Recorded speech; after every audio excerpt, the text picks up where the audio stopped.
Chapter 361. Pai Lupi naturally understood Li Wangyou's actions. This was also a precaution. After all, this was the first time the lottery was held. Pai Lupi also planned to publicize it with great fanfare so that the lottery could continue to grow.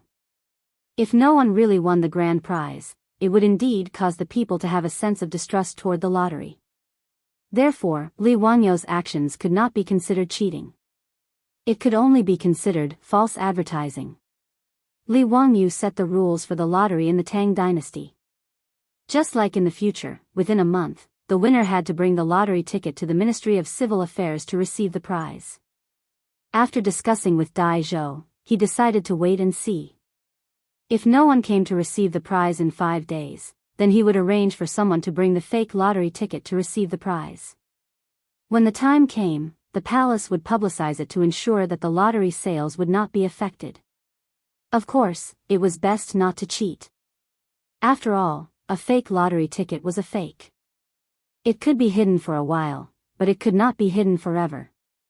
The second, third, fourth, and sixth prizes of the lottery ticket could be redeemed directly at the lottery sales in the 6 markets.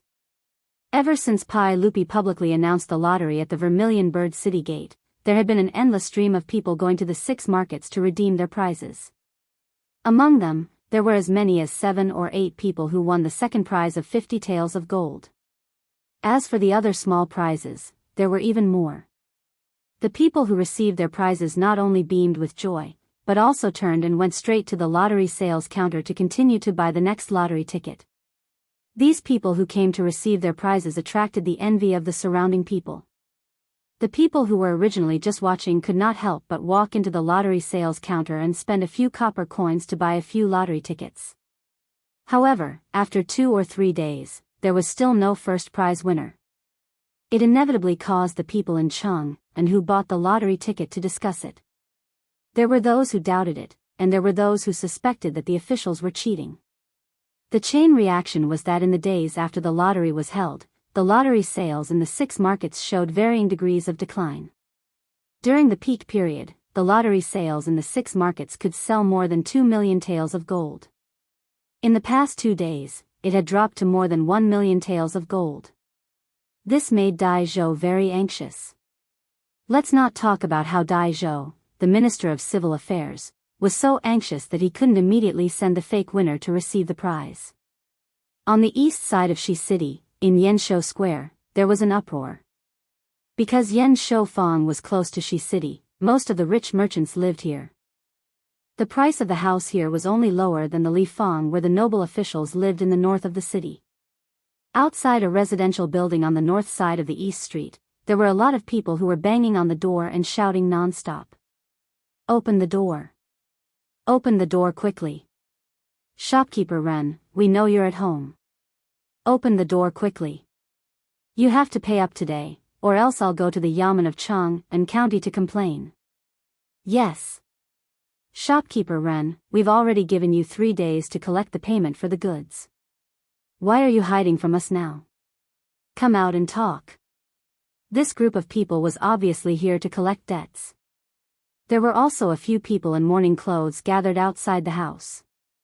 They were also wailing and banging on the door. "Shopkeeper Ren, give me back my dalong. My son died so miserably. Don't think that you'll be fine if you hide at home. If you don't give me an explanation today, I'll go to the county yamen to report it. You with the surname Ren, come out and give me back my brother's life. My brother worked so hard for you and now he's lost his life in the sea of fire. How can you just give us 10 copper coins and send us away? Don't even think about it." The noise outside the door of the Ren family had already attracted the neighbors to come out and see what was going on. "Lady Lu, what's wrong with the Ren family? Why is it so noisy? Hey, isn't it because shopkeeper Ren has bad luck? His shop caught fire a few days ago and all the goods were burned. Now, the owner of the goods and the creditor are here to collect debts. Shopkeeper Ren is really unlucky. He's such a good person and has never been angry with anyone. He's also honest when doing business. How could he suffer from such an unexpected disaster? Shopkeeper Ren's craftsmanship in making saddles is passed down from his ancestors. Even the nobles in Cheng and City would ask Shopkeeper Ren to customize saddles. This business is also not small. Even if the shop was burned, it shouldn't be to the extent of being chased for debts, right? A neighbor who knew the Ren family asked in confusion. Shopkeeper Ren, who was being chased for debts, ran a saddle shop in Cheng and West City. He specialized in making saddles, reins, and other utensils. Because of his excellent craftsmanship, his business had always been good.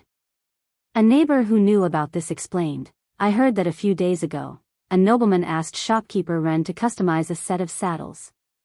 He requested that it be made of good leather and wood and also inlaid with gold and jewels on the saddle.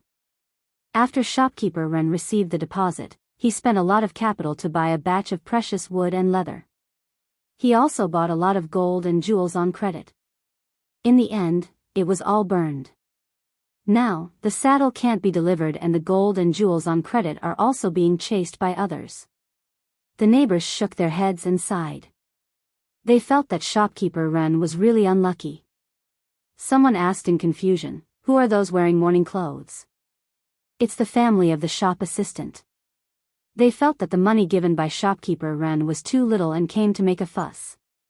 Shopkeeper Ren was really wronged. The Marquis of West City said that the shop assistant who was on night duty accidentally knocked over the oil lamp. This caused the fire and the shop assistant was burned to death. It's already good that Shopkeeper Ren didn't ask for compensation from his family. He even gave 10 strings of money for the fire, which can be considered as benevolent. But the shop assistant's family felt that the money was too little and came to him crying and demanding compensation. Bah, that family has no shame. They burned all of the boss's goods and still want compensation. They're really shameless. That's right, Sai, public morals are really degenerating day by day. Buddha above, I hope that Shopkeeper Ren's family can safely survive this disaster. When the neighbors were discussing and banging on the door, the Ren residence was also closed with a gloomy atmosphere. "Wife, bring Xiao Lang back to stay with your family for a few days. I have my own ways to deal with the family matters." "Husband, what other ways do you have now?" "The family owes almost 500 strings of copper. Unless you sell this residence, how will you repay the debt?" Madame Ren cried while wiping her tears. "No, I can't sell this residence. This is my ancestral property, how can I sell it? How can I be an unfilial descendant and shame my ancestors?" "Then what other ways do you have? Those people outside are making a fuss every day." Even the shop assistant's family asked for 50 strings of copper. They're really shameless. All right, stop talking. The dead can't be brought back to life. Forget it. With my ancestral skills of making saddles and reins, how can I starve to death? Sai, if there's no other way, I'll ask the master of Shiming Temple to borrow money for the kitchen. Shopkeeper Ren's words made his wife suddenly stand up and grab his robe tightly. "Husband, you can't borrow money for the kitchen. Those monks eat people without spitting out the bones." "Wife, what can I do if I don't borrow money for the kitchen?" "I've asked the county government of Cheng and County. It's not that easy to borrow money." "Sai, you don't have to say any more. I know what to do. Although the profits from the kitchen are high, as long as we get through this crisis and rebuild the store, I'll definitely be able to repay the kitchen." But Chapter 362. The fragrant kitchen mentioned by the Ren couple was referring to the temple's loan. The fragrant kitchen was the temple's kitchen and had close contact with the people. Over time, the fragrant kitchen became the temple's name for loan sharks among the people. Even though the temple was lending money, the interest was not low at all. It was still okay to borrow for food, and the interest was 50%. However, if one borrowed for copper coins, the interest was 10% a month and 120% of the principal for a year. In other words, if one borrowed 100 strings of cash from the temple, they would have to return 10 strings of cash each month as interest, and return 100 strings of cash a year later. The 120% annual interest rate of the fragrant kitchen made many borrowers unable to repay and went bankrupt. Now that the Ren family owed 500 strings of cash, if they wanted to rebuild the saddle shop, they would need at least 100 to 200 strings of cash. In other words, if the Wren family wanted to get through this difficult time, they would need at least 700 strings of cash. The Wren family had several generations of experience in the saddle shop and also had some assets. In addition to real estate and shops, they also had a few thousand strings of cash. In the future, it was equivalent to a few million. Originally, even if the shop had a fire, it would not have been so serious that they would be forced to borrow for the fragrant kitchen. However, shopkeeper Wren, who had always been cautious, could not resist the persuasion of his friends and was attracted by the dozens of times profit. He invested most of his family's assets into his friend's caravan. He spent a lot of money to buy silk and entrusted his friend's caravan to transport to the western region. A bolt of silk from the Tang dynasty was worth 3,600 strings of cash. On the Silk Road, most of the trade was done through bartering. A bolt of silk was traded to various countries in the western regions, and could be exchanged for 2 stunning beauties, or a western region's precious horse. Regardless of whether it was a beautiful woman or a western region horse, they could be sold for at least 50 strings of cash after being transported back to Chang'an.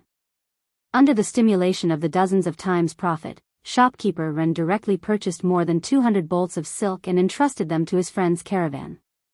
If everything went well, these 200 bolts of silk could become more than 400 horses a year later. After deducting the profit and expenses from the caravan to his friend, the Wren family's profit would be no less than 20,000 strings of cash. Marx said in Das Kapital, with 50% profit, capital will take risks. With 100% profit, capital will dare to trample on all human laws. With 300% profit, capital will dare to commit any crime, even at the risk of being hanged. Although shopkeeper Wren didn't dare to trample on the law, he still took a risk because of the high profits and invested all of his family's savings into it. His friend's caravan set off on time, but even if everything went smoothly, it would be at least a year before they returned. However, an unexpected fire forced shopkeeper Wren into a dead end. In the Wren family, Madame Wren was crying non-stop. She couldn't figure out how her family had become like this out of the blue. Shopkeeper Wren let out a long sigh. Sigh, we can't hide forever. This isn't a solution either. Today, I will go to Shiming Temple and pay off my debt first. Let's talk about other things later. Husband, is there really no other way? Shopkeeper Wren laughed bitterly. Could it be that copper coins can still fall from the sky? Sigh, it's all because your husband was greedy and invested all our savings into the caravan. Madame Wren wiped her tears and suddenly thought of something. She hurriedly ran back to the backyard and took out a piece of paper. Husband, a few days ago, I also bought a lottery ticket from that county's son. If I win, won't I have money? It's 200 taels of gold. Shopkeeper Wren's face became even more bitter. Wife, you don't understand mathematics and don't understand the mystery of this lottery ticket. Your husband has roughly calculated before. Although I didn't calculate the probability of winning the lottery, I know that it's really a daydream to expect to win the lottery. I don't know about probability, but you can win the lottery as long as you guess 7 numbers, right? Who knows, maybe this concubine will win the lottery. Husband, I heard that a few days ago, the sage had already won the lottery at the Vermilion Bird Gate. Because something happened at home, I didn't go to see the winning number. Why don't you go and take a look? What if you really win the lottery? Wife, you're really turning to any doctor in a desperate situation. Don't mess around. Your husband won't talk to you anymore. I will go and send away the creditors outside and then go to Shiming Temple to borrow money. Shopkeeper Wren turned to leave, but Madame Wren stuffed the lottery ticket into his hand. Husband, go and take a look. What if you win the lottery? Shopkeeper Wren shook his head and smiled bitterly. He couldn't persuade his wife, so he could only put the lottery ticket into his sleeve and turn to walk out of the door. As soon as he opened the door, the crowd outside the door surrounded Shopkeeper Wren and clamored for him to return the money. Shopkeeper Lin, Shopkeeper Ma, I will go to Shiming Temple to borrow the fragrance of the kitchen now. Tomorrow, I will definitely return the debt tomorrow. Is that okay? We have been partners for many years. Can you give me face and extend the deadline for one day? Shopkeeper Ren repeatedly bowed with his hands clasped in front of him. His words made the few shopkeepers around him hesitate for a moment. Shopkeeper Ren, it's not that we are forcing you, but we are also a small business and can't afford to default. Sigh, since you have said so, then tomorrow. We will come again tomorrow. You must not avoid us. Yes, please rest assured. I will go to borrow the fragrance of the kitchen today and will definitely pay the debt tomorrow. I have been running the saddle and rein shop in Chang'an for many years. When have you seen me not keeping my promise? Hearing shopkeeper Ren's words, the shopkeepers who were anxious to collect the debt couldn't say anything more. They could only agree to come again tomorrow. As for the waiter's family, they began to cry and make a fuss again. Shopkeeper Ren had a headache. In the end, he could only promise to give them 30 strings of copper coins tomorrow to settle the matter. Only then did he send these people away. After the crowd dispersed, Shopkeeper Ren smiled bitterly. He cupped his hands to the surrounding neighbors and walked out of the shop. Sigh, if the Ren family borrows the fragrance of the kitchen, how will they live in the future? What a good family. They also take care of the neighbors in the shop. Isn't this something that can't be helped? Sigh, everyone, let's go back. I hope Shopkeeper Ren is a good man and can get through this difficulty. The neighbors shook their heads and returned to their homes. Since the Ren family owed so much money, the neighbors couldn't help even if they wanted to. Shopkeeper Ren walked out of the shop and let out a long sigh. He prepared to walk towards Eternal Peace Shop in the south. Shiming Monastery was an Eternal Peace shop. Just as he walked a few steps, he inadvertently saw a lottery advertisement banner hanging on the wall of the shop. 100 taels of gold is not a dream. The winning prize is 2 copper coins. Shopkeeper Ren smiled bitterly and unconsciously touched the lottery ticket in his sleeve. His footsteps paused for a moment and he hesitated for a moment. He then turned his footsteps and walked towards the west side of the shop wall. In front of the lottery shop in the west side of the market, it was no longer as crowded and lively as it was a few days ago. Even though there was still an endless stream of commoners going in and out, the number of people buying lottery tickets had decreased by a lot. Shopkeeper Ren stood in front of the lottery shop and didn't dare to take a step in for a long time. As the saying goes, the greater the hope, the greater the disappointment.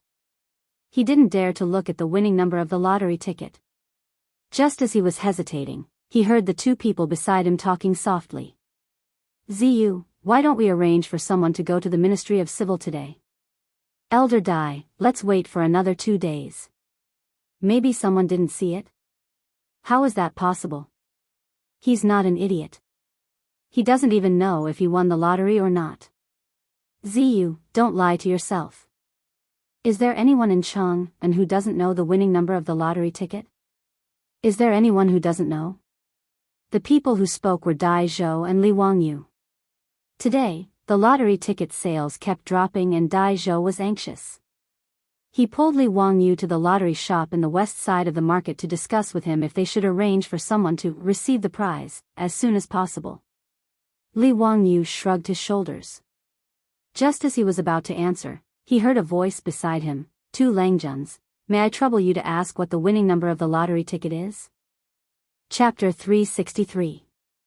Li Wangyu and Dai Zhou couldn't help but turn their heads in astonishment. Just now, Dai Zhou was talking about the lottery numbers that everyone in Chang'an knew. Now, someone immediately asked about it. This made Dai Zhou a little angry. He wondered if this person was deliberately making him lose face as the minister of the Ministry of Civil Affairs. When they saw that the person who asked the question was a middle-aged man dressed like a merchant, they couldn't help but be stunned. My 2 Langjuns, may I ask what the lottery numbers are? It was Shopkeeper Ren who asked the question. He didn't dare to step into the lottery sales place. He happened to see a young man and an old man in front of him talking about the lottery numbers, so he couldn't help but ask. Dai Zhou saw that he didn't know the middle-aged merchant in front of him and knew that he had wronged him. The angry expression on his face eased. My Langjun, do you really not know the lottery numbers? Dai Zhou asked curiously. Shopkeeper Ren cupped his hands and replied, "Yes, yes. Something happened at home a few days ago, so I didn't have time to check. This lottery ticket was bought by my wife. I want to see if I've won." Huh, the lottery numbers were shaken out by the sage at the Vermilion Bird Gate 3 days ago. I remember very clearly that they are 3, 7, 11, 17, 20. Dai Zhou smiled and stroked his beard. He naturally didn't think that the middle-aged man in front of him could win the lottery. However, as the minister of the Ministry of Civil Affairs, he felt very close to the people who bought the lottery tickets. Naturally, he didn't refuse and reported the lottery numbers. Shopkeeper Ren didn't care at first, but when he heard the 3 sets of numbers, his heart couldn't help but beat faster. His wife was the one who bought the lottery ticket. She even used the birthday of his wife, and his eldest son. His birthday was on the 17th day of the 3rd lunar month. His wife's birthday was on the 20th day of the 7th lunar month. His son's birthday was on the 29th day of the 11th lunar month. For the last blue ball, his wife bought 3, which meant a family of 3, therefore, his wife only spent 2 coins on the lottery ticket in his sleeve. The numbers were 3, 7, 11, 17, 20, 29, and 3. Dai Zhou continued to report the winning numbers. 20, 29, and the last blue ball was 3. Hee, how was it? Did you win a prize, Lang Jun? His words were like spring thunder, exploding in Shopkeeper Ren's ears. Lang Jun, you didn't lie to me, did you? Is this really a winning number? Shopkeeper Ren couldn't even speak clearly as he was tongue-tied. Of course. This old man has nothing better to do, so why would I lie to you? If you don't believe me, the lottery sales store will post the winning numbers. You'll know when you take a look. Dai Zhou snorted with some dissatisfaction. Shopkeeper Ren didn't care about etiquette anymore. He lifted his robe and rushed into the lottery shop. Because he was running too fast, he even bumped into a commoner who had just bought a lottery ticket and was coming out. He almost tripped. He didn't care if he bumped into someone. Like a headless fly, he stumbled into the lottery sales shop. Li Wangyu and Dai Zhou looked at each other. Suddenly, both of them had a guess. Grandpa Dai, this person, Zio, did he win the lottery? Both of them were stunned after they finished speaking. It couldn't be that coincidental, right? Were the two of them so coincidental that they met the person who had won the lottery today? Let's go in and take a look. Dai Zhou was anxious. He grabbed Li Wangyou's arm and ran toward the lottery sales store. At this time, in the lottery sales store, there was a piece of paper pasted on the wall. The winning numbers were written in large characters. Shopkeeper Ren ran to the bottom of the winning numbers and looked up at the numbers one by one. The more he looked, the faster his heart beat. His excitement was like a pot of boiling water in his chest that was about to overflow. I won, I won, I won. At this time, there was only this sentence in Shopkeeper Ren's heart. His hands trembled as he took out the lottery ticket from his sleeve. He carefully checked the numbers on it word by word. 3, 7, 11, 3. At this time, Shopkeeper Ren almost stepped into hell a second ago, but suddenly rose to heaven a second later. Under the great stimulation of worry and joy, just like when Fan Jin passed the Juju exam, he read it over and over again.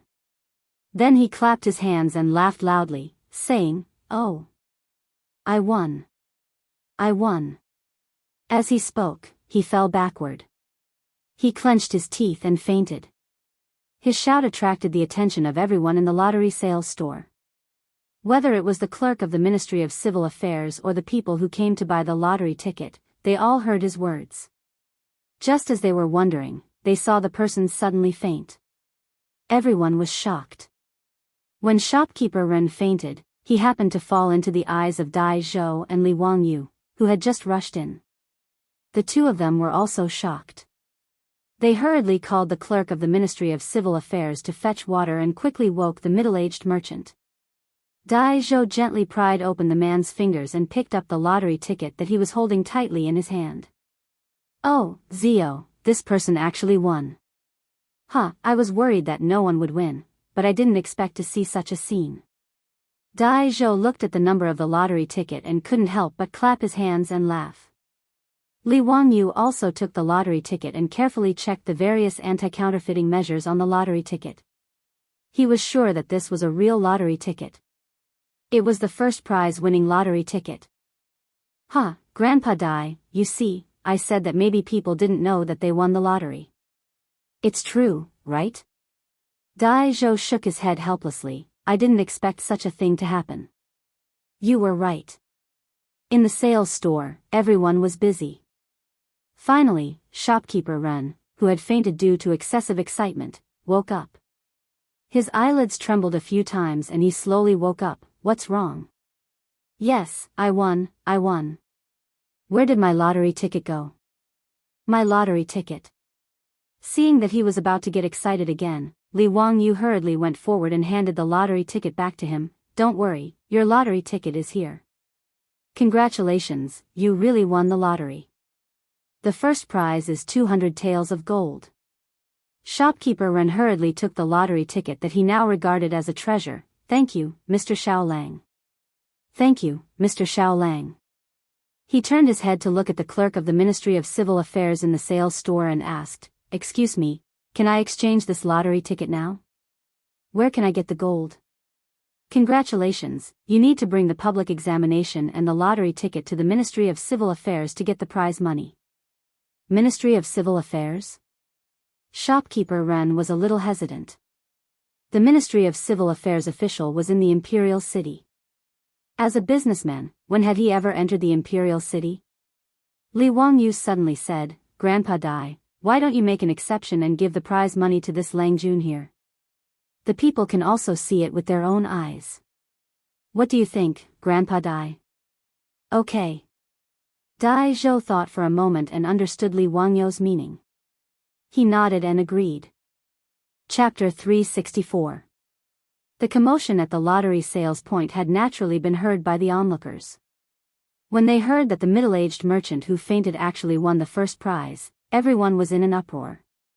All kinds of exclamations could be heard. He won, this person won the first prize. Buddha, is there really someone who won the first prize? That's 200 taels of gold. Damn it, it's the first prize. Why didn't I win the prize? It would be great if I won the prize. I must go to Shi City first and buy a huji to bring home. You wastrel, stop dreaming. TSK, this person is really lucky. More and more people heard that someone had won the grand prize and gathered around. This made shopkeeper Ren very nervous. He held his lottery ticket tightly in his hand, afraid that it would be snatched away. When Li Wangyu saw this, he hurriedly called the Imperial Army of the Golden Guards who were guarding the lottery shop to separate the crowd. Only then did shopkeeper Ren feel slightly relieved. There were even more people who had bought their lottery tickets and were about to leave. However, they turned back to the counter and took out copper coins from their money bags to buy their lottery tickets again. Obviously, they were stimulated by shopkeeper Ren winning the prize. Lang Jun, did you bring your lottery ticket for the public examination? When the official from the Ministry of Civil Affairs saw that Dai Zhou nodded and agreed to immediately redeem the prize, he went forward and asked. Yes, I did bring it. Shopkeeper Ren nodded repeatedly and reached out to take out his ticket for the public examination. He was originally prepared to go to Shiming Temple to borrow the fragrance accumulation kitchen. Naturally, he had to bring his identification. The official from the Ministry of Civil Affairs checked his ticket and asked someone to double-check his lottery ticket. Only then did he take out a brush, ink, paper, and inkstone and let shopkeeper Ren register and receive his prize. Duke Ren, do you want gold or copper coins? 200 taels of gold and 1,200 strings of copper coins. Can I have half gold and half copper coins? Shopkeeper Ren thought that it was inconvenient for him to have more than 500 strings of copper coins to pay for the compensation. The official from the Ministry of Civil Affairs smiled and nodded. No problem, Duke Ren, don't be impatient. I will immediately arrange for the treasury to send the gold and copper coins. Shopkeeper Ren gratefully bowed again and again. At this time, he remembered that he had not thanked Li Wangyu and Dai Zhou. He hurriedly walked in front of the two and bowed. I would like to thank both of you for your help just now. Please forgive me for offending you just now. Dai Zhou twirled his beard and said with a smile, It's all right. It's understandable that you're overjoyed when you hit the jackpot. But don't be so agitated in the future. It's not worth it to hurt your body. Shopkeeper Ren replied, Yes, you're right. I was too agitated just now. The main reason was that something had happened to his family, and he really needed this bonus. I won't hide it from the two of you. Just now I was prepared to go to Shiming Temple to cook. Fortunately, when I was leaving the workshop, I saw the cover of the lottery. That's why I came to Shi City to see if I could win the lottery. Oh. Judging from your attire, you must be a merchant, right? How did you end up in such a predicament? Li Wangyu asked curiously. Shopkeeper Ren let out a long sigh and recounted his experience. At the end of his story, Shopkeeper Ren couldn't help but shed tears. Fortunately, the son of Huxian created this lottery. Fortunately, my wife bought this lottery. Otherwise, I really wouldn't know what to do. When Dai Zhou heard this, he couldn't help but laugh at Li Wangyu. Zio, I didn't expect that your lottery would allow Eunuch Ren's family to be saved from a hopeless situation. It's really a good story. Li Wangyu also didn't expect such a coincidence. It seemed like this really was fate. Dai Zhou's words stunned Shopkeeper Ren. He looked at Li Wangyu in disbelief. Langjun, are you the son of Huxian? Li Wangyu smiled and nodded at him. I am the son of Huxian, Li Wangyu. He had just finished speaking when Shopkeeper Ren knelt down in front of him and kowtowed a few times. Li Wangyu was shocked. Eunuch Ren, what are you doing? Quickly get up and speak. Son of Huxian, I thank you on behalf of my entire family. Thank you for creating this lottery ticket and saving me from disaster. Everyone in Chang'an City is now saying that you are the reincarnation of the god of fortune. It's true. Shopkeeper Ren's words stunned Li Wangyu. He didn't create this lottery ticket to become some god of fortune. His initial idea was very simple. He just wanted to divert the attention of the people by relying on the huge attraction of the lottery since he was at the cusp of the gossip in Chang'an. It was a very selfish idea, but Shopkeeper Ren was thanking him so profusely. This made him feel a little embarrassed. Shopkeeper Ren's shout was heard clearly by the surrounding commoners. When they saw that the young man in front of them was the legendary son of Huxian, many of the people immediately kowtowed. It's son of Huxian. Son of Huxian, you really are the god of fortune. Please accept this bow from this slave. Son of Huxian, please bless us to also win this lottery ticket.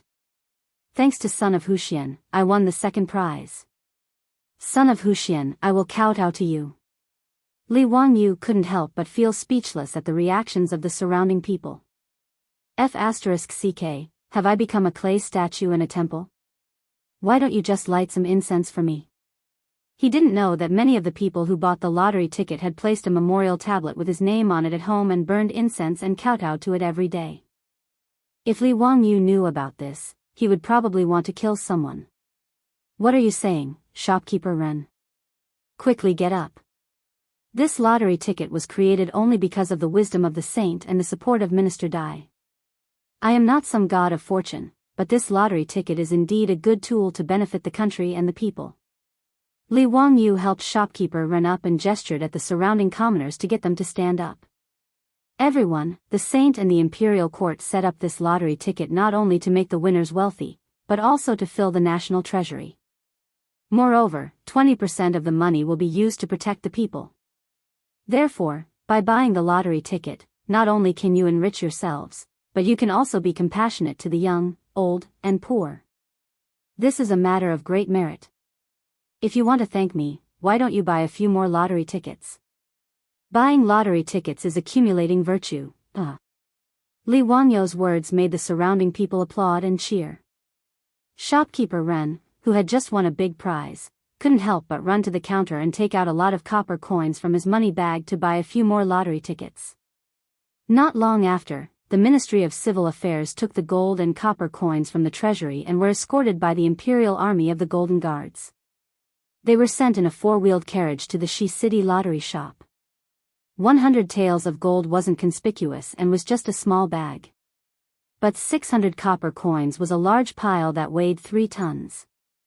Looking at the cart full of copper coins, the surrounding people gasped and gasped. Envy and jealousy filled the air. Flaunting wealth, this was simply blatant flaunting wealth. This cart of copper coins was no different from a cart full of RMB in the future. Many people had never seen such wealth in their lives. Li Wangyu and Dai Zhou obtained shopkeeper Ren's consent and simply let the Imperial Army of the Golden Guards escort the coins. The officials of the Ministry of Civil Affairs beat the gongs and drums and directly sent the copper coins to the Ren family in Longevity Extension Square. Along the way, it attracted the attention of many people and made the lottery a living advertisement in Chang'an City. Chapter 365. The news of shopkeeper Ren of the Renji Saddle Shop in Chang'an's West City winning the lottery spread like wildfire. Within a few days, the news had spread to all the shops in Chang'an. On that day, shopkeeper Ren, in front of the neighbors of Yanshou Square, continuously took down the shiny and heavy copper coins from the four-wheeled carriage of the Ministry of Civil Affairs and handed them over to the creditors. The scene of them clearing their debts was also spread everywhere along with the mouths of the people. There were those who were envious and those who were jealous. As a result, the lottery outlets in the 6 markets were once again filled with people buying lottery tickets. Shopkeeper Ren's family avoided bankruptcy because of the lottery tickets that cost 2 copper coins each. Not long after, the Renji Saddle Shop in the West City was rebuilt and its business was even better than before. A year and a half later, shopkeeper Ren's friend's caravan returned to Chang'an with a large group of horses from the West region. The Ren family once again earned more than 20,000 coins and became a famous wealthy merchant in Chang'an. The matter of him winning the lottery back then had always been talked about enthusiastically, and shopkeeper Ren was also proud of it. Buying lottery tickets also became a habit of shopkeeper Ren. Although he did not win any more prizes, he still enjoyed it. These were all stories for later, so let's not talk about them for now. The lottery tickets were successfully distributed, and Li Wangyu successfully washed away the dirty water that the aristocratic families had poured on him. He began to think about how to buy land from the Ministry of Civil Affairs Li Ru. Now in Chang'an, no one was talking about Hu Xianzi spending a lot of money to build a baseball stadium. The land in Da and Zhaohang squares, except for Li Ru's courtyard, had been bought by Li Wangyu through the Ministry of Works. If he wanted to start the baseball stadium, he had to deal with Li Ru. During this time, Li Wangyu was not idle. He had already asked the Fancy Pants to help him find out about Li Ru's situation. Although Li Ru and his sister Li clan both had the surname Li, they were not from the Li clan in Longxi or the Li clan in Zhao County, nor were they relatives of the Li Tang royal family. They were just from a small clan. After finding out about Li Ru's background, Li Wangyu was sure that this guy was not clean. The Jingguan era was one of the most strict anti-corruption dynasties in Huaxia history. Pai Lupi once said, "If someone commits a crime, they will be punished." This meant that as long as there was corruption, no matter what identity, they would be punished. Even if they were old servants of the Duke of Qin's manor, Li Heir would still punish them according to the law. The imperial uncle was also imprisoned for his corruption. The aristocrats and the royal family were all prim and proper. The Tang dynasty. The Tang dynasty did not prohibit officials from doing business, so most officials' families were in the family members were in charge of their families' to subsidize their families. Even Feng Xianling, Qing Yaojin, and the other dukes were the same. Otherwise, how would he be able to support a large family with that meager amount of money? However, through Li Wangyu's various connections, he discovered that although physician Li's family also ran a shop, the business was bleak and there was no income. In fact, they would even lose a lot of money. But just by looking at the fact that Li Ru was able to set up a side courtyard in Da and Lane, it could be seen that his status was not low.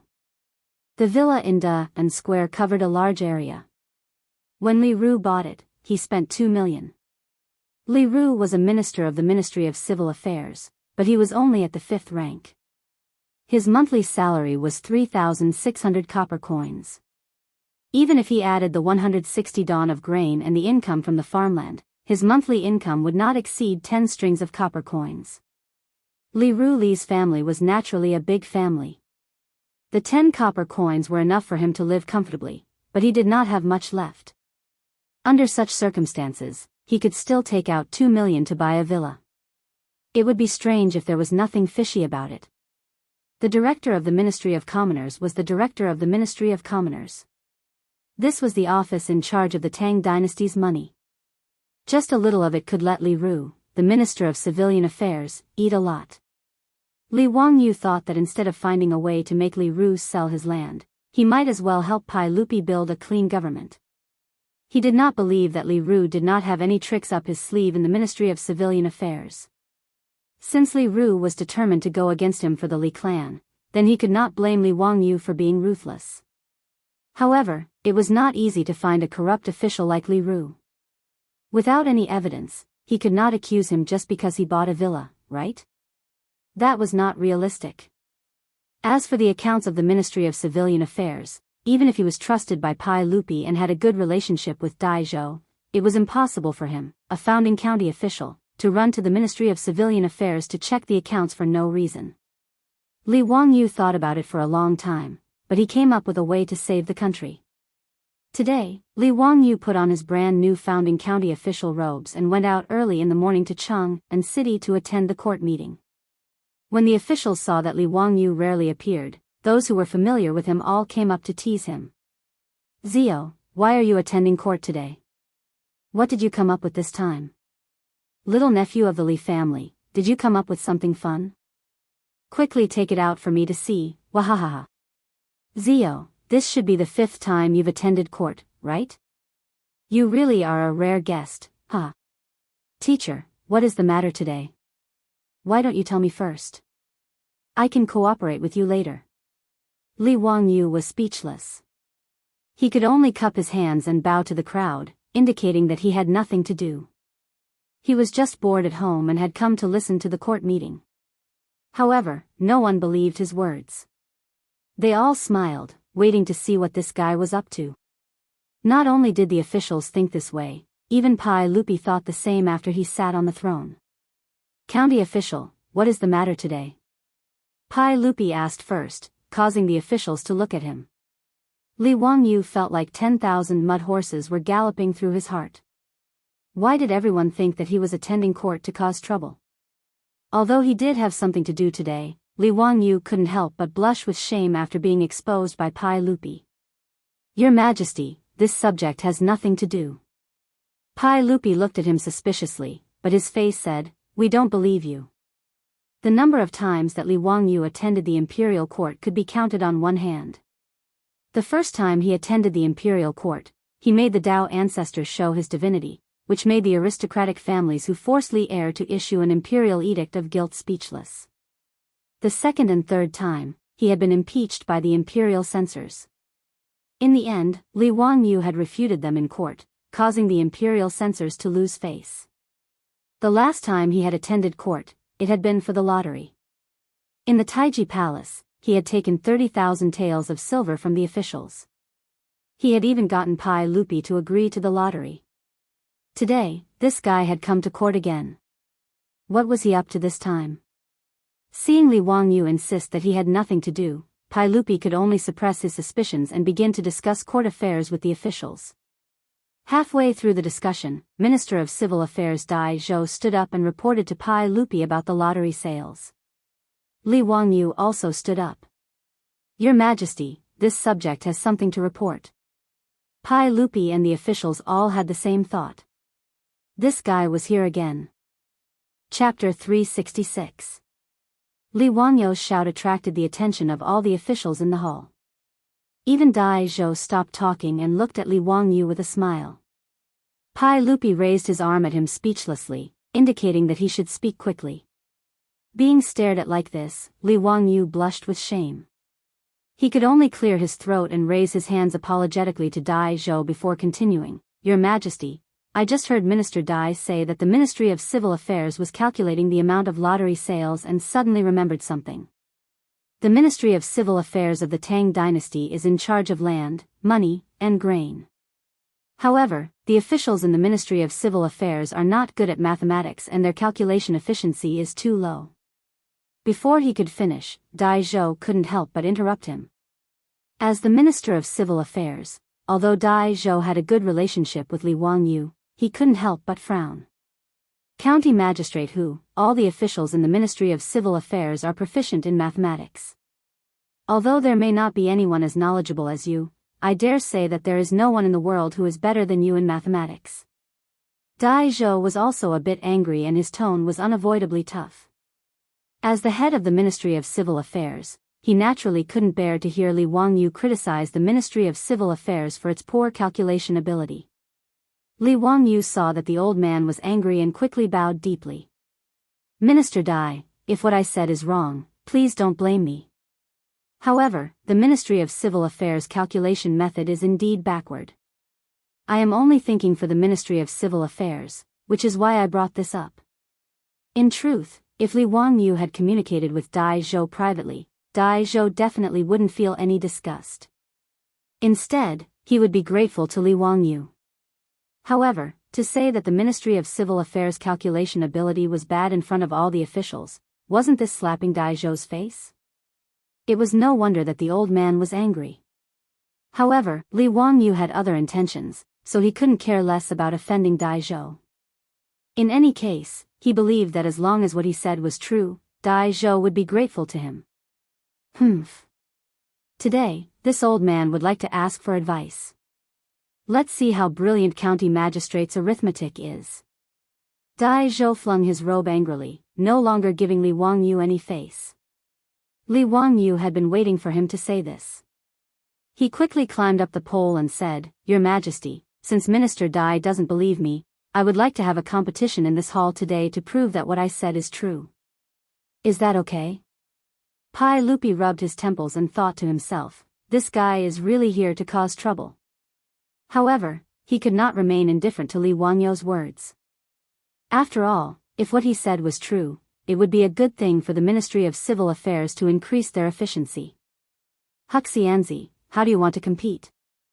Pai Lupi asked. It's simple. Minister Dai, please find 10 officials from the Ministry of Civil Affairs who are proficient in calculation. Let them compete with my 2 disciples in calculation speed in this hall and see if what I said is false. As soon as Li Wangyu finished speaking, the officials all looked at Ma Zhou and Yan Liben in the hall. The 2 of them were also confused. They stood up in disbelief, looked at Li Wangyu, and then pointed at themselves. Are you sure, teacher? Although the 2 of them had studied with Li Wangyu, they had very little contact with mathematics. Wasn't it a joke to have them compete with officials from the Ministry of Civil Affairs in calculation? Li Wangyu hurriedly waved his hand and said, King Bin, Liben, I'm not talking about you. He then cupped his hands towards Pai Lupi and said, Your Majesty, I'm talking about His Highness the Crown Prince and His Highness the King of you. As soon as Li Wangyu said this, Dai Zhou's face darkened. The officials from the Ministry of Civil Affairs who were qualified to attend court also had ugly expressions. The officials were in an uproar. They all looked as if they had seen a ghost. Some even rubbed their ears, wondering if they were hearing things. The Crown Prince and His Highness the King of you? Li Qingxian was only 9 years old and Li Tai was only 8 years old. Although the 2 of them had noble statuses, they were still just 2 young children. Did County Master Hu Xian just say that he wanted these 2 young children to compete with 10 officials from the Ministry of Civil Affairs who were proficient in calculation? This was truly the greatest joke in the world. Pai Lupi was also speechless. Although Li Qingxian and Li Tai were his precious sons, Li Wangyu shouldn't be messing around like this. Wasn't this just blatantly humiliating Dai Zhou and the others? If one were to say that Li Wangyu's calculation ability was better than the officials from the Ministry of Civil Affairs, both Pai Lupi and Dai Zhou believed this. Back in Zhang Liang's residence, Li Wangyu had already displayed his calculation ability. But now, he was shamelessly boasting that 2 young children who had only studied with him for a little more than a month were better than the officials from the Ministry of Civil Affairs. No one would believe such words. County Master Huxian, don't joke around. Pai Lupi's face stiffened. Hurry and apologize to Grandpa Dai. How could you say such a joke so casually? Pai Lupi's words were to give Dai Zhou a way out and also to protect Li Wangyu. By saying that Dai Zhou's words were a joke, everyone laughed it off. Unexpectedly, Li Wangyu didn't appreciate this at all. Shaking his head, he said, Your Majesty, this subject is not joking. This matter cannot be faked. Your Majesty will know once you try. If this subject speaks the slightest falsehood, I am willing to accept Your Majesty's punishment. Seeing Li Wangyu so insistent, Pai Lupi was somewhat hesitant. He couldn't help but look at Dai Zhou, wanting to see what he would say. At this time, Dai Zhou was truly angry. Seeing that Li Wangyu was so unforgiving and wanted to slap the face of the Ministry of Civil Affairs, he couldn't care less about the little bit of friendship he had with Li Wangyu. The old man huffed and puffed. He straightened his neck and said, Your Majesty, since County Master Huxian is so certain, this subject is willing to accept this competition.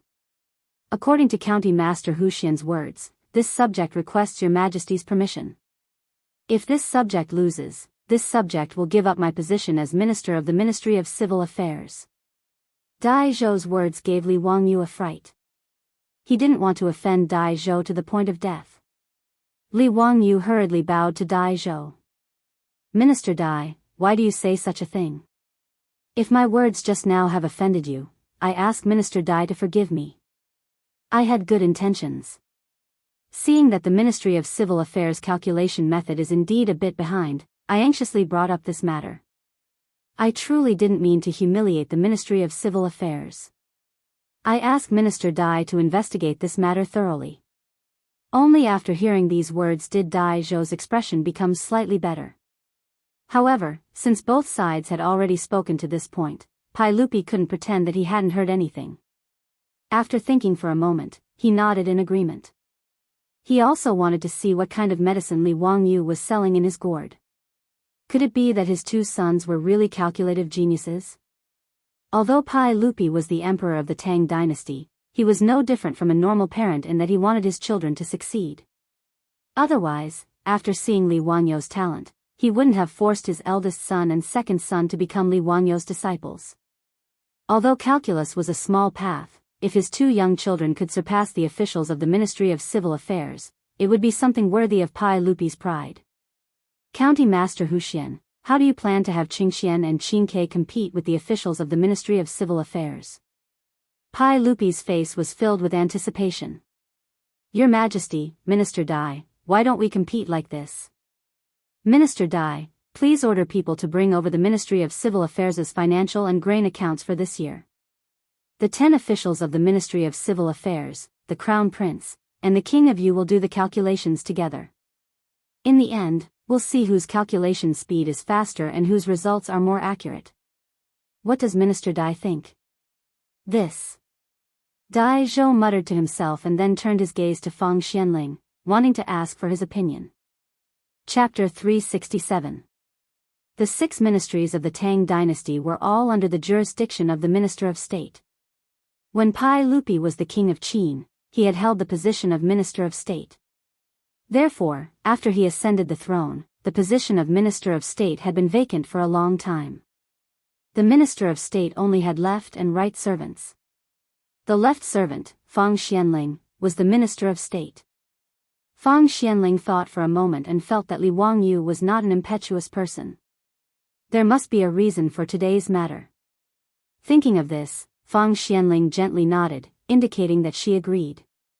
Seeing that his immediate superior had agreed, Dai Zhou naturally did not say anything more and agreed to Li Wangyu's seemingly absurd request. But, since Hu Xianzi is so confident, then let's have a competition. This old man will order people to go to the Ministry of Civil Affairs to transport the official scroll. Before Dai Zhou finished speaking, one of the officials suddenly stood up and interrupted, Minister Dai, this lowly official feels that this matter cannot be done. The official scroll of the Ministry of Civil Affairs is of great importance. How can it be taken out so casually? Li Wangyu looked at the person who spoke and could not help but be amused, thinking that there was indeed something wrong with this fellow. The one who spoke up to oppose was the Ministry of Civil Affairs Li Ru. Your Majesty, Minister Dai, the Ministry of Civil Affairs money and grain is not a trivial matter. How can it be used for a competition? If Hu Xianzi wants to compete with the Ministry of Civil Affairs officials, you can ask Your Majesty to set the topic. Li Ru's words were righteous, but how could Li Wangyu let him do as he wished? He bowed to Pai Lupi and said, Your Majesty, this lowly official's calculation method is not only faster, but also more accurate. Using the Ministry of Civil Affairs account book as the topic can let Your Majesty see the results and also help the Ministry of Civil Affairs review it. Killing two birds with one stone. Why not? He glanced at Li Ru and continued, unless there is something fishy about the Ministry of Civil Affairs account book and it is not convenient to see people. Otherwise, with only Your Majesty and the officials in the hall, who are you guarding against when you keep saying that it is of great importance? Li Wangyu's words were a bit harsh. Pai Lupi could not help but squint and look at Li Ru. This scared Li Ru so much that his back was almost drenched in cold sweat. He hurriedly explained, Your Majesty, Hu Xianzi is slandering us. The Ministry of Civil Affairs has always been reliable, how could there be any tricks? Since there is nothing fishy, why are you objecting, Dr. Li? Li Wangyu immediately asked. Li Ru was rendered speechless by the question. He opened his mouth but didn't refute it. Originally, Pai Lupi also felt that Li Wangyu's proposal to use the Ministry of Civil Affairs money and grain account as the topic was inappropriate. There were many ways to compete and calculate. Even using the daily statistics from the Ministry of Civil Affairs was possible. Although the Tang dynasty did not have any confidentiality system, how could the Ministry of Civil Affairs, which was an important institution in charge of the country's money, grain, farmland, and population, casually show the public archives to others? However, when Li Wangyu suddenly brought this up, Pai Lupi couldn't help but feel suspicious. His opinion was the same as Fang Xuanling's. Although Li Wangyu was young, he wasn't an impetuous person. Today, he inexplicably suggested that the Ministry of Civil Affairs was behind in mathematics and asked for a competition. He also asked that the Ministry of Civil Affairs money and grain account be used to compete and calculate. Pai Lupi couldn't help but think about it. Was there really someone who was so daring? Did he dare to do anything to the Ministry of Civil Affairs money and grain account? Official Dai, according to Hu Xianzi's proposal, have someone send over this year's money and grain account. In addition, send 10 officials who are proficient in mathematics to the palace. Yes, Your Majesty. Once Pai Lupi's golden mouth opened, there was no more dispute. Dai Zhou bowed and immediately went to arrange the matters. Pai Lupi also ordered an internal servant to report to Empress Changsun in the Eastern Palace and bring Crown Prince Li Qingxian and Prince Li Tai to the palace. At this time, the officials were whispering to each other, discussing the intentions of Hu Xianzi's actions today. These officials weren't fools. Everyone could see that Li Wangyu wanted to use the Ministry of Civil Affairs money and grain account to make an issue out of it. The officials were all speculating whether or not there really was something fishy about the Ministry of Civil Affairs money and grain account. As for Li Wangyu's suggestion of having the Crown Prince and Prince Yu compete with the Ministry of Civil Affairs money and grain account, everyone, including Pai Lupi, thought that it was just Li Wangyu's excuse.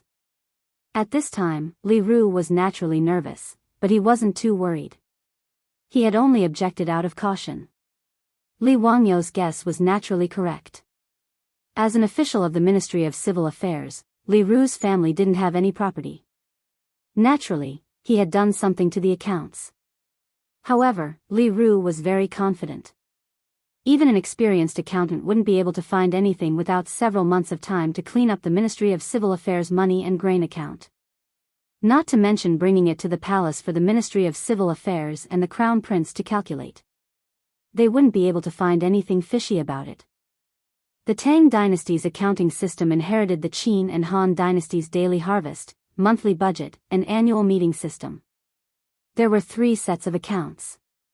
Usually, what he submitted to Dai Zhou were the monthly budget and annual meeting accounts. As for the daily harvest, it was the daily flow of money of the Ministry of Civil Affairs. The data was too complicated, so Dai Zhou didn't look at it. The part that he had done something to was within it. The Ministry of Civil Affairs financial report had to be made in duplicate. It would be reviewed by the Pai Lupi and sent to the Ministry of Official Affairs. As for the other reports, they would be sent to the comparison department to be audited and the results would be reported to the Pai Lupi. The comparison department was one of the 4 divisions under the Ministry of Justice and was in charge of auditing the books. Even the comparison department, a professional organization, couldn't find anything wrong with the accounts, so why would Li Ru be worried that Li Wangyu would find anything? He also regretted that he had been too nervous and lost his composure. The county head of the Ministry of Civil Affairs was within the imperial city and wasn't far away. Not long later, 10 officials from the Ministry of Civil Affairs, as well as a large stack of accounts, were sent into the main hall. Crown Prince Li Qingxian and King Yu Li Tai also followed the servants into the main hall. What no one expected was that the pregnant Empress Zhongsun also came. Your Majesty, I heard that the county head wants Qingxian and Qingke to compete with the Ministry of Civil Affairs officials in mathematics. I was also curious and came to the main hall. Please allow me to watch from the side. Pai Lupi naturally smiled and nodded. He called for the servants to bring a soft stool for his wife and place it beside the throne. He naturally knew why Empress Zhongsun came, so there was no reason to refuse. Although this couple was the emperor and empress of the Tang dynasty, they were the 2 people with the most respected statuses in the world. However, they were no different from the parents of the future. They were filled with anticipation and attention towards any competition that their sons participated in. The officials all stood up and greeted Empress Zhongsun and the Crown Prince. After a series of greetings, Pai Lupi waved his hands at his 2 sons. Qingxian, Qingke, your teacher wants the 2 of you to compete with the Ministry of Civil Affairs officials in mathematics. Are you willing? Father, I am willing. Li Qingxian immediately replied, Teacher said that no one in the world can calculate faster than us with the method he taught us. Father, I will definitely calculate faster than elder brother. Teacher often praises me. Li Tai also didn't want to fall behind. Pai Lupi and Empress Zhongsun only laughed at this. The 2 of them only treated it as the words of a child. As for Li Wangyu saying that they were the fastest in the world, even as parents, they didn't believe it. They only treated it as words that Li Wangyu used to coax children. County head, the accounts are already here. You can begin. Pai Lupi looked at Li Wangyu, ready to see how he planned to compete. Chapter 368. Actually, Li Er did not believe that his 2 sons would be able to compete with the officials of the Ministry of Civil Affairs in terms of calculating speed. This was too ridiculous. Even if Li Wangyu's calculation skills were outstanding, his 2 sons, one 8 and one 9, had only studied with Li Wangyu for 2 months. According to the reports of Crown Prince Li Qingxian and Li Tai's guards, Hu Xianzi usually only played games with the 2 children and didn't have much time to study. Under these circumstances, even if Li Wangyu really was a literary star, he couldn't turn 2 young children into prodigies overnight, right? Pai Lupi thought that Li Wangyu must have accidentally discovered that someone from the Ministry of Civil Affairs was messing with the accounts. That was why he used some competition as an excuse to have Dai Zhou bring the accounts so that he could expose the tricks in front of the officials. Thus, he didn't stop him. He wanted to see who was so daring as to mess with the Ministry of Civil Affairs accounts. Pai Lupi's guess wasn't wrong. Li Wangyu was thinking this way, but it wasn't just that. He really wanted Li Qingxian and Li Tai to show off their skills in front of Pai Lupi and the officials. This was also a demonstration of their learning. The more powerful Li Qingxian and Li Tai were, wouldn't it show that Li Wangyu was a good teacher? This was killing 2 birds with 1 stone. That was why Li Wangyu put so much effort into it. He didn't even hesitate to offend Dai Zhou and the officials from the Ministry of Civil Affairs. After Pai Lupi spoke, Li Wangyu ordered people to bring in a screen and place it in the middle of the hall. He arranged for the 10 officials from the Ministry of Civil Affairs and Li Qingxian and Li Tai to sit on either side of the screen. Your Majesty, the accounts sent by the Ministry of Civil Affairs are the accounts for copper coins and the accounts for corn. I believe that these accounts must be accurate. Otherwise, even if the Ministry of Civil Affairs remembered incorrectly, the Ministry of Civil Affairs audit would be able to find out. Li Wangyou's words made Dai Zhou's expression soften quite a bit. What he said was the truth. From the very beginning, Li Wangyou had never thought that the Ministry of Civil Affairs would have any miscalculations. Just as Li Ru had said, the Ministry of Civil Affairs account books would not only be reviewed internally by the Ministry of Civil Affairs, but also by the Ministry of Justice's Comparison Department. If he had faked the numbers, he would have been found out. Li Wangyou didn't know how much Li Ru had embezzled, and was distressed over it for several days. It wasn't until he chatted with his beautiful boss that he was enlightened by her answer. This was why he had come to Taiji Palace today and caused such a commotion. Dai Zhou's expression softened slightly, but Li Wangyou continued, however, even if the Ministry of Civil Affairs account book is accurate, it can still be checked again. It won't take much time. It was also a good opportunity for His Highness the Crown Prince and His Highness the King of Yu to compete with the officials of the Ministry of Civil Affairs. The method of the competition is for the subject to read out the numbers in the account book, and both parties will calculate. In the end, the faster and more accurate side will win. What does Your Majesty think? Pai Lupi couldn't help but raise his eyes to look at the thick pile of account books in the center of the hall. He then looked at Empress Zhongsun, his face full of confusion. What did this kid want to do? Was he really going to have his two sons compete with the officials of the Ministry of Civil Affairs? Before Pai Lupi could speak, Dai Zhou couldn't help but frown and speak. County Head Huxian, there are so many accounts books this year. How can it be finished in such a short time? With so many accounts books, even if the Ministry of Civil Affairs did their daily calculations, it would still take more than a month. How could it be finished in such a short time? Li Wangyou chuckled, Minister Dai, it won't take much time. 15 minutes is enough. His words caused an uproar among the officials. They felt that County Head Huxian was joking again. The accounts books of the Ministry of Civil Affairs had a thick pile of money. Even if it was just to look through them once, 15 minutes was far from enough. Before Dai Zhou could speak, Li Wangyou walked to the front of the account books and picked up one of them. He looked at the officials of the Ministry of Civil Affairs. Everyone, are you ready? When the officials of the Ministry of Civil Affairs heard that they were going to compete with two young children in mathematics, they all felt humiliated. Even if the two young children were the Crown Prince of the Tang Dynasty and His Highness King Yu, Li Wangyou's suggestion was still a form of humiliation to these officials who were skilled in mathematics. In the face of Li Wangyou's words, the 10 officials of the Ministry of Civil Affairs didn't say anything. Instead, they silently took out their calculating chips and placed them on the table. Li Wangyou awkwardly rubbed his nose and then looked at Li Qingxian and Li Tai. Qingxian, Qingke, are you ready? Li Qingxian and Li Tai's faces were already filled with anticipation. Hearing this, the two of them took out something from their sleeves and placed it on the table in front of them. Teacher, don't worry. We will definitely win. After spending many days with the naughty children of Dingzhou village, Li Qingxian's personality had become much more cheerful. He finally returned to the appearance of a 9-year-old child and no longer had the Crown Prince's majesty that he had purposely put on before. Li Tai also didn't want to be outdone. The little fatty waved his fist. Teacher, I will definitely calculate the fastest today. The things that the two of them took out made Pai Lupi, Dai Zhou, and the others very curious. They all stretched out their necks to see what it was.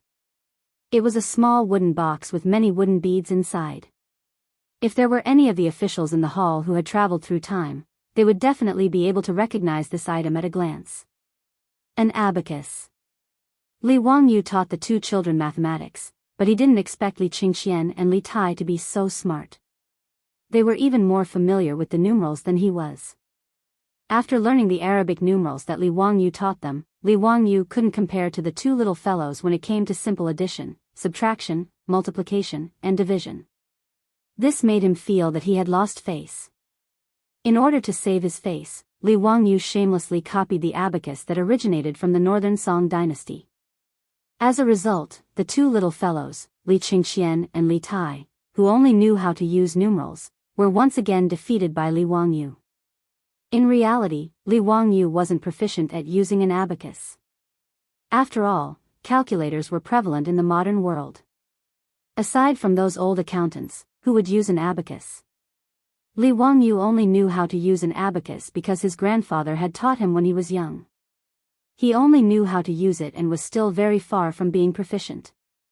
However, no matter how rusty he was at using an abacus, his calculation speed far surpassed that of numerals.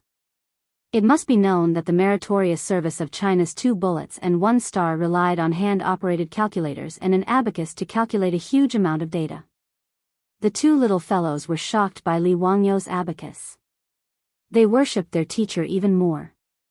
The 2 of them were indeed smart. They didn't need much time to use the abacus to become proficient. Especially the little fatty, Li Tai. His little chubby hands were as fast as lightning when he used the abacus. This made Li Wangyu speechless. In the modern world, he had seen some videos of gaming gods. Those were simply inhuman people who used their hands to dance on the keyboard. They made him speechless. In Japan, there was a player called Takahashi who could press the button 16 times in a second on an old-fashioned game controller and fire 16 bullets. He was called 16 Brothers in a Second. Needless to say, those professional gamers could effectively type 200 to 300 times on the keyboard in a minute, which made Li Wangyu, who was not very good with his hands, feel speechless. And the little fatty, Li Tai, was unexpectedly also a master of hand speed. Ever since he learned how to use an abacus, every time he used the abacus, Li Wangyu would unconsciously associate it with a scene in a manga. In short, ever since the 2 little fellows learned how to use an abacus, Li Wangyu never used the abacus in front of them again. He couldn't afford to lose face. Chapter 369. The abacuses in Li Qingxian's and Li Tai's hands were also specially found by Li Wangyu. He had Carpenter Lu make them as a gift for the 2 little ones. When Carpenter Lu knew that he was making the abacuses for the Crown Prince and the King of Yu, he was very attentive. Even when her own son wanted to help, he was chased far away by Carpenter Lu. He used all of his skills to make 2 exquisite abacuses. Li Qingxian and Li Tai loved these 2 exquisite abacuses so much that they couldn't put them down. Pai Lupi and Empress Zhongsun naturally didn't recognize the abacuses their sons took out. Empress Zhongsun couldn't hold back her curiosity and asked, "Qingxian, Qingke, what is this?" "Mother, this is an abacus. The teacher gave it to us." Li Qingxian proudly shook his abacus, making a clattering sound. "What is its use?" Empress Zhongsun turned her gaze to Li Wangyu, hoping for an explanation. Li Wangyu quickly bowed, "Your Highness, the abacus is used for calculation. It is the same as counting chips, but it is faster and more accurate." Empress Zhongsun nodded. This county often made these strange things, but she didn't know how much faster this abacus was than counting chips. Could it really let her 2 sons win the competition? She didn't care about the problems with the Ministry of Civil Affairs accounts. That was something her husband needed to worry about. As a mother, Empress Zhongsun cared more about her son. Could it really be as Li Wangyu said, that he could calculate faster than 10 officials from the Ministry of Civil Affairs? Li Tai couldn't help but yell, "Mother, the teacher said that in terms of calculating speed, my abacus is the best in the world. No one can be faster than me." His words made Empress Zhongsun cover her mouth and laugh. She felt that her silly son believed everything. This was most likely Li Wangyu teasing them. They actually took it seriously.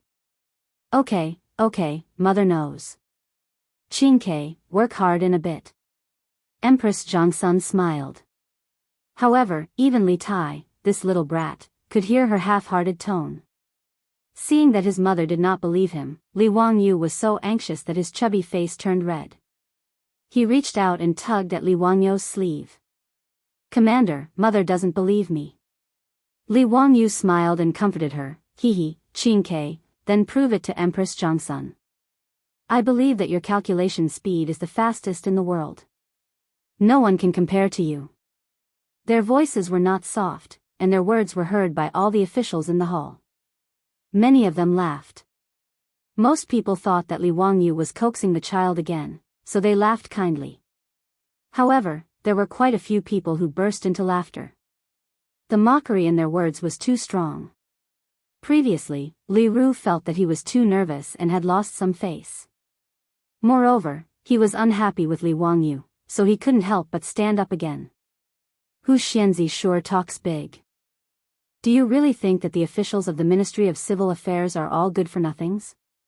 His words were clever. He directly placed Li Wangyu on the opposite side of the officials of the Ministry of Civil Affairs, causing all the officials in the hall to glare angrily at Li Wangyu. Li Wangyu glanced at Li Ru. Physician Li, Mo Fei doesn't believe me? That's simple. If you think I'm talking nonsense, why don't we make a bet? Let's make a bet. What do you want to bet? Hee, let's bet on your villa in Dutton Lane. If the officials of the Ministry of Civil win, I will offer you 1,000 taels of gold.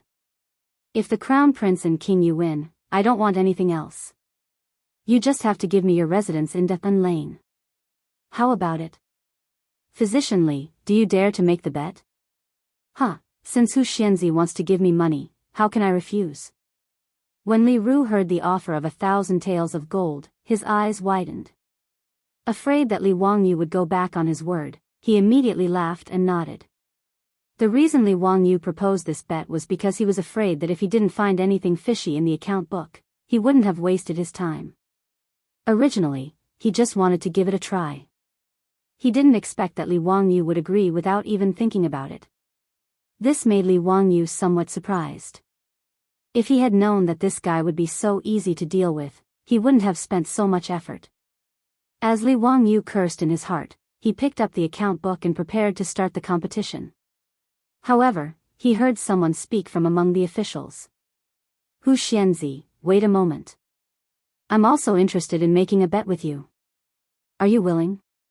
Li Wangyu looked over in surprise. It was the Duke of Chongping, Zhang Liang. Oh. The Duke is also interested. What do you want to bet? I want to bet on Zhao Yebai. If the Crown Prince and King you win, I will give you 100 taels of gold. If not, Hu Xianzi will lose Zhao Yebai to me. How about it? Zhang Liang really couldn't bear to part with Zhao Yebai. Ever since he lost to Li Wangyu in front of the Hall of Martial Virtue and lost his mount, he had been brooding. Today, after seeing Li Wangyu shamelessly boast that 2 8- or 9-year-old children were faster than an official from the Ministry of Civil Affairs, and that it was 2 against 10, he felt that his opportunity had come. Thus, after Li Wangyu made a bet with his brother-in-law, Li Wangyu, he immediately stood up. He also wanted to make a bet with Li Wangyu and win back his beloved mount. Hearing this, Li Wangyu couldn't help but grin. He only had one precious horse. After it was mercilessly seized by his beautiful superior, he was still wondering where he could buy another one. He knew that Zhang Liang's mansion also had a precious horse similar to Zhao Yebai. It was called the Jade Flower Horse. Horse was a horse with a greenish-white coat. Zhao Yebai and the Jade Flower Horse were 2 precious horses that Zhang Liang had spent a lot of money to get from the western regions. He treasured them a lot, and it wouldn't be an exaggeration to say that they were worth 100 taels of gold. County Duke, we can make a bet, but I don't want gold. If the prefectural duke loses, just give me your Jade Flower Horse. What does the prefectural duke think? Li Wangyu's condition made Zhang Liang feel a toothache. Losing Zhao Yebai already made him lose his appetite. If he lost the Jade Flower Horse as well, it would be even worse than killing him. However, looking at the angry official from the Ministry of Civil Affairs and Li Qingxian and Li Tai, who were still acting cute in front of Empress Zhangsun, Zhang Liang hesitated for a long time. In the end, he gritted his teeth and agreed. Fine, Hu Xianzi, I'll use the Jade Flower Horse to bet with you. Li Wangyu almost laughed out loud. There really was someone rushing to give him benefits. When luck came, it really couldn't be stopped. Whatever he wanted came, it really was a pleasant surprise. He hurried forward and struck Zhang Liang's hand to seal the bet. Just as he was about to announce the start of the competition, several people among the officials stood up. Hu Xianzi, this old man also wants to make a bet with you. Are you willing? Li Wangyu was taken aback. Before he could speak, he heard Qing Yaojin slam the table and stand up. Surnamed Wang, what do you mean by this? Are you bullying this old man's nephew? How do you want to bet? This old man will bet with you. The people who stepped forward to make a bet with Li Wangyu were the head of the Wang clan in Taiyuan, Wang Renyu, and Jing Yuanshou of the Zheng clan in Xinjiang. The aristocratic families had targeted Li Wangyu many times, but they had all been defeated. The grievances between the two sides had long been irreconcilable. Wang Renyu, Jing Yuanshou, and the others naturally didn't believe Li Wangyu's words today. Seeing Li Ru and Zhang Liang step forward to make a bet with Li Wangyu, they looked at each other and felt that this was a good opportunity to add insult to injury, so they also stepped forward. They hadn't expected Qing Yaojin to interfere. Duke Lu, why do you say this? Could it be that Duke Chongping can make a bet, but we can't? Bastard, you want to bet? Sure, this old man will bet with you. Qing Yaojin's words moved Li Wangyu and angered him. Wasn't this old hooligan blocking his chance to get rich? Chapter 370. On the throne, Pai Lupi's face darkened. He was already dissatisfied when Li Ru and Zhang Liang wanted to bet with Li Wangyu. Now, the aristocratic families also jumped out, which made Pai Lupi even more annoyed. One had to know that although these people were betting with Li Wangyu, they were betting on his eldest son and second son. Although Pai Lupi didn't believe Li Wangyu's words, he didn't want others to look down on his son. The Tangs loved gambling. Many people didn't believe in Crown Prince Li Qingxian and Prince Li Tai. Seeing that Wang Renyu, Jing Yuanshou, and others also wanted to participate in the bet, many of the officials in the hall became restless. But Pai Lupi's darkened face made them change their minds. No one present was stupid. They soon realized that something was wrong. The people who wanted to stand up all kept silent and watched the fun. Li Ru and Zhang Liang naturally saw Pai Lupi's darkened face. They couldn't help regretting it. But now that the bet had been set, it was too late to say anything.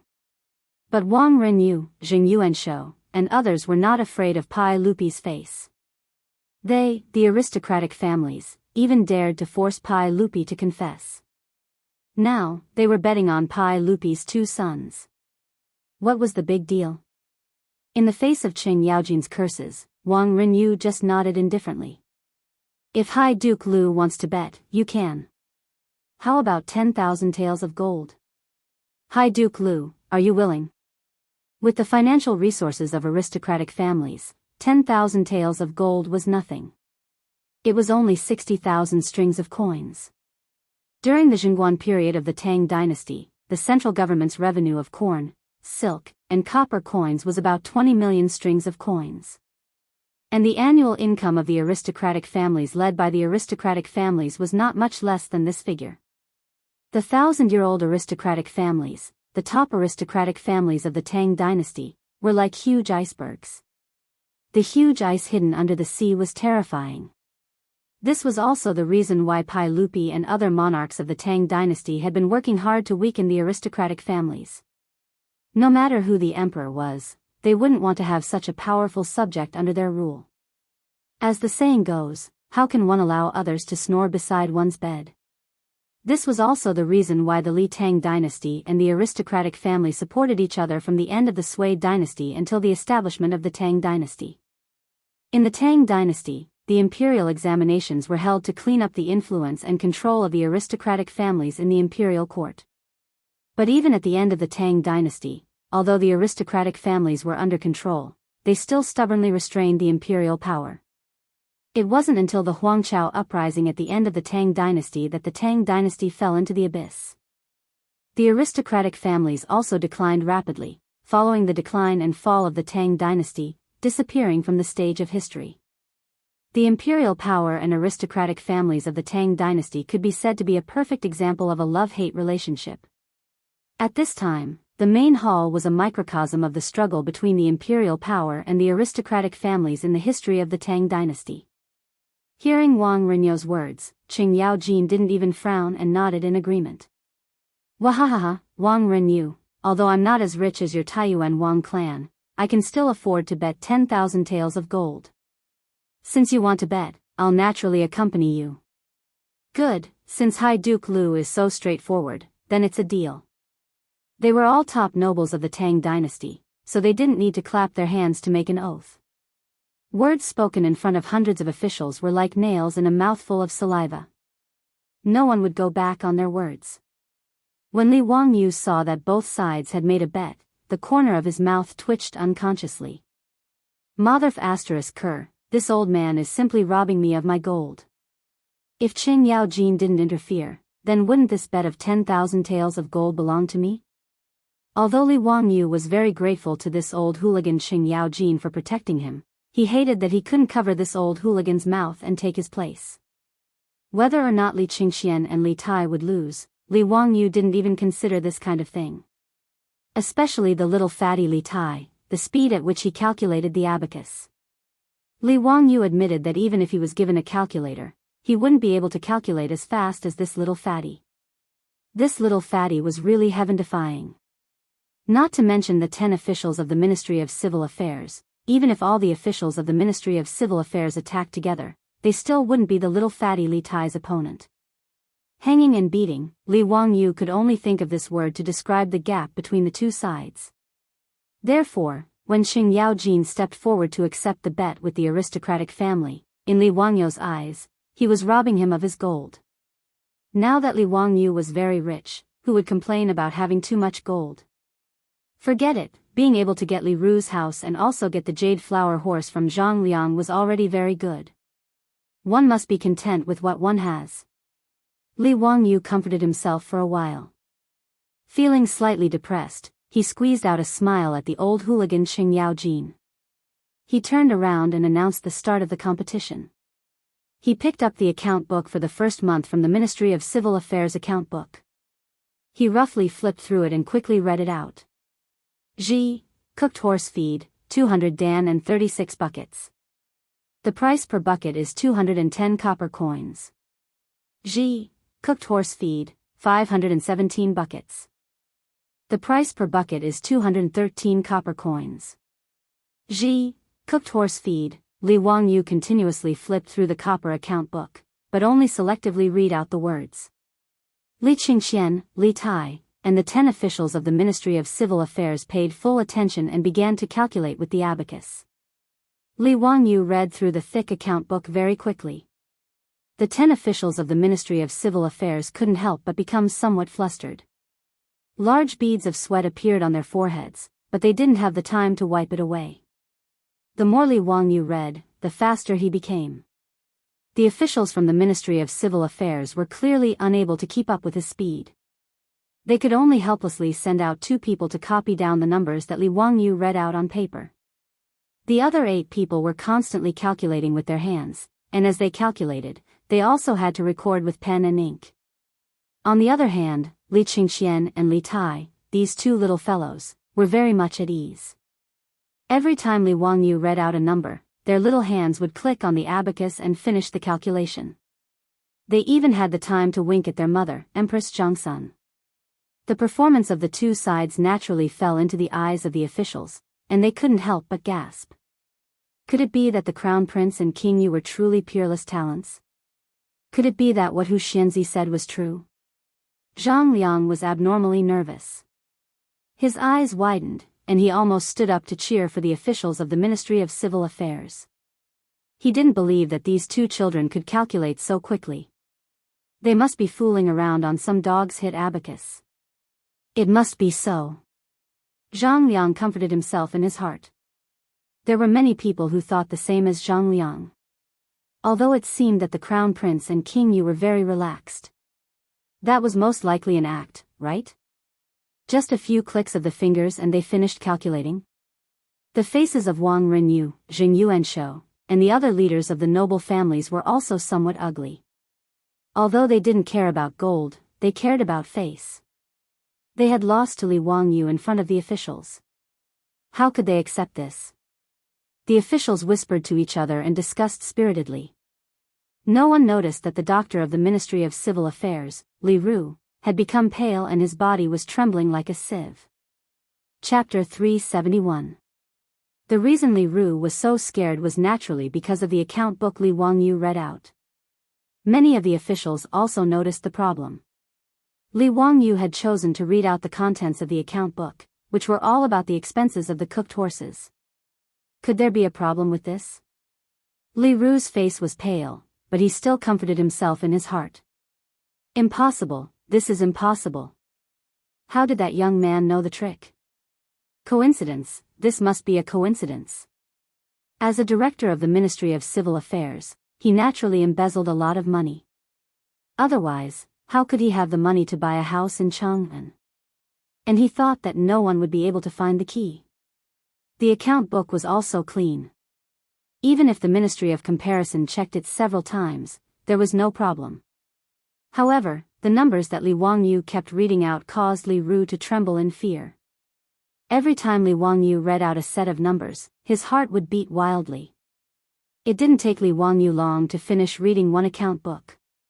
He picked up another one and flipped through a few pages. When he found the content he needed, he continued to read quickly. Cooked food, horse feed. When he was reading out the account book, his eyes inadvertently saw Li Ru's face. Li Ru's panicked expression made Li Wangyu's lips curl up unconsciously. Caught you. Sure enough, it was exactly the same as what he and his beautiful boss had analyzed. This Li Ru really did something here.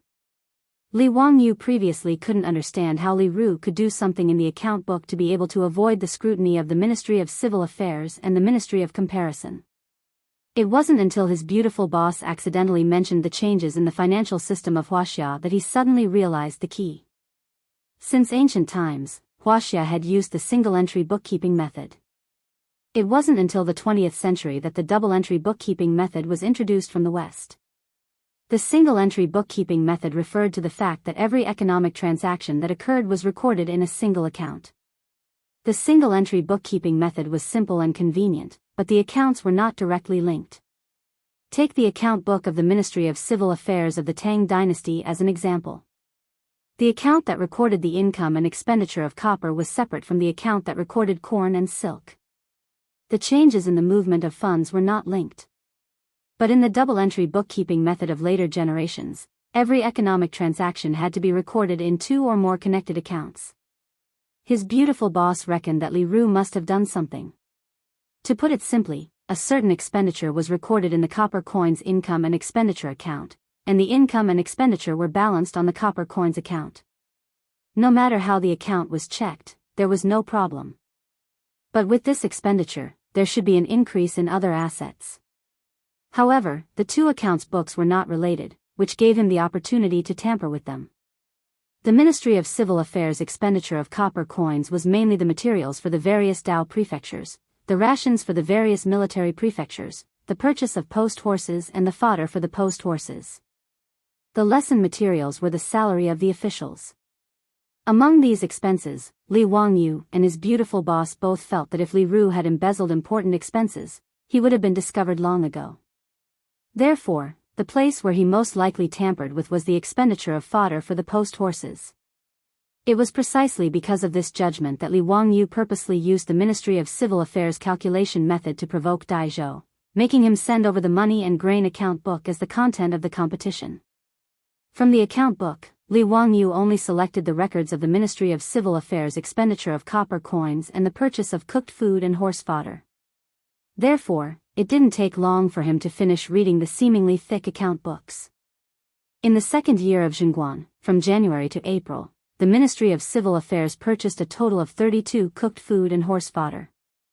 As soon as he finished reading, the 10 officials of the Ministry of Civil Affairs were still sweating profusely as they calculated the numbers. Li Qingxian and Li Tai respectively spoke. Commander, the total expenditure is 370,000 strings of copper coins and 765 coins. Commander, the total amount of cooked food and horse fodder purchased is 17,619 coins. Once Li Qingxian and Li Tai's words left their mouths, the officials were all stunned. Even Pai Lupi and Empress Zhongsun were stunned. These two little fellows really calculated it? So fast? Were they talking nonsense? In the hall, everyone was silent, not knowing what to say. They could only cast their gazes at the officials of the Ministry of Civil Affairs who were still desperately fiddling with the calculation chips and calculating the results. The two little fellows saw that they had calculated the results, but no one praised them. Even their father and mother didn't say anything. They couldn't help but feel anxious. Li Qingxian pulled on Li Wangyou's sleeve. "Commander, what do they mean? Did we calculate incorrectly?" Li Wangyou chuckled and reached out to pat Li Qingxian's head to comfort him. "Qingxian, they didn't expect you and Qing Ke to be so powerful. They were scared." Little fatty Li Tai raised his chin and proudly replied, "Humph, who told them to look down on me and my brother? Now they know how powerful we are." Previously, Li Ru, Zhang Liang, Wang Renyu and the others had used the two of them as a bet, making it clear that they didn't believe them. This had already made Li Qingxian and Li Tai very angry. If it weren't for the presence of Pai Lupi and Empress Zhangsun, the two little fellows probably would have made a scene on the spot. Now that they had easily beaten the officials of the Ministry of Civil Affairs, the two little fellows were very proud. Under the gazes of the officials in the hall, Pai Lupi and Empress Zhangsun, the 10 most skilled officials of the Ministry of Civil Affairs finally calculated the results. "Your Majesty, Hu Xianzi spent a total of 370,000 strings of copper and 765 silver coins to buy 17,619 dan of cooked horse feed." Li Wangyou lightly clapped his hands a few times. "Not bad. Everyone, His Highness the Crown Prince and His Highness the King of you have calculated correctly. It is exactly the same as what was recorded in the Ministry of Civil Affairs." As soon as he finished speaking, the hall immediately exploded. The officials didn't care about etiquette in front of the hall and raised their voices. They were all whispering to each other. "Prime Minister Fong, His Highness the Crown Prince and His Highness the King of you aren't talking nonsense? They are only 8 or 9 years old. How can they be so powerful? Duke Wei, this old man also doesn't understand. Is His Highness the Crown Prince really so smart?" Fang Xianling shook his head. He felt that today's events were too unbelievable. "I think Hu Xianzi taught him well. His Highness the Crown Prince is also studying at the Hongwen School. He doesn't seem to be very smart, just average. Tisk, is Hu Xianzi really so amazing? Not only is he an unparalleled talent, but he also knows how to teach his disciples. This is really amazing." At this time, Zhang Liang was disgusted as if he had eaten a fly. He couldn't help but angrily glare at his brother-in-law. It was all because of this bastard. Not only did he not win back Xiao Yebai, but now it seemed that he also had to lose the Jade Flower Horse. Wang Renyu, Zheng Yuanshou, and the other big shots were also depressed.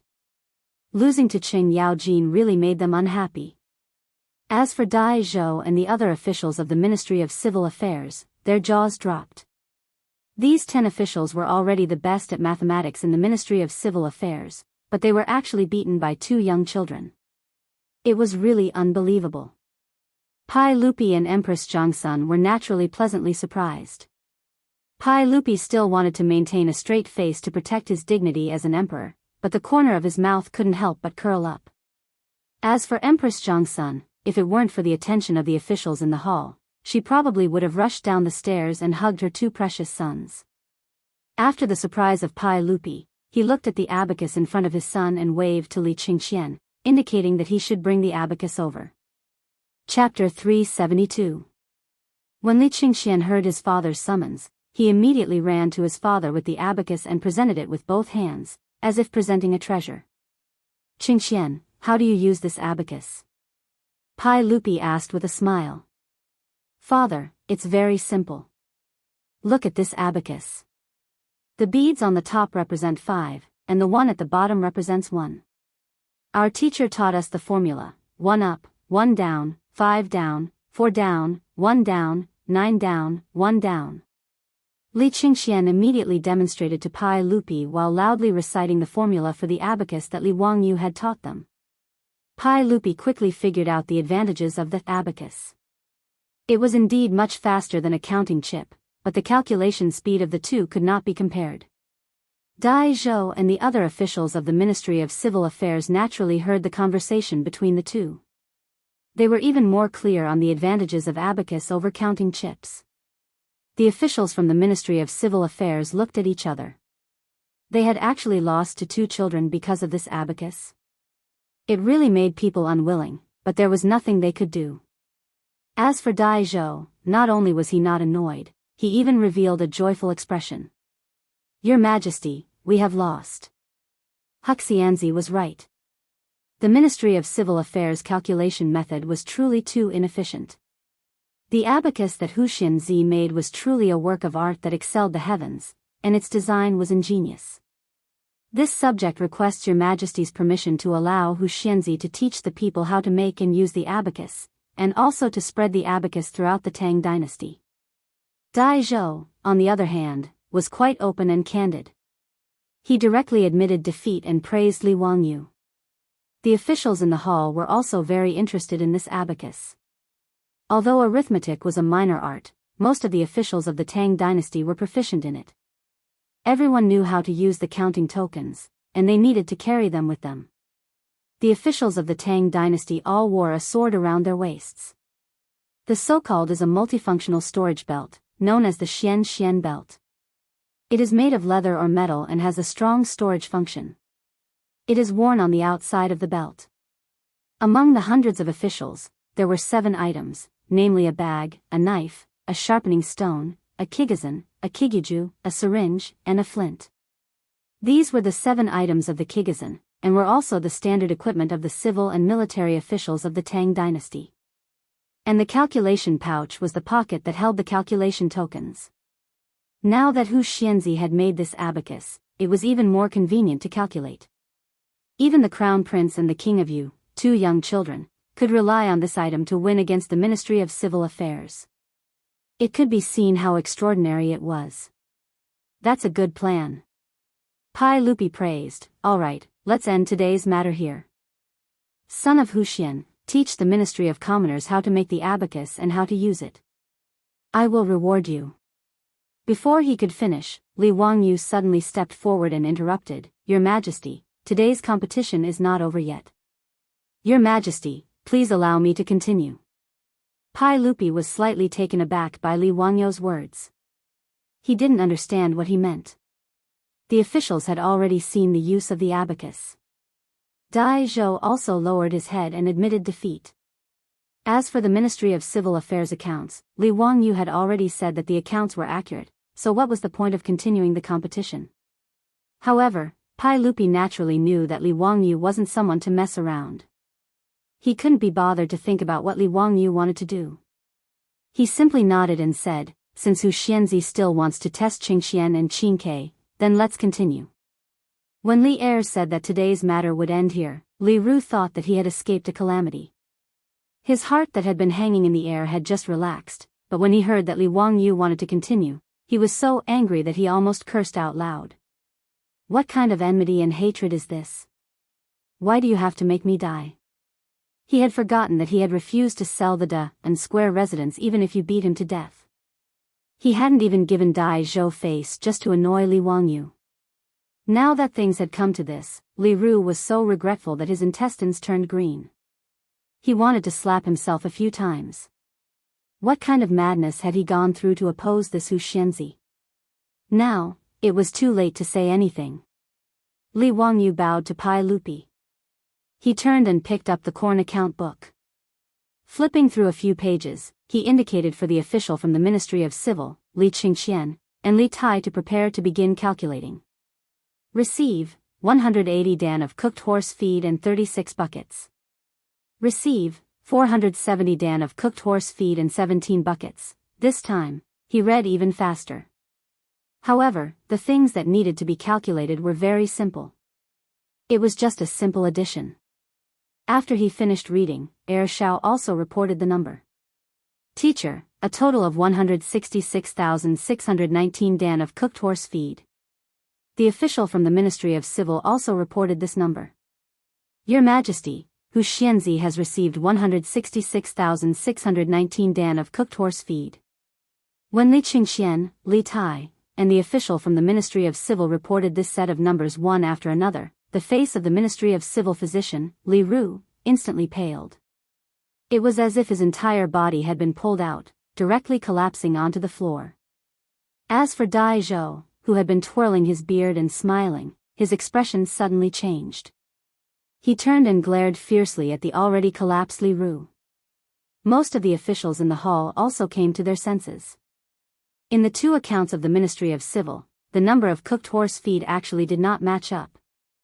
In the copper account book, the results of the calculations just now showed that in 2 years and 4 months, Zhenguan had spent about 370,000 strings of copper coins and 170,000 dan of cooked horse feed.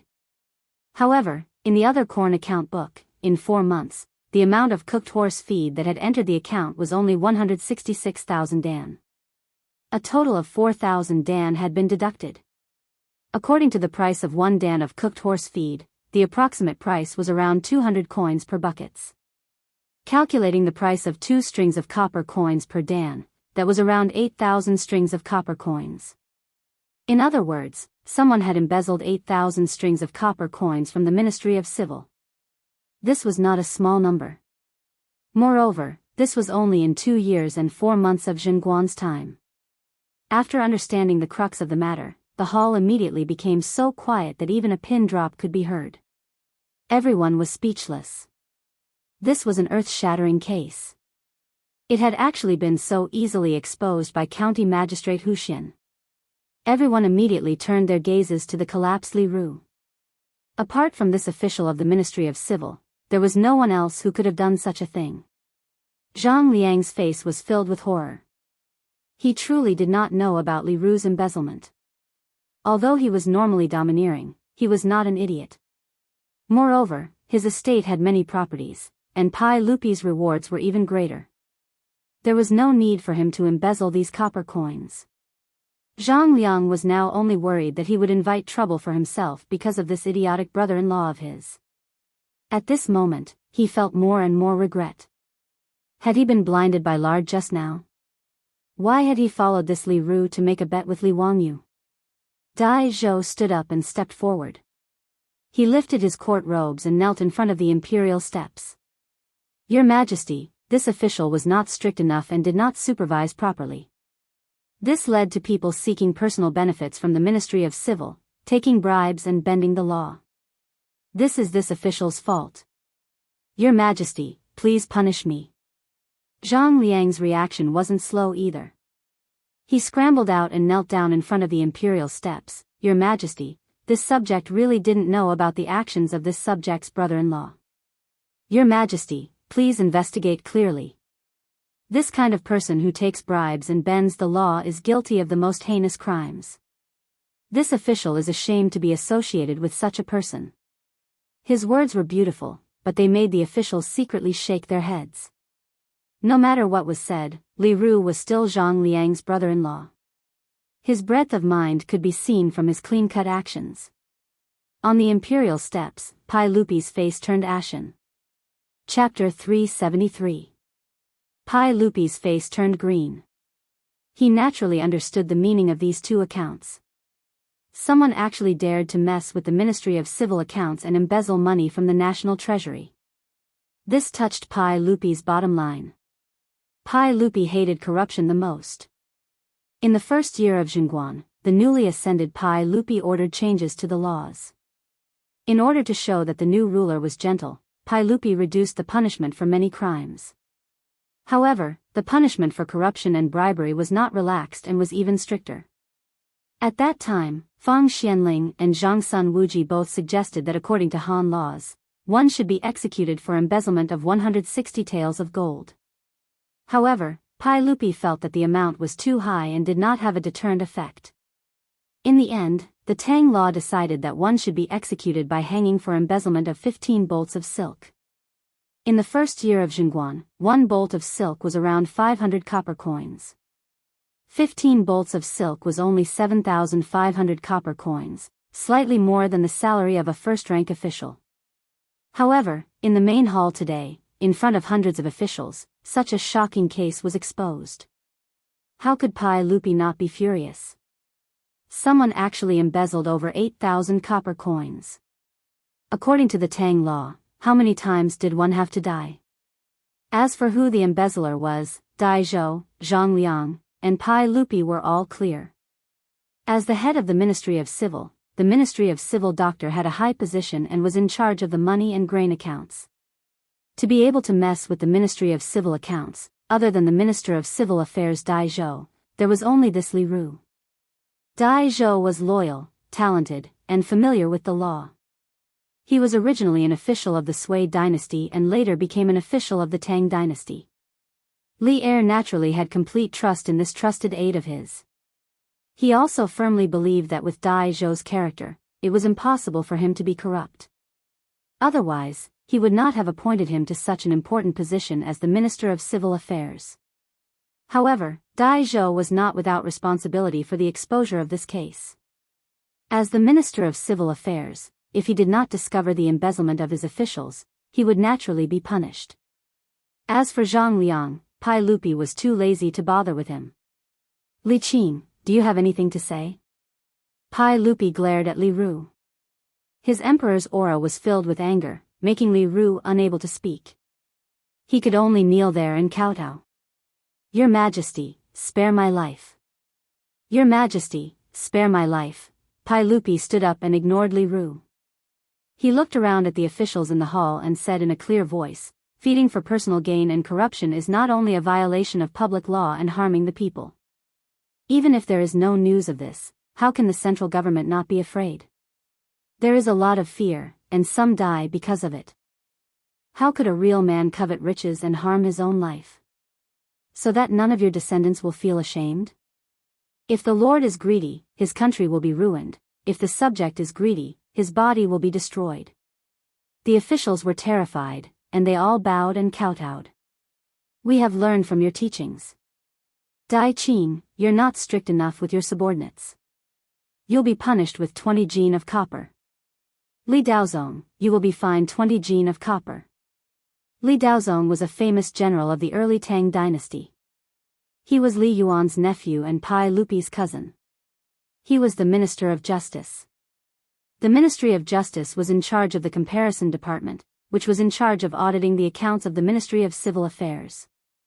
Therefore, if there was a problem with the accounts of the Ministry of Civil Affairs, he, as the Minister of Justice, naturally had to take responsibility. 20 jin of copper was actually not much. It was just a few copper coins. It was just a small punishment. But to Dai Zhou and Li Daozong, these big shots of the imperial court, losing face was much more important than the copper coins. As for Pai Lupi's punishment, the two of them had nothing to say. They lowered their heads and accepted their punishment. Where is Minister Wei? Here. Wei Zheng stepped out. Take Li Ru from the Ministry of Civil Affairs and order the Imperial Censorate, the Supreme Court, and the Ministry of Justice to investigate how much Li Ru has embezzled and whether he has any accomplices. Punish him severely. Arrest his family and take them from the prison. Confiscate their family's records and return them to the National Treasury. Li Ru had taken the position of the Ministry of Civil Affairs in the 9th year of Wu De. It had been 3 years since then. In just 4 months, he had embezzled more than 8,000 copper coins. It was unknown how much Li Ru had embezzled before. After Pai Lupi angrily gave out the verbal order, the palace guards came forward and dragged Li Ru, who was already limp like a dead dog, out of the palace. His ending was self-evident. After being found guilty of embezzlement, other than being hanged, there was no other possibility. As for his family, they didn't end up any better. The women were thrown into the Yeding Palace to work, and the men were enslaved. Their descendants could never become officials. Although Li Ru and his family's ending was tragic, Li Wangyu did not sympathize with them. In the future, he was a loser. What he hated the most were corrupt officials. In his eyes, these people deserved to die. However, just as Pai Lupi finished giving out the verbal order, Li Wangyu ignored Pai Lupi's extremely ugly expression and said, "Your Majesty, Li Ru's residence in Da and Square has already been lost to me. When the Ministry of Civil Affairs punished him with confiscation of his family's property, it cannot be counted. That is already my property." His words made Pai Lupi so angry that he almost kicked him. "You're still thinking about that residence at this time? How could Pai Lupi know that Li Wangyu had caused so much trouble today and even helped him get rid of a big tiger? It was all for that residence in Da-un Square. If Li Ru knew that he had lost his life because of a residence, would he sully himself to death before he could be hanged? Pai Lupi took a deep breath and suppressed the anger in his heart before saying, "Yes, I permit it. Court is dismissed." After saying this, Pai Lupi turned and left. Empress Zhangsun helplessly shook her head and chased after her husband.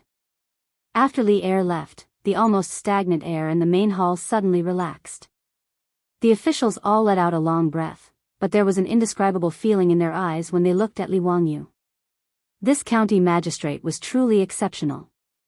He had caused such a ruckus in order to expose the corruption of the Ministry of Civil Affairs. However, how did he know that the Ministry of Civil Affairs had falsified the accounts and embezzled the copper coins? Quite a few officials had a higher opinion of Li Wangyu in their hearts. They felt that this county magistrate could not be easily offended. At this time, Zhang Liang no longer had his previous arrogance. Although Pai Lupi did not punish him, he was still quite frightened.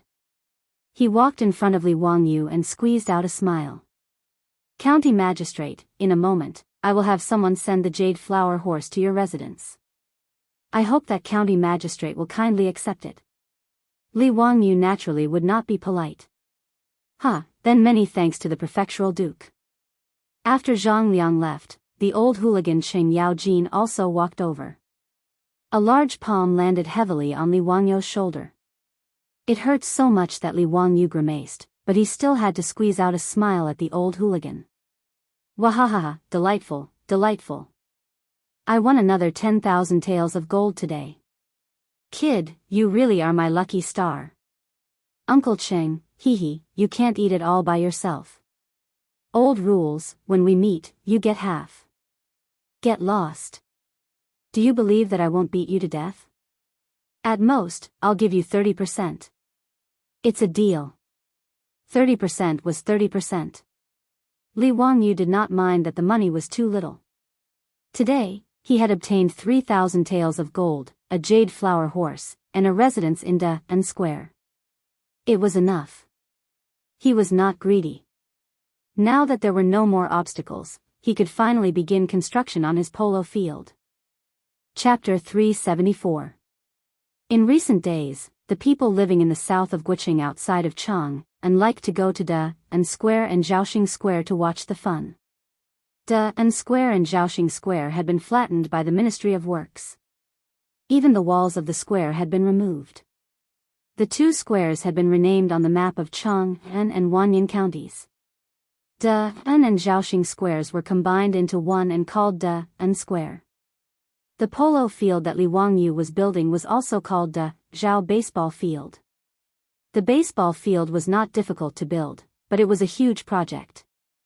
To build the stands with yellow soil, other than the workers using stone rollers to tamp down the soil, the biggest project was transporting the yellow soil. Li Wangyu had once thought of using bricks to build the spectator stands. However, after a simple estimate of the construction cost, he immediately abandoned this idea. In this era, even the towering city walls of Chang'an were made of yellow soil on the inside. They were only protected by thick bricks on the outside. Therefore, after confirming with the officials of the Ministry of Works, Li Wangyu decided to use yellow soil to build the stands and add a layer of black bricks for protection. The stands were shaped like a triangular prism, 10 meters tall, and around 4,000 meters in circumference. Using the volume formula of the triangular prism, the construction of the polo field required about 130,000 cubic meters of earth. This project was huge in the Tang dynasty. Fortunately, Li Wangyu had the four-wheeled carriage, so the work that used to be the most labor-intensive had become much simpler. If they didn't have four-wheeled carriages and relied on ox carts to transport the earth, even Li Er wouldn't be able to afford the cost. The weight of 1 cubic meter of earth was about 2 tons. For long-distance transportation, the carriage could carry at most 400 kilograms. 1 cubic meter of earth required 3 carriages. The four-wheeled carriage could move 1 cubic meter of earth at a time, and it was even faster. All of the earth was taken from the foot of Qinling Mountain in Hu County. The four-wheeled carriage could make 2 trips a day. With Li Wangyou's 10,000 taels of gold as construction costs, the Ministry of Works was prepared to invest in over 200 four-wheeled carriages to transport the earth. About 400 cubic meters of earth could be transported in a day, and the construction of the polo field would be completed in about a year. Li Wangyou racked his brains and even helped Pai Lupi fight against the corrupt officials in the court. Finally, the construction of the polo field could begin. After flattening the original Da and Zhao Xing workshops, the polo field officially began construction. The originally quiet south of the city became abnormally lively. Every day, there was an endless stream of carriages transporting earth from Anhuimen to the construction site of Dazhao Square. As the terracotta stands continued to rise, more and more people came to watch. Everyone was curious about what the Dazhao baseball stadium would look like after it was completed. Li Wangyou was not willing to let go of this opportunity for publicity. He actually had people draw a huge rendering of the completed polo field outside the construction site of Dazafang. It attracted the people who saw this picture and they were all amazed. However, there was still a year before the completion of the polo field. In fact, this was quite fast for the Tang dynasty. After Li Wangyou started work again, he ran to the construction site a few times and no longer had any interest in being a supervisor. He threw all the work to the officials of the Ministry of Works and ran back to Dingzhou village to be a carefree, hands-off shopkeeper. In a flash, it was June, but the weather was getting hotter. Fortunately, with the saltpeter ice method, there was no shortage of ice in Li Wangyou's mansion. This made Li Wangyou and his beautiful boss, who experienced summer without air conditioning and electric fans, feel a little better. But even so, because the buildings of the Tang dynasty were all made of wood or yellow mud, they lacked insulation. Under the summer sun, the room was still uncomfortably hot. With the weather so hot, Li Wangyou was even more lazy to go out. He almost did not want to move except when the sun set and he went out for a walk. Changqing, remember to remind me to go back and tell the officials of the Ministry of Works that they must build a swimming pool in the manor. This damn weather is really too hot. Li Wangyou desperately waved the folding fan in his hand. He raised his head and drank a mouthful of ice water, but he was still sweating from the heat. The beautiful boss rolled her eyes at him and was too lazy to speak. She was also sweating and constantly waving the fan in her hand. Zio, why is the Tang dynasty so hot? I think it's even hotter than the future. I also traveled to Xi'an in the summer. How could it be so hot? It's almost 40 degrees Celsius, right? Li Wangyou weakly replied, I think so too. Now that you mention it, I remember something. I seem to have read in a book that during the Sui, Tang, and Song dynasties, China's climate seemed to have entered a warm period. The temperature rose and the average temperature was higher than that of the future. In the Tang dynasty, there were 19 years of winters, but because the temperature was too high, there was no snow. The beautiful boss listened to his words and became even more dispirited. She lay on the table and said weakly, Oh my God, I really want an air conditioner. Even an electric fan would be fine. Li Wangyou couldn't help but laugh. In your dreams. An air conditioner? Don't even think about an electric fan. Here, the hand-cranked generator in the courtyard has electricity. Go and build an electric motor, then you can use an electric fan. The beautiful boss raised her head and glared at him fiercely to express her dissatisfaction. Li Wangyou chuckled. When he was about to continue speaking, he suddenly thought of something and sat up abruptly. Zio, what are you doing? Why are you so surprised? The beautiful boss asked in a bad mood. Changqing, I think I know how to build an air conditioner. Are you crazy? You majored in e-commerce. You can't even build an electric motor for an electric fan, and you want to build an air conditioner? Li Wangyou carefully recalled the memory in his mind. After confirming that there was no mistake, he couldn't help but laugh. Huh, you don't say. I really do know how to build an air conditioner. It's very simple. Humph, I don't believe your words. Hee hee, then do you want to make a bet? What if I build an air conditioner for you? Seeing Li Wangyou mention a bet again, the beautiful boss couldn't help but blush. She remembered the bet from last time. Bah, stinking rogue. The beautiful boss didn't answer Li Wangyo's question, but she also didn't believe what he said. Forget it, this lord is magnanimous. I won't lower myself to your level. You wait, I'll go and build an air conditioner. Li Wangyu stood up and shouted outside the courtyard. Li Heng, prepare a horse for me. I want to go to the county seat of Hu County. Lang Jun, it's a hot day. If there's anything you need, you can ask the old slave or the Nyo brothers to do it. No, you won't be able to explain it clearly. I can only go by myself. Go prepare a horse. Li Heng, the old butler, was helpless. He could only ask Nyo Wu to accompany Li Wangyu to the county seat of Hu County. Seeing that Li Wangyu was actually going to build an air conditioner, the beautiful boss couldn't help but be curious. Could it be that in the Tang dynasty, there was no electricity, no mechanical industry, no freon? Could Li Wangyu make an air conditioner out of thin air? Chapter 375. Li Wangyu didn't care about the hot weather. He braved the scorching sun and made a trip to Huxin County, then went to the porcelain kiln in Huxin. This old man greets county head Huxin. The manager of the kiln hurriedly came out to greet him. Li Wangyo's reputation resounded like thunder in Chang'an, and there was no one in Huxin County who didn't know of him.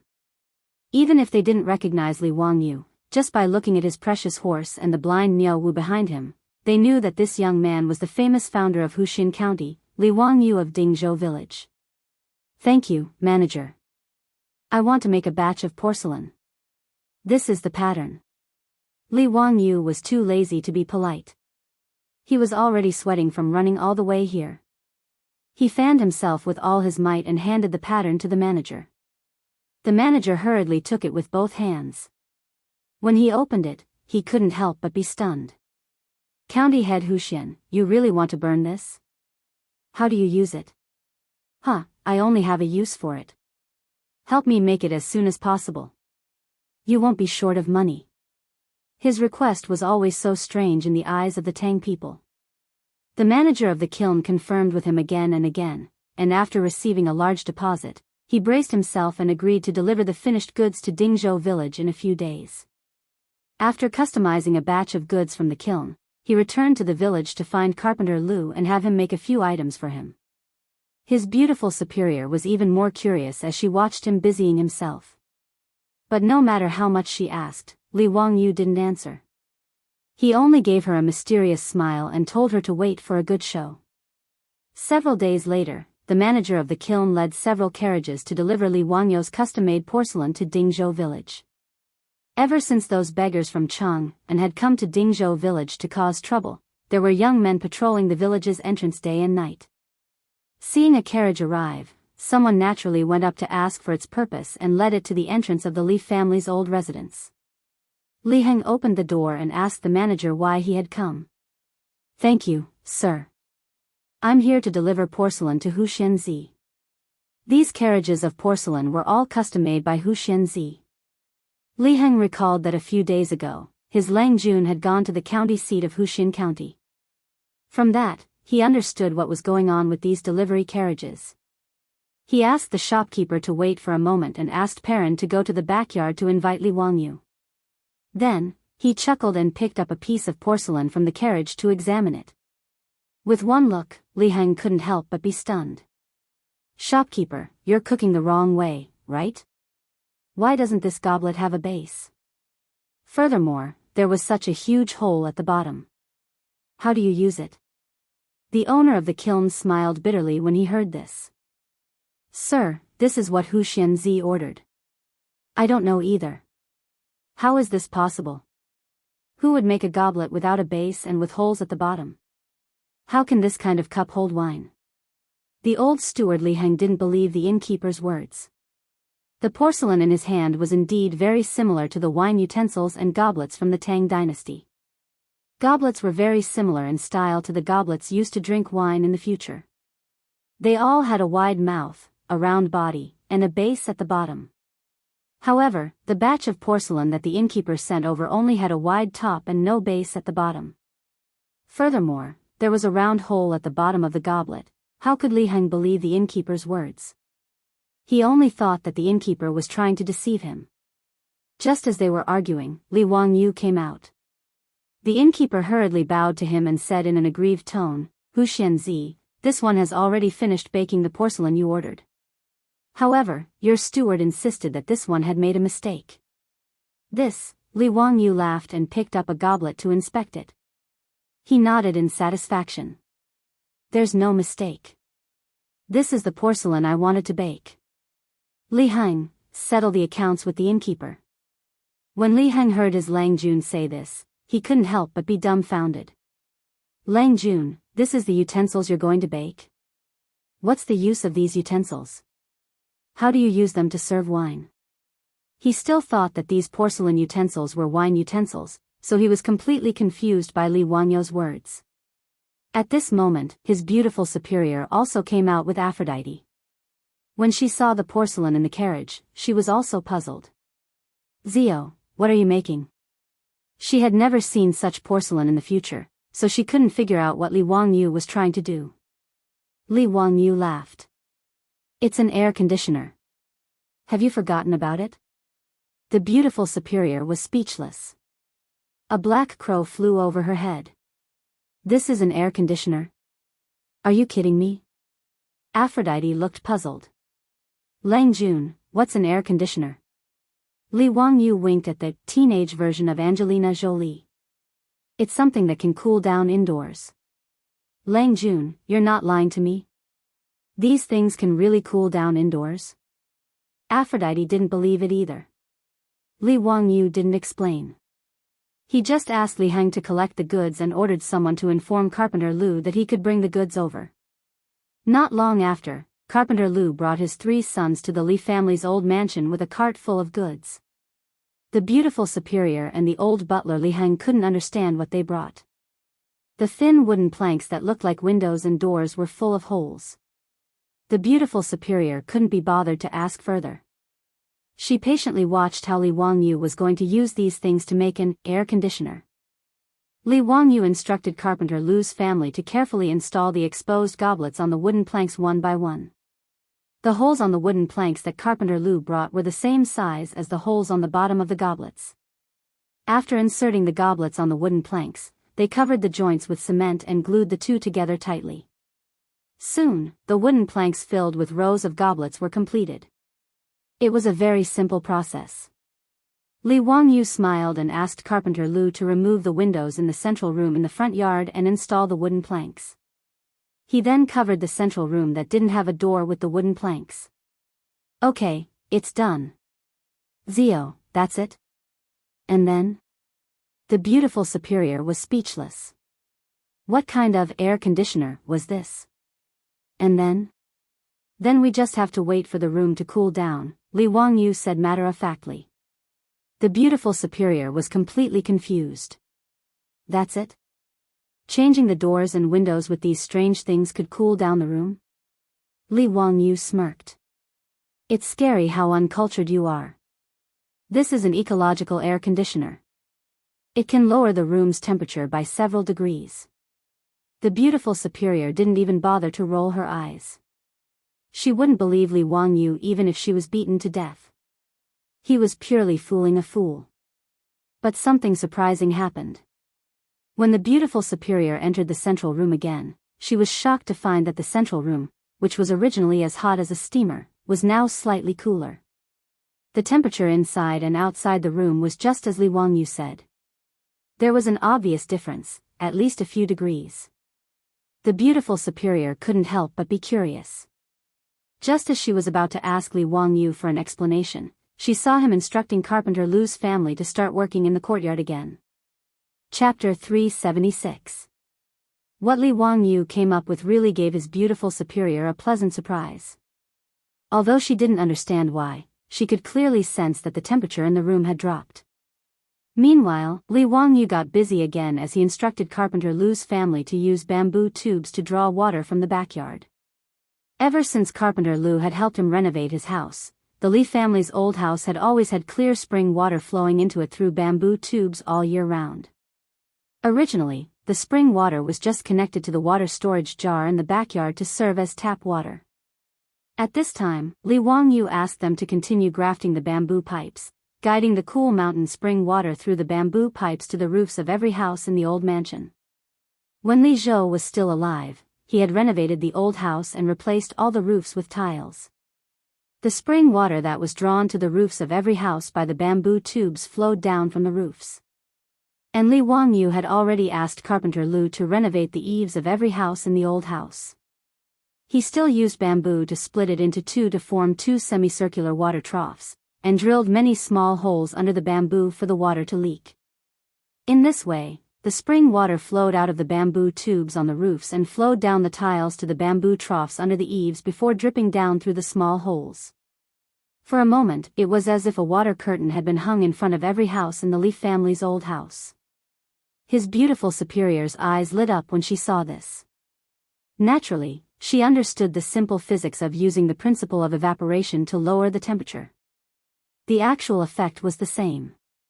The Li family's old house that Li Wangyu had turned into a water curtain cave instantly became abnormally cool and refreshing. His beautiful superior even added an extra layer of clothing for herself after staying in the house with Avro for too long. This made Li Wangyu a little depressed. Did he go overboard? The hot weather of the Tang dynasty was famous in history books. Li Bai once described the summer of the Tang dynasty in a poem, "When the Wu buffaloes are panting for the moon, why bother towing boats?" It meant that the water buffaloes of Wu were so unbearably hot that they regarded the moon as the sun at night. Even the water buffaloes were so hot, not to mention the boat trackers. Du Fu also complained about the hot weather in his poem, "The 6th day of the 7th month is so hot that it can't be eaten temporarily." It was so hot that they couldn't even eat rice. One could imagine how high the temperature was. And the hot weather of the Tang dynasty also made the clothes of the Tang dynasty's women even lighter, thinner, and translucent. Due to the hot weather these days, be it his beautiful superior, Aphrodite, Peilon, or even the 4 maidservants in the residence, they were all dressed so skimpily that Li Wangyu couldn't help but stare at them. This was especially true for Avro, whose sexy figure and thin clothes made Li Wangyu feel a kind of torment and torture, but he couldn't bear to look away. Because of this, his beautiful superior got jealous several times and pinched Li Wangyu's waist more and more skillfully. After Li Wangyu's renovation, the Li family's old house was indeed cooler, but the scenery of the mountains was much less beautiful, which made him feel very regretful.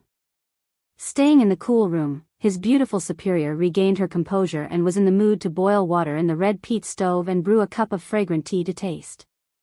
While brewing the tea, she asked Li Wangyu curiously, "Wangyu, how did you manage to cool down the temperature with those weird ceramics you made? It's really amazing."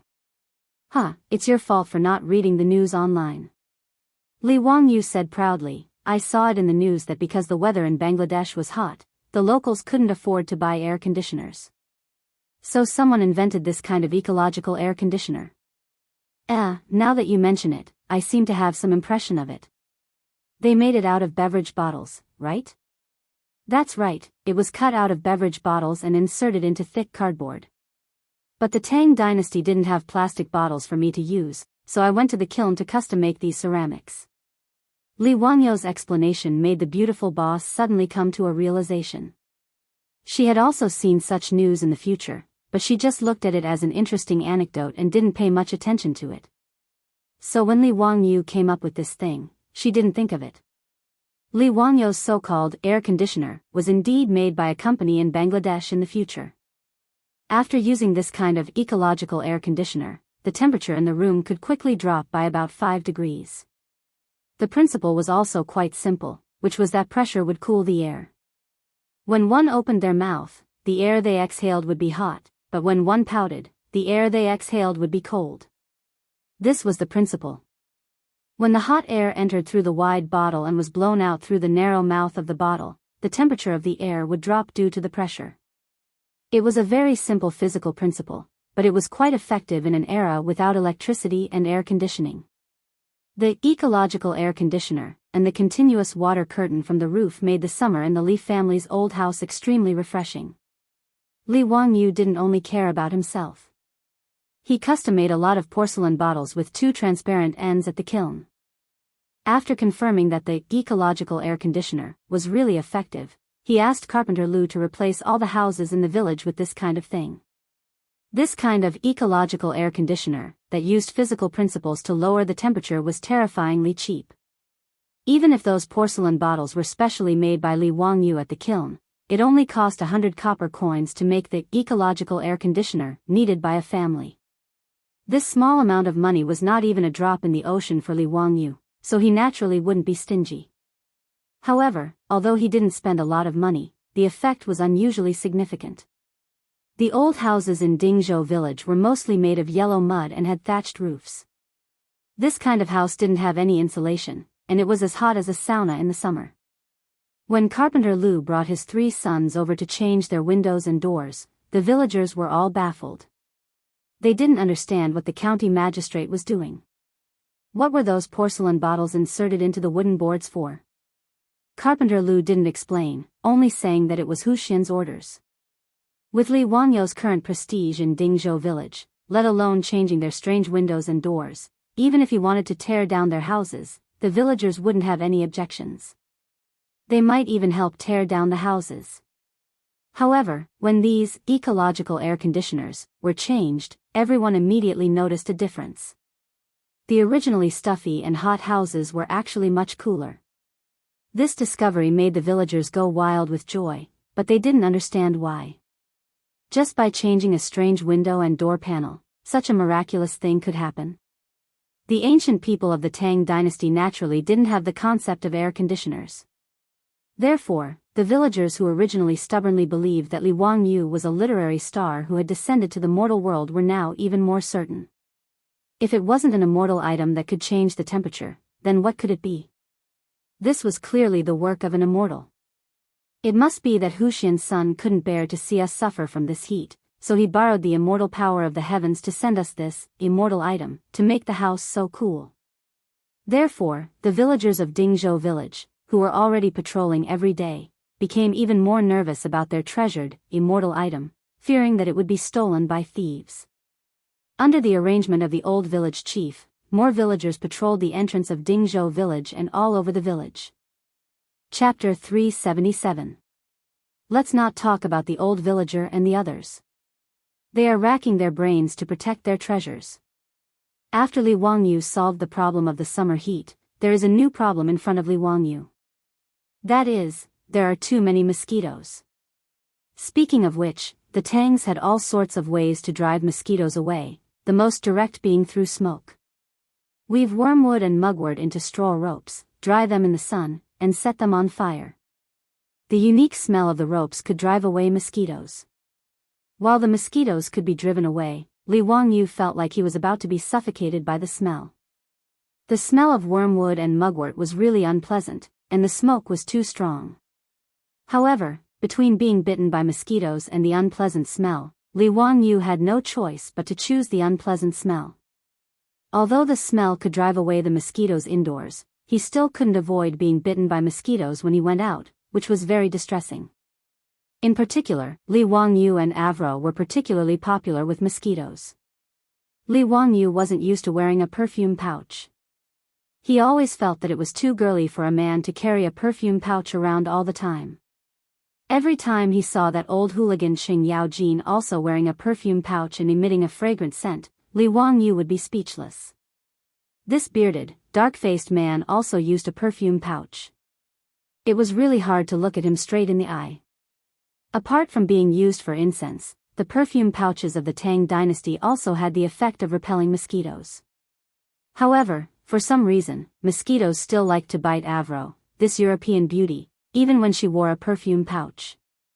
Husband, it's so annoying.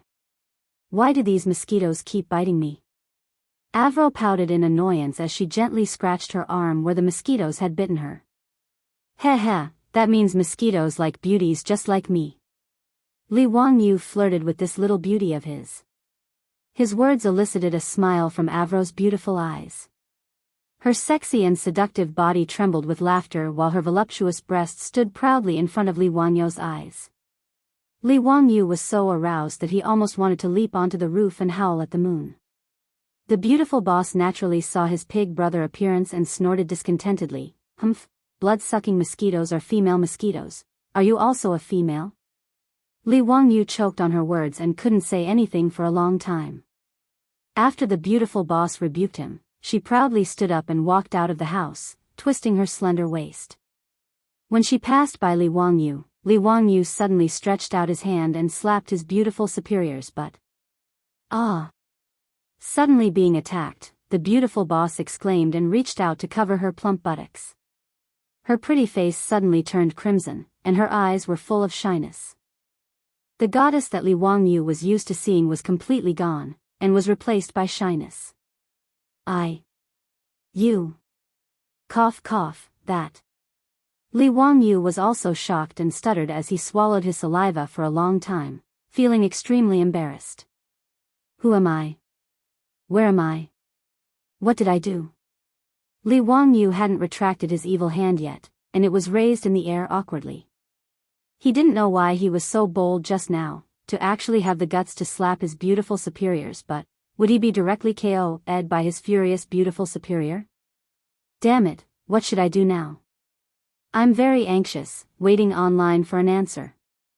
The beautiful boss didn't expect Li Wangyu to be so bold, and her face turned red, but she didn't say anything for a long time. The two of them stared at each other for a long time, before the beautiful boss let out a soft moan and turned to run out of the door. Avro, on the other hand, covered her sexy red lips and snickered. It was rare to see Sister Chongqing like this. As for her Langjun, she didn't expect him to be so bold either. After a long time, Li Wangyu retracted his hand in the air in embarrassment. Yes, he had to admit that it felt really good to the touch just now. That elasticity made Li Wangyu's nose start to itch again. He glared at Avro, who was snickering at the side, and pretended to be tough. What are you laughing at? If you're disobedient, I'll also serve you according to the family rules. However, Avro wasn't moved by his behavior. Instead, she propped her hands on the table and leaned over to Li Wangyu. She stared at Li Wangyu with a pair of beautiful and pure blue eyes and said coquettishly, Lang Jun, was I disobedient just now? When she leaned over, her full breasts were exposed, and Li Wangyu's soul was almost hooked. At this moment, Li Wangyu's mind was filled with the slogan of Wang Wang milk in the future, look again, and I'll eat you up. This little vixen, I can't afford to offend her. Li Wangyu also got up and fled. He was afraid that if he stayed any longer, he would really turn into a beast. This teenage version of Angelina Jolie wasn't even 16 years old yet. She was just an underage loli, yet she dared to provoke him like this. How embarrassing. Li Wangyu's heart was beating very fast. He couldn't help but look up and let out a long howl. He ran to the bathroom to take a cold shower to calm himself down. Seeing her husband in such a sorry state, Aphrodite couldn't help but laugh. After Li Wangyu left, she smiled sweetly.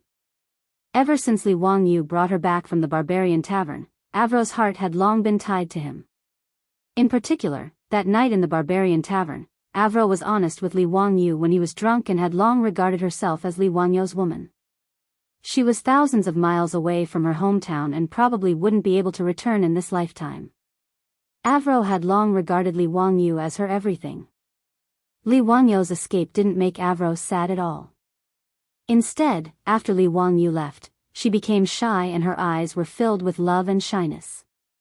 She didn't mind sharing her Langjuan's love with other women as long as he didn't let her down. After taking a cold shower, Li Wangyu finally suppressed the lust in his heart. However, the annoying buzzing of mosquitoes flew past his ears again. Damn mosquitoes. Li Wangyu muttered and reached out to chase away the mosquitoes a few times. However, he suddenly slapped his thigh. How could he have forgotten about something as good as toilet water? Now that he had brewed a high degree of white wine, he could extract alcohol from it by adding quicklime and distilling it. Alcohol was a good thing and had many uses.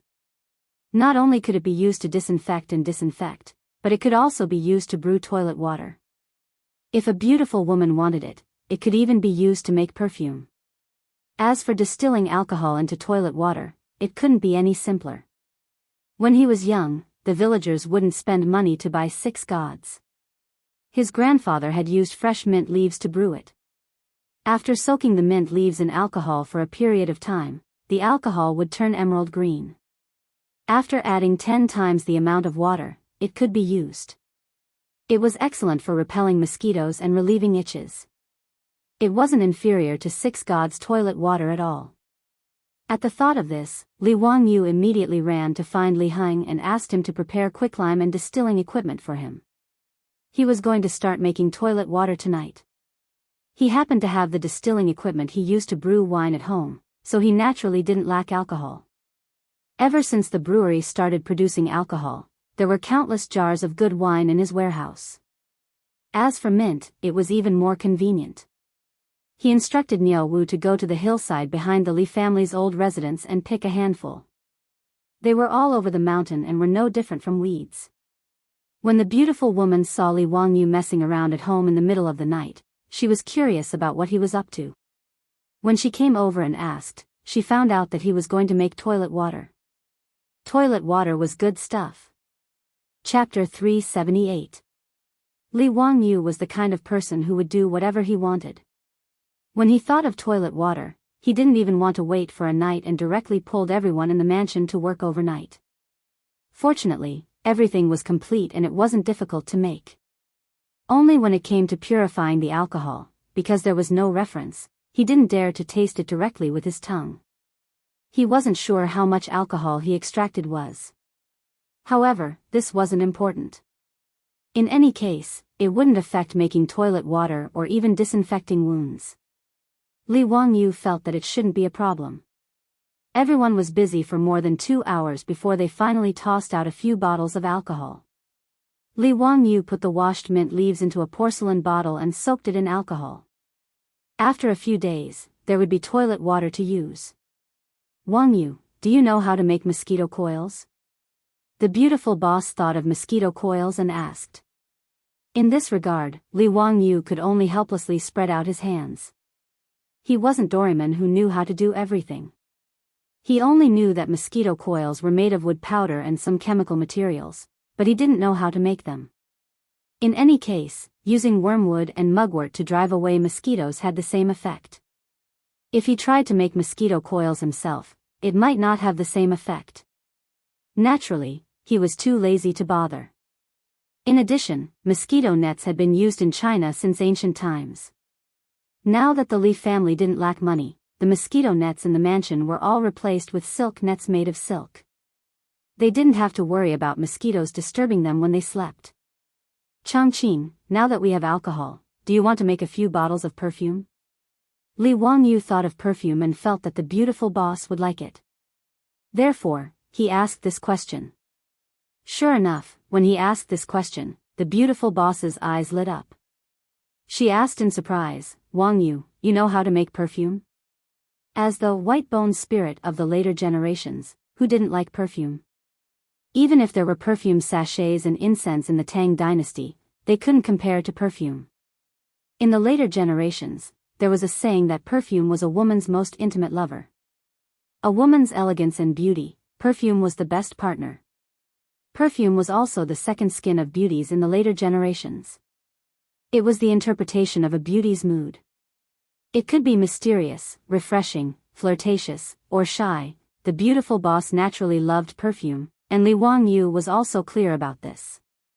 In his previous life, his first impression of a beautiful female boss was when he was sitting in the corridor of the HR department, waiting for an interview. A beautiful female boss in a smart suit walked past him, bringing with her a burst of fragrance.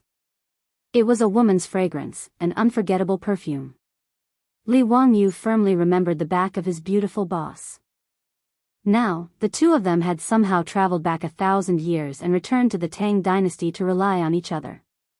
In the deepest part of Li Wangyu's memory, there was still that rich fragrance. Li Wangyu awkwardly rubbed his nose in front of his extremely excited beautiful superior's stunning face. I don't know how to extract the essential oil from perfume, but I do know a simple way to make perfume. The effect should be okay. If you don't mind, I can give it a try. The beautiful boss naturally didn't mind. She nodded repeatedly with a face full of expectation. Li Wangyu knew that the traditional way to make plant essential oil in the later generations was to put flower petals in a copper pot and steam them with fire. Just like distilling wine, the essential oil of the flower petals was released with the steam and condensed through a bamboo pipe connected to the copper pot.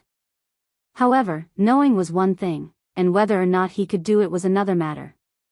First of all, making plant essential oil in this way required a lot of flower petals. About 8 tons of flower petals were needed to extract 1 kilogram of rose essential oil. In the Tang dynasty, there were no fields dedicated to planting flowers. Li Wangyu had no place to collect so many flowers. Secondly, he only knew the general idea. Extracting essential oil wasn't so simple. He might have experimented countless times but still couldn't really extract the essential oil. Therefore, Li Wangyu didn't intend to waste any effort. He knew a very simple way to make perfume. Collect the flower petals, wash them and dry them. Then, mash them and soak them in a solution made from alcohol and distilled water for a day or 2. Then, filter out the residue of the petals and leave behind the perfume. The natural perfume made in this way had a short shelf life. Usually, it could only be stored for about a month. However, it was simple and convenient. Moreover, it had no harmful ingredients. Although it couldn't be compared to the Chanel No. 5 used by the beautiful boss in the later generations, it was definitely better than the inferior perfume made from synthetic essential oil. To win the favor of the beauty, Li Wangyu naturally wouldn't be stingy. Early the next morning, he personally led Niao Wu to Mount Shouyang to pick flowers. At this time, azaleas were the most abundant on Mount Shouyang. There were also many wild peonies. Li Wangyu intended to pick some petals and experiment. If it was successful, he planned to send people to Chang and city to collect osmanthus, jasmine, and cherry blossom petals. In any case, the mansion didn't lack money. Spending some money to make perfume for his woman was reasonable. As for selling the perfume and the toilet water, Li Wangyu and the beautiful boss didn't intend to do so. The main reason was that the mansion didn't lack money now. Several of the family's businesses were flourishing and making a lot of money every day. It didn't matter how much money they had. Even if they were the richest man in the Tang dynasty, it didn't seem to be of any use. It was easy to be targeted by Pai Lupi. In this era, money couldn't buy a private jet or a yacht. Those rich families kept countless concubines. Although Li Wangyu envied them, he could only think about it. How could there be a place for other women in the family? Therefore, after paying off the debt, and the mansion's treasury was filled with money, Li Wangyu became tired. His previous desire to make money completely disappeared. Moreover, his handmade toilet water and perfume had a short shelf life. It wasn't suitable for sale. Li Wangyu only planned to make some after the experiment was successful. It would be great to give them away as gifts. Now that he had entered the Tang dynasty's influential class, although he didn't intend to intervene in the imperial court, it was necessary for him to have a good relationship with the big shots in the imperial court. At this time, he naturally didn't think that he would cause a lot of trouble because of giving gifts. This was a story for later, so let's not talk about it for now. A few days later, the perfume was finished. Li Wangyu found a fine white cotton cloth to replace the gauze. He carefully filtered the alcohol solution used to soak the flower petals several times. Then, he poured the filtered perfume into a small exquisite porcelain bottle that he bought in Shi City. The first bottle of perfume in the Tang dynasty was finished. The beautiful boss took the perfume bottle full of expectation. She couldn't wait to open the porcelain bottle's cork. A strong azalea fragrance came out. She carefully dripped a few drops of perfume on her white neck, wrists, and hair. After closing the porcelain bottle's cork, the beautiful boss gracefully spread her sleeves in front of Li Wangyu and turned around. The air was suddenly filled with a fresh floral fragrance. Beautiful, fragrant body. Li Wangyu couldn't help but think of a poem in his mind. A beauty is enough to topple a city, but the fragrance is more affectionate. Chapter 379. He had to admit that Li Wangyu's self-made perfume was very successful. At the very least, his beautiful boss was quite satisfied with it. Although the perfume made from alcohol didn't have the same strong fragrance as the essential oils, it was naturally refreshing. When she transmigrated from the future, she had a bottle of perfume in her bag. However, she had already used it up in the past few months and only had an empty bottle left now. The perfume that Li Wangyu made could be poured back into her perfume bottle. At the very least, the spray nozzle on the perfume bottle couldn't be made in the Tang dynasty. Giving Li Wangyu a satisfied look, the beautiful boss casually swept away all the perfume bottles with her sleeves. Lang Jun, what's this? It smells so good. It smells so good. It smells like azaleas. Aphrodite reached out and hugged Li Wangyu's arm, her expression clearly saying, I want it too. This little girl's body condition was really too good. Li Wangyu immediately felt that his arms had actually sunk into two soft lumps of skin. Aphrodite, let go first. Li Wangyu stuttered and tried to pull his arm out in a panic, only to be hugged even tighter by Aphrodite. No, Lang Jun, you haven't told me what Sister Chongqing uses. Aphrodite wasn't willing to let go. The awkward expression on Li Wangyu's face only made her cling even tighter to Li Wangyu until she was almost hanging on to his arm. Li Wangyu was embarrassed and his body stiffened. Perfume, that's perfume. If you like it, I'll make more for you. Let go of me first. It wasn't that Li Wangyu was a calm man. The reason why he was so nervous was because he was wary of Aphrodite's age. A 15-year-old girl was still a junior high school student in the future. No matter how horny and beastly he was, he couldn't do anything indescribable with Aphrodite. But the more he was like this, the more Aphrodite liked to tease him. Especially when her beautiful boss wasn't around, this European girl would become even more aggressive, often making Li Wangyu embarrassed. Then you can't lie to me, Lang Jun. Avro finally let go of Li Wangyu's arm after getting Li Wangyu's guarantee. Her bold actions caused the little girl, Perrin, to be extremely displeased. She pouted her little mouth and scoffed coldly. She then softly spat out, shameless vixen. Afro naturally heard Perrin's words, but she didn't care at all. Instead, she secretly stuck out her tongue at Perrin and made a funny face. This made Perrin stomp her feet in anger. She turned around and complained to her beautiful boss. Li Wangyu pretended that he didn't see their little actions. Li Wangyu naturally knew that Perrin had feelings for him, but he could only pretend that he didn't know. After all, this girl was only 12 or 13 years old. He didn't want to really be some perverted beast. The Tangs usually got married very early. When Empress Zhongsun married Pai Lupi, she was only Perrin's age and was basically a loli. Li Wangyu could only express his disdain for this. In the future, Pai Lupi's behavior would take at least 3 years. If his beautiful boss had such an attitude like Aphrodite's, Li Wangyu would probably have turned into a wolf and done indescribable things. However, in the future, his beautiful boss only had a good impression of Li Wangyu. It had only been 3 or 4 months since he transmigrated to the Tang dynasty. Even though the two of them were together day in and day out, their relationship had gradually warmed up. But as the white-boned spirit of the future, coupled with the fact that she had a knot in her heart, she wouldn't be like Aphrodite, who hated that she couldn't skin herself and send herself to Li Wangyu's bed. Therefore, if Li Wangyu wanted to succeed in his revolution, he had to continue working hard. The reason why a goddess was that she wasn't so easily captured by mortals. At the very least, he couldn't make his beautiful boss undress for him just by making a few bottles of perfume and saying some vulgar words of love. Li Wangyu worked hard to make the perfume and toilet water, which won the beauty's smile. But after 2 days of peace, a group of bandits came to the residence, making him miserable. This matter started with the two little traitors, Li Qingqian and Li Tai.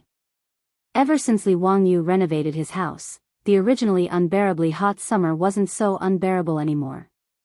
It could even be said that it was rather comfortable. Li Qingqian, Li Tai, and Li Lizzie, the 3 little ones, came to Dingzhou village as usual to learn from Li Wangyu.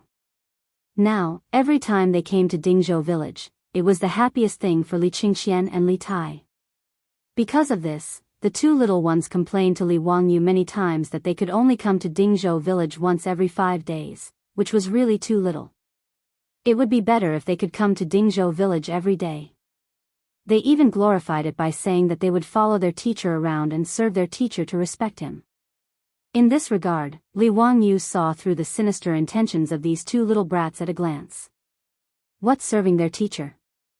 They just wanted to play with the brats in the village every day. How could Li Wangyu be willing? Naturally, he mercilessly rejected them. Although being the imperial tutor of the crown prince seemed very glorious, how tiring was it to be the king of the children? Coming once every 5 days was already very troublesome for him. If it wasn't for Pai Lupi's threat, he wouldn't even bother to be the crown prince's imperial tutor. Today, the 3 little ones arrived at Dingzhou village in a carriage.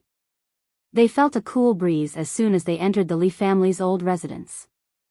Li Qingxian looked at the curtain of water flowing down from the Li family's central room and couldn't help but be dumbfounded. Although he was the crown prince of the Tang dynasty, he had never seen such a situation in his family's residence. The little fatty, Li Tai, even foolishly raised his head to look at the sky to see if it was raining or not. "Teacher, did you cast an immortal spell on this residence? Why would it fall into the water under the eaves?" Li Wangyu unhappily patted Li Qingxian's head. "You two little idiots, this is spring water from the back of the mountain. I had someone use a bamboo pipe to bring it to the roof. What's the use of it? To lower the temperature." After Li Wangyu finished speaking, he walked into the central room with his hands behind his back. The 3 little ones hurriedly followed behind him. After entering the central room, the 3 little ones discovered that the room was unusually cool, without any trace of summer heat. Even Li Qingxian and Li Lizzie couldn't help but shiver because of the great temperature difference between the inside and outside. Li Wangyu was afraid that the 3 little ones would catch a cold, so he thoughtfully asked Perrin to bring them some clothes to put on. The 3 little ones sat in the cool room, eating ice cream and drinking cold drinks.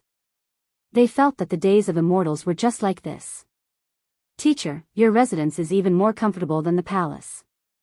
These days, the palace is unbearably hot.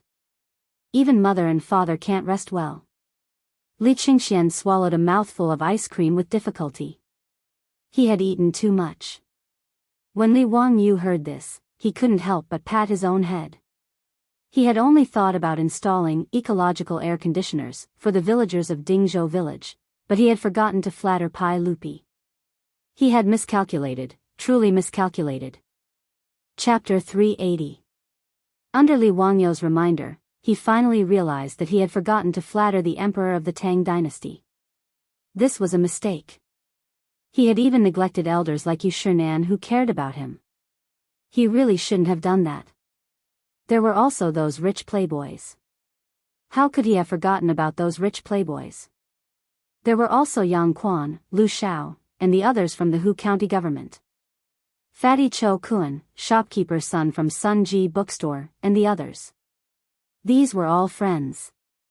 How could he only care about himself and not think about the others? Li Wangyu blamed himself. He hurriedly had Niu Wu ride a horse to the Hu County government to inform the shopkeeper of the kiln to make another batch. However, after some calculations, he realized that the amount of porcelain that needed to be made was quite large. Changing a window would require more than 40 specially made porcelain bottles. Changing a door would require more than 100 porcelain bottles. How many palaces were there in the imperial palace? Yu Shinan, Kang Yingda, and the other big shots also had many rooms, not to mention Qing Yaojin, Qin Xiong, Fang Xianling, and Zhang Sunwuji. Now that he knew a lot of big shots in the imperial court, the demand for this ecological air conditioner was really high. Thinking of this, Li Wangyu helplessly shook his head. He simply ordered Niu Wu to bring enough gold and inform the shopkeeper of the kiln. For the next few days, he didn't need to do anything else. He just needed to focus on making porcelain bottles for him. He temporarily took over the shopkeeper's kiln. As for the wooden planks needed for the ecological air conditioner, he couldn't rely on Carpenter Lu. Even if the old man and his 3 sons worked themselves to death, they probably wouldn't be able to make much. Li Wangyu pondered for a while and simply had Li Heng accompany Niu Wu to the Hu County government to ask Yang Quan for help. He asked Yang Quan to find craftsmen in Hu County to help him process the wooden planks.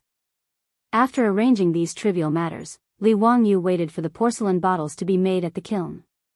Then, he would send these ecological air conditioners to Chang and as gifts. But before he could deliver the gift, a group of uninvited guests came knocking on his door.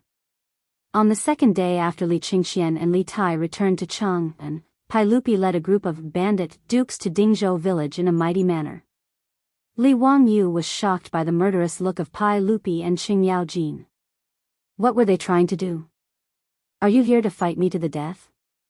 It was still early in the morning, and today was not the day off. Did Pai Lupi and these big shots not go to court often? Zio, why didn't you think of giving the good stuff to your uncle and aunt? He really deserved a beating. If Qing Qian and Qing Ke had not returned to inform us, we would still be kept in the dark by you. Pai Lupi didn't wait for Li Wangyu to open his mouth and scolded him. Li Wangyu was so angry that his teeth itched. Those two little traitors, little bastards. They ate and drank well in their own home, and they enjoyed themselves enough. How dare they turn around and sell me out? Li Wangyu secretly made up his mind. The next time Li Qingxian and Li Tai came, he would definitely let them have a taste of his power as a teacher. Humph. Copying the epigraph of my shack 100 times was a good idea. Naturally, he knew what Pai Lupi was referring to.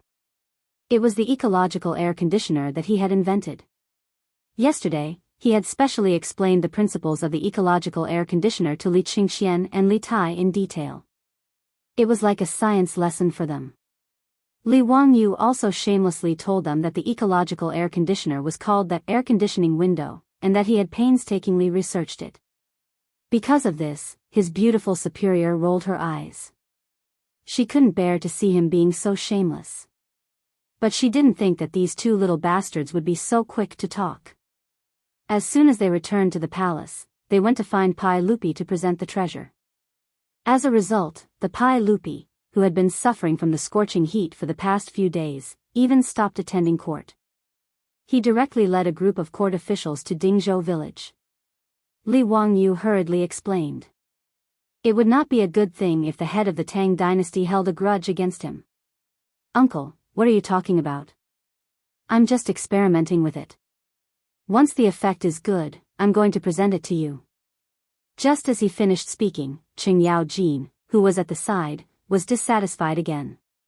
His furry black face came over, and his saliva was about to spray on his face. Brat, where's mine? You actually have the heart to let your Uncle Qing suffer from the scorching heat. Are you itching for a beating? If you don't hand over that air conditioning window today, I won't leave. Uncle Qing, how could little nephew forget you? Hee, there is. Little nephew has also prepared some for your residence. However, the air conditioning window is still being fired, and it can't be completed in a short time. At most, little nephew will personally send it to Uncle Cheng's residence in 2 or 3 days. As soon as Li Wangyu finished speaking, he felt a stab of pain on his back. He turned his head and saw Fang Xianling, Du Ruhui, Zhang Sun Wuji, and other big shots looking at him with murderous eyes. How could he not understand the meaning of these big shots? He hurriedly cupped his hands and bowed. Everyone, I've also prepared something for your residence. Once the craftsmen are done, I'll send it to you. Li Wangyu's tactful appearance made these big shots nod in satisfaction. The crowd did not need Li Wangyu to call them, and they consciously poured into the Li family's old residence. As soon as they entered the gate, everyone noticed the curtain of water that kept flowing down from the roof. Because of the flowing water, the courtyard was obviously cooler than outside the courtyard. The pattering sound of the water added a bit of elegance to the residence.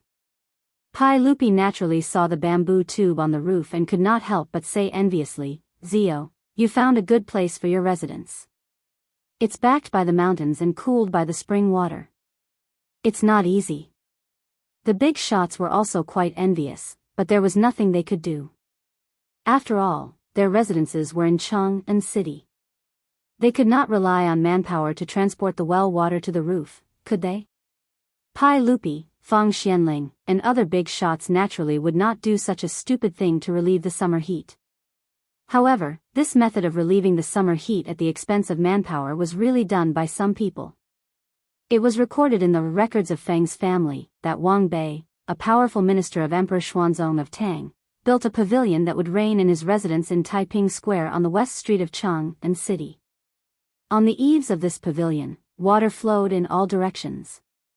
Living in the pavilion in midsummer was as cool as late autumn, but outside the pavilion was still unbearably hot.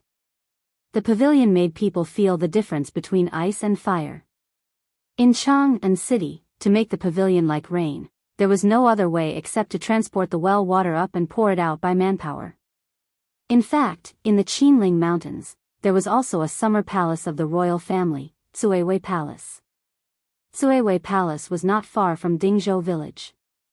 It was in the Yellow Valley of the Qinling Mountains, also known as the Royal Valley. It was 70 miles away from Chang'an City and 40 miles away from Dingzhou village. It could be reached in less than an hour by horse. These days, because Empress Zhongsun was pregnant, she could not stand the heat in Chang'an City and was ready to go to Cuiwei Palace to relieve the summer heat. Pai Lupi was reluctant to leave his wife. After hearing that Li Wangyu had made a magic device to relieve the summer heat, he came to Dingzhou village early in the morning, intending to see if the air conditioning window was really effective. After all, Empress Zhongsun had been pregnant for 8 months and was about to give birth. Pai Lupi did not want his wife to go to the summer palace at this time. Chapter 381. After figuring out the purpose of Pai Lupi's visit, Li Wangyu naturally needed to show Pai Lupi, as well as the group of dukes and bandits, the effects of the ecological air conditioner.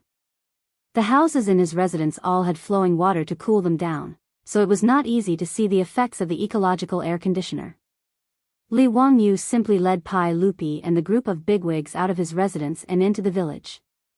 Nowadays, everyone in Dingzhou village had ecological air conditioners installed in their homes.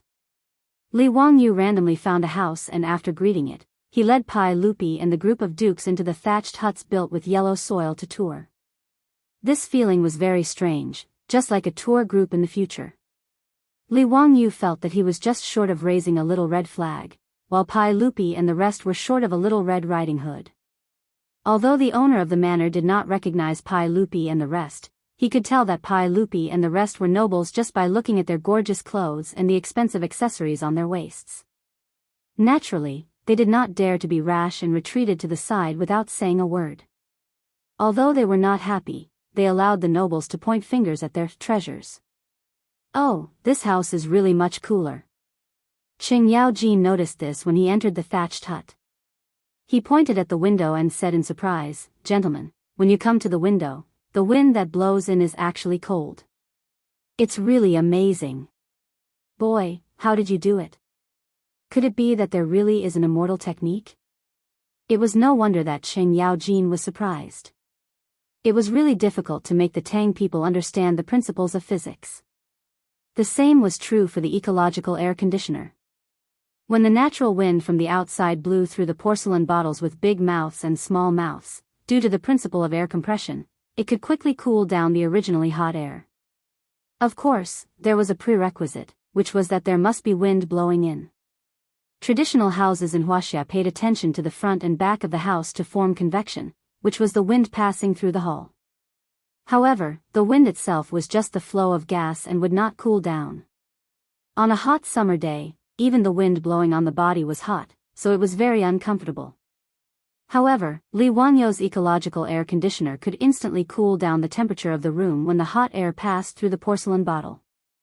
Li Wangyu naturally couldn't explain this kind of physical principle to Pai Lupi and the others. He could only vaguely reply, "Uncle Cheng, you must be joking. I don't have any celestial magic. It's just a method of investigating objects. It's the same principle as water moving a water wheel."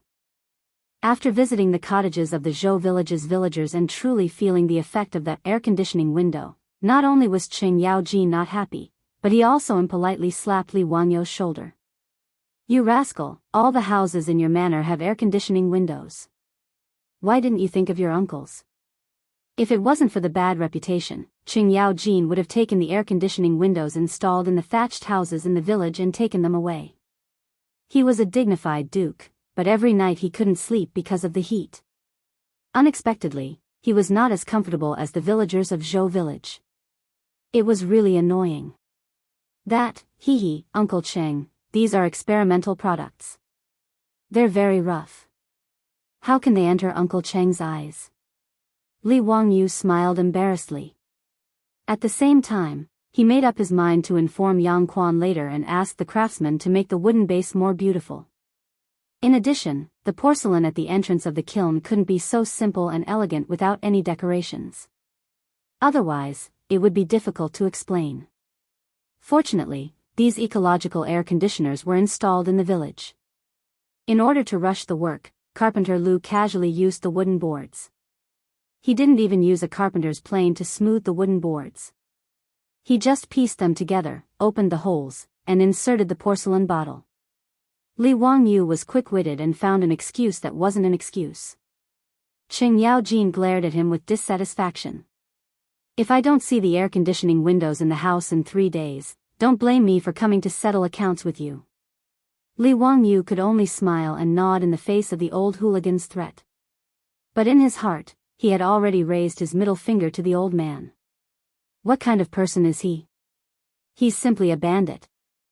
The moral standard of the Tang dynasty was dragged down by people like Qing Yao Jin. He should really learn what 8 honors and 8 disgraces are.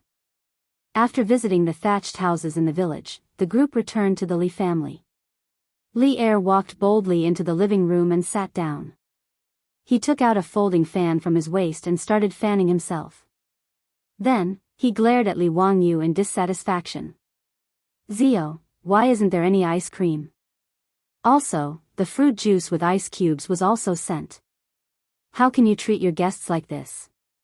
Don't you welcome us? Uncle, what are you saying?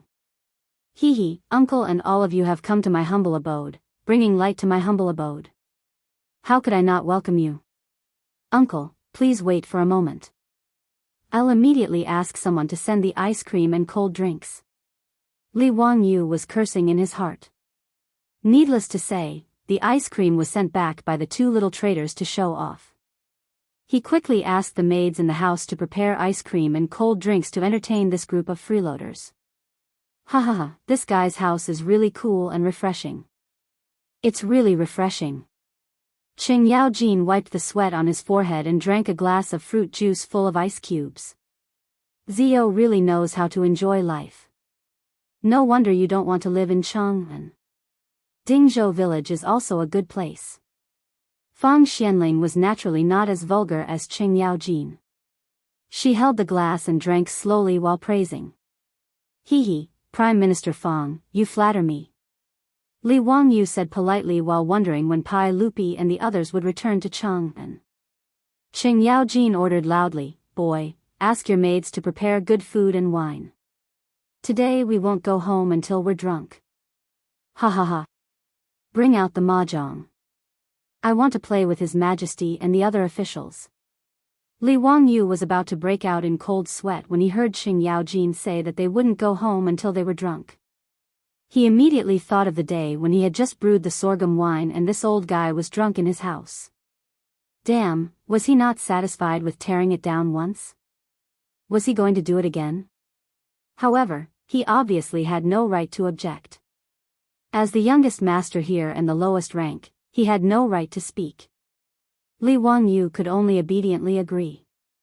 He asked Niu Wu and Niu Yong to bring the mahjong table and asked the maids to boil water and make tea. He himself waited on the side to play mahjong.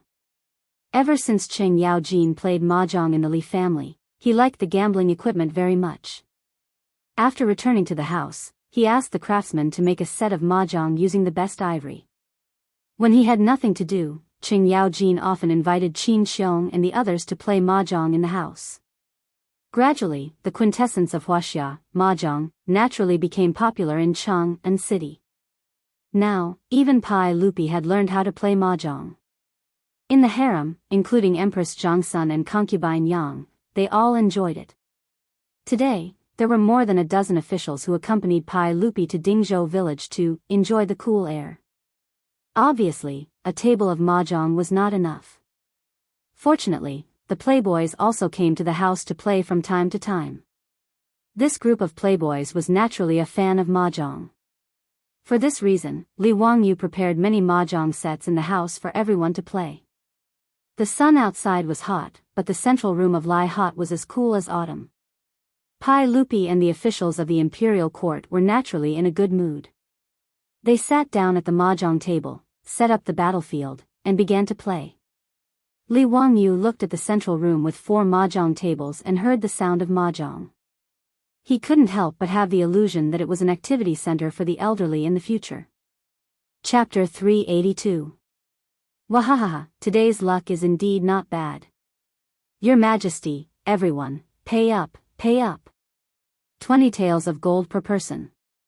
Qing Yaojin's luck was off the charts today. He won Pai Lupi, Zhang Sun Wuji, and Fang Xianling at the mahjong table. Their faces darkened.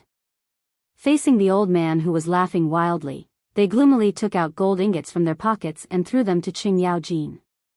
I'm not playing anymore. Zio, get someone to serve lunch. Pai Lupi pushed away his tiles and stood up angrily. Old man, don't be so proud. We'll play again after lunch. Qing Yaojin didn't mind at all. He laughed and put away the gold ingots. His smug look really deserved a beating. Unfortunately, there weren't many people present who could beat this old man. Li Wangyu hurriedly arranged for the servants to serve the food that had already been prepared. Before the Tang dynasty, most of the meals were served separately. Each person had a small table to eat at. When it came to the Tang dynasty, the separate meal system evolved into a shared meal system. Just like in the future, everyone sat around the table and ate together. However, during the Jingguan era, although the shared meal system was used, it was usually the same as Western food. However, Li Wangyu didn't have this habit. The meals in his residence were the same as in the future. A table of dishes was divided and eaten by everyone. Pai Lupi and the other big shots didn't care about this.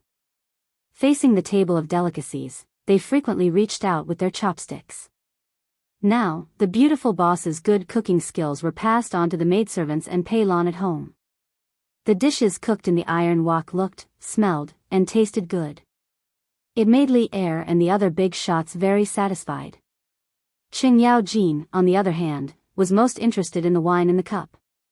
He pulled Li Wangyu over and asked, "Kid, why is the wine so sweet today? It tastes different from the wine this old man usually drinks." "Uncle Cheng, I've added sugar to the wine." Li Wangyu's words made Pai Lupi and the others curious. "Zio, why did you add sugar to the wine? What use is it?" Icing sugar was rock sugar, which appeared in the Sui and Tang dynasties. "Uncle, this sugar frosting is sweet and mild. It can moisten the lungs and stop coughing. It can improve the taste of the wine." In the future, when Li Wangyu's grandfather drank sorghum wine, he liked to add rock sugar. Therefore, Li Wangyu thought of adding sugar to the wine in the residence. Pai Lupi picked up his wine glass and took a sip. He nodded repeatedly. "Not bad, this Xiao Dao has sugar frosting. It tastes sweet, but it is a perfect match." The group of high dukes also praised after tasting it. Only Qing Yaojin snorted discontentedly, "You be *tch, you're really not straightforward. Why is it that every time you have something good, you unconsciously take it out and give it to us? How petty of you to hide it." Li Wangyu wanted to splash the wine on this old hooligan's face. This was too much. "You're eating my food and taking my money. Not only did you not say thank you, you even scolded me. You're really going too far." Li Wangyu pretended not to hear the old hooligan's words. He turned his head and chatted with the others. It was not worth getting angry with this old hooligan. He was purely looking for trouble. Everyone was satisfied with the lunch. Li Wangyu thought that it was getting late. Should these high dukes go back? Today was still okay.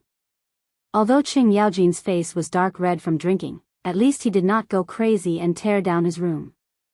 But before he could say anything, Pai Lupi, who had eaten his fill, actually went back to sit at the mahjong table. He stretched out his hand and beckoned Xing Yaojin and the others to continue the game. Jijia, come. Don't think you can run away after winning my gold.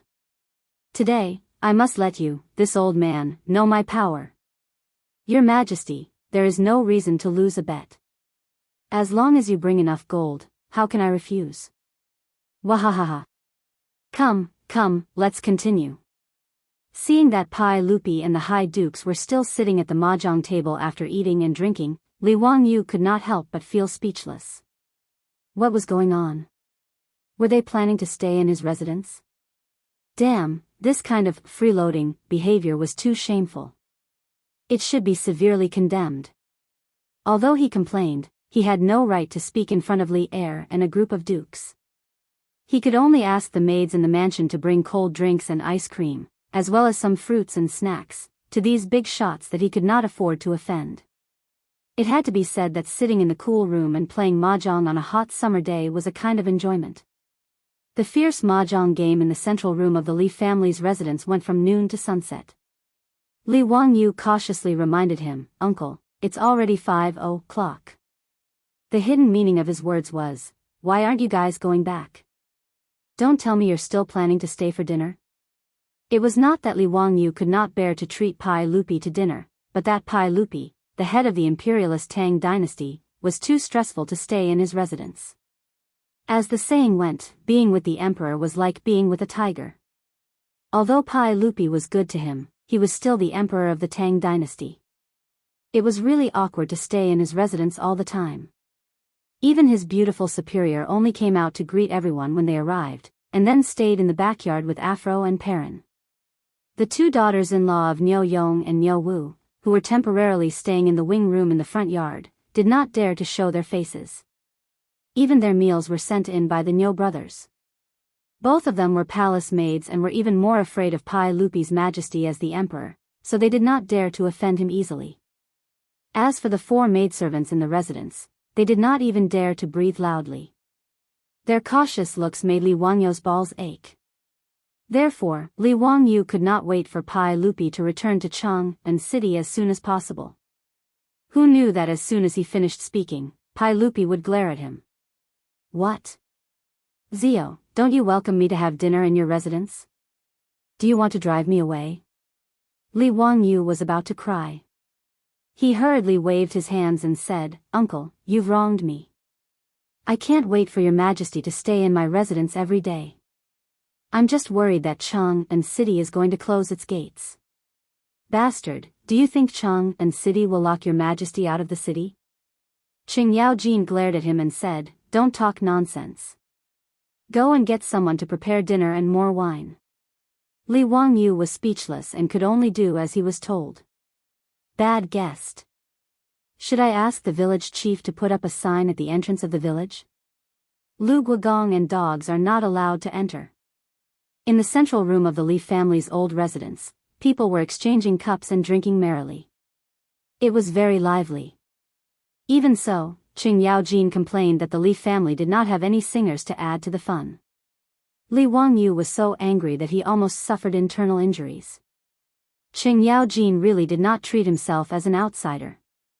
When he was drunk, he did not care that it was late at night. He began to wail and howl at the top of his lungs.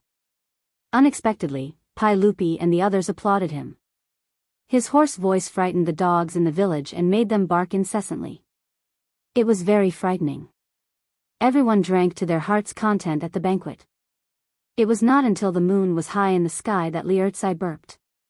He and the other marquises got on their horses with the help of their guards and headed for Chang'an.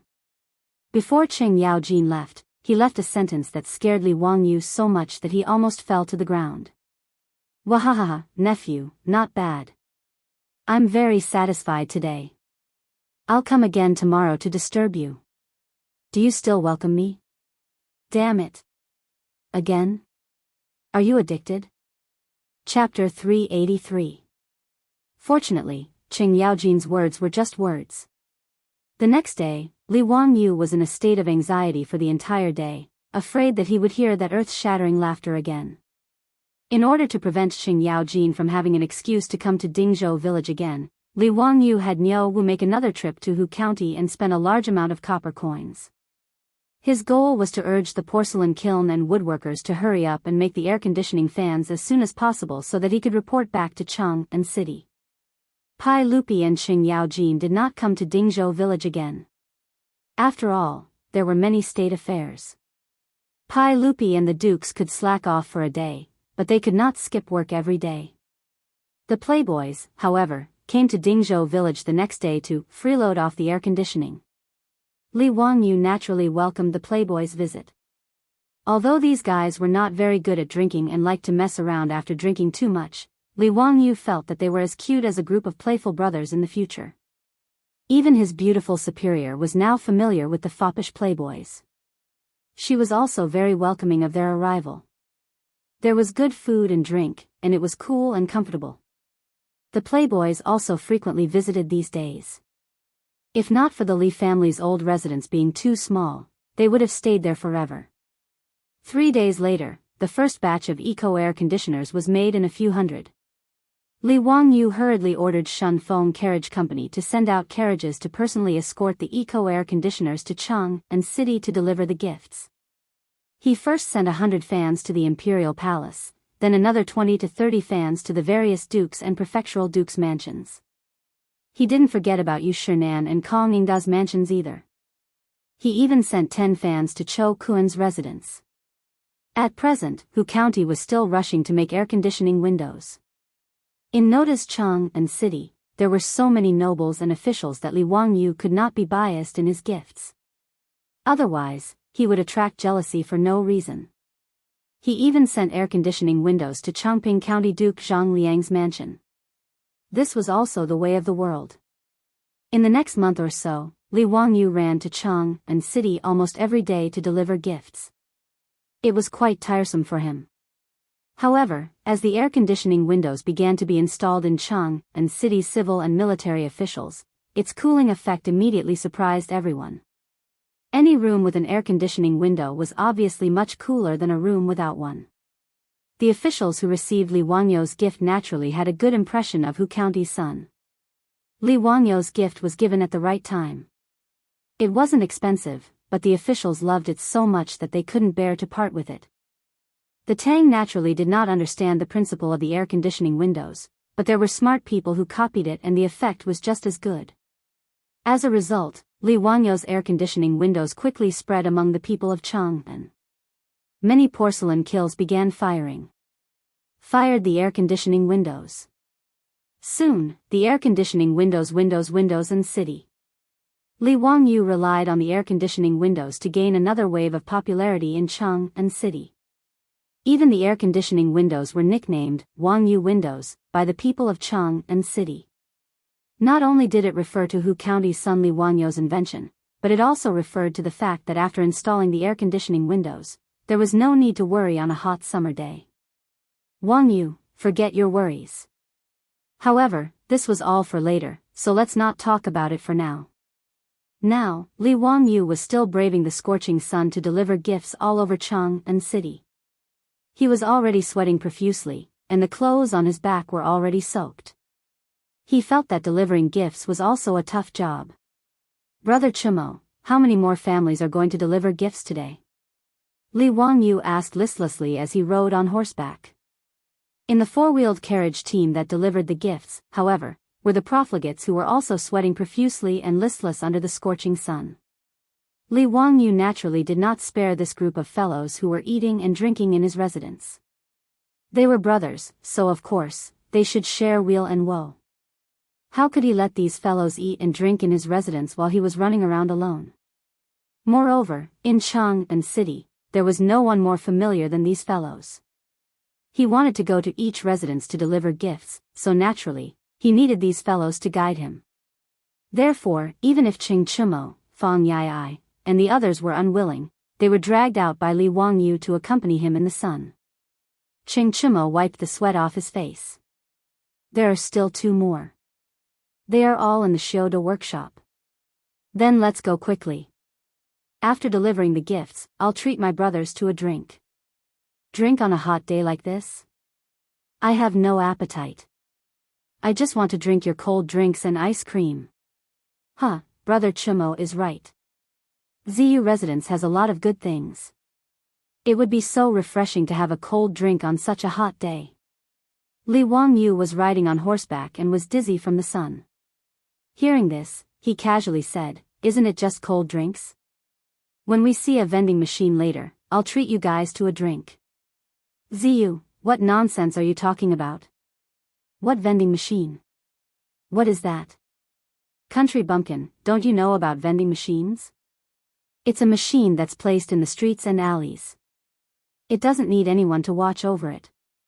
You just have to put in some money, and it will automatically sell you cold drinks. Li Wangyu was still dizzy, so he replied without thinking. Halfway through, he realized that something was wrong. Damn, this was not the future. This was the Tang dynasty. Where did this vending machine come from? He was really dizzy from the sun. How could he talk nonsense? His words caused the fellows to burst into laughter. Huh, ZU, are you dizzy? Where would there be such a magical machine? ZU is talking nonsense again. If there really is such a machine, I'm afraid only gods can do it, right? Li Wangyu, who felt that he had said something wrong, was not happy after being laughed at by the fellows. He straightened his neck and argued, didn't Zhuge Wuhou create the wooden ox? It doesn't rely on feng shui. It operates on its own and doesn't require manpower. What's so difficult about a vending machine? His words made the fellows laugh even louder. Ha, ZU, your silver tongue really knows how to talk. The wooden ox is just a rumor. Do you really think it's true? I also don't believe what ZU said. That vending machine, ZU, you probably thought of it on your bed, right? ZU, if you can create a vending machine that doesn't require manpower to sell cold drinks, I will give you the calligraphy of Wang Yu's army. Haha. Chai Lingwu laughed and joked. The Wang Yu's army he was talking about was Wang Shiji. It was unknown where Chai Lingwu obtained Wang Shiji's calligraphy. He treated it like a treasure and did not normally show it to others. It was only when Chai Lingwu drank too much and let it slip that everyone found out. After forcing Chai Lingwu to take out the calligraphy, Li Wangyu liked it very much. This was Wang Shiji's authentic calligraphy. In the future, there was not a single authentic Wang Shiji left in the world. There were only copies. Li Wangyu had long coveted Wang Shiji's calligraphy, but he could not obtain it. Wei Shuyu's words immediately made Li Wangyu's spirit rise. He couldn't help but sit up straight on the horse. Brother Shuyu, are you serious? If I really create a vending machine, you can't go back on your words. Humph, a gentleman's words cannot be taken back. Why would I lie to you? However, if you can't create it, then your residences Zhao Yabai and Jade Flower Horse will lose to me. Chai Lingwu also laughed mischievously. He had long coveted the two treasured horses that Zhang Liang lost to Li Wangyu. Come, come. Clap your hands as an oath. Brothers, be witnesses. Chapter 384. Li Wangyu's straightforward agreement made Chai Lingwu hesitate. Could it be that this kid could really make a machine that could automatically sell drinks without manual labor? Although Chai Lingwu didn't believe it, thinking about it carefully, it seemed that this kid had never lost a bet with anyone. Thinking of this, Chai Lingwu immediately cowered. Ha, Zio, what are you talking about? I was just joking with you. Don't take it seriously, don't take it seriously. Brother Lingwu, you just said that a gentleman's words cannot be taken back. How can you go back on your words? No, we have to make this bet today. Li Wangyu saw that the cooked duck was about to fly away and hurriedly stopped Chai Lingwu. However, the more he acted like this, the more suspicious Chai Lingwu became. That copy of Wang Shiji's calligraphy was his treasure. How could he bear to lose it to Li Wangyu? Did I? Zio, perhaps because the sun was too bright, you heard wrong. I definitely didn't say that. Today's weather is really good. Everyone, let's go let's go drink with Zio after he delivers the gift. Chai Lingwu wanted to whip his horse to leave, but Ching Chimo and the others grabbed the reins. Wait, Brother Lingwu, we can testify that you did say that you wanted to make a bet with Zio. As a man, how can you go back on your words? This group of debauches just wanted to watch a show. Moreover, the vending machine that Li Wangyu mentioned sounded quite interesting. Since that was the case, how could they let Chai Lingwu run away? Chai Lingwu only just realized that he had caused trouble because of his loose tongue. He had a vague feeling that his beloved copy of Wang Yu's calligraphy would be lost. With a long face, he said, "Brothers, can you pretend that I didn't say anything just now? I was wrong. I apologize to Zio and everyone. Today, little brother Ping Kong Square will be treating. Brothers, please feel free to order any of the ladies in the painting house, okay?" Fang Yai, Ching Chimo, and the others looked at each other and replied in unison, "No. Today's bet must be made. We will be witnesses." Chai Lingwu wished he could give himself a slap. Why did he have to provoke Li Wangyu? When Li Wangyu saw the debauches forcing Chai Lingwu to accept the bet, he smiled brilliantly. "Wahaha, Brother Lingwu, give little brother 3 days to prepare the calligraphy of Wang Yu's army. Little brother will make you admit defeat wholeheartedly." In a moment of excitement, he even imitated Cheng Yaojin's laughter. Cheng Chumo and his 2 brothers could not help but cast him a sidelong glance, wanting to see what was wrong with this fellow, to actually copy their Darren's frightening laughter. Li Wangyu's words made Chai Lingwu feel as if his parents had died. He felt that his life was simply gloomy. "Zio, it wasn't easy for me to get the calligraphy of Wang Yu's army. It's my favorite." Chai Lingwu still wanted to struggle. "Yes, I understand. I will cherish it well. Thank you, Brother Lingwu." Li Wangyu replied matter-of-factly. His appearance of victory made Chai Lingwu have the urge to spit out blood. He had met the wrong person. Chai Lingwu looked up to the sky and sighed. He did not look at the almanac when he left the house today. Li Wangyu, who had been dazed by the sun's rays, regained his energy and quickly went to the last 2 noble residences to deliver his gifts. He didn't even have time to take a sip of tea before he took his leave. As for Ching Chumo and the others' invitation to drink at Peace Square, Li Wangyu was naturally too lazy to go. He was in a hurry to find a craftsman to make a vending machine so that he could win Chai Lingwu's calligraphy. Regarding this, Chai Lingwu could only helplessly raise his 2 middle fingers at Li Wangyu to express his excitement. At the same time, he secretly prayed that Li Wangyu was just bragging. The reason why Li Wangyu was so confident in making a bet with Chai Lingwu was naturally because it was not difficult to make a machine that could automatically sell drinks. When he was studying e-commerce, the professor in class was talking about the influence of vending machines on modern commerce.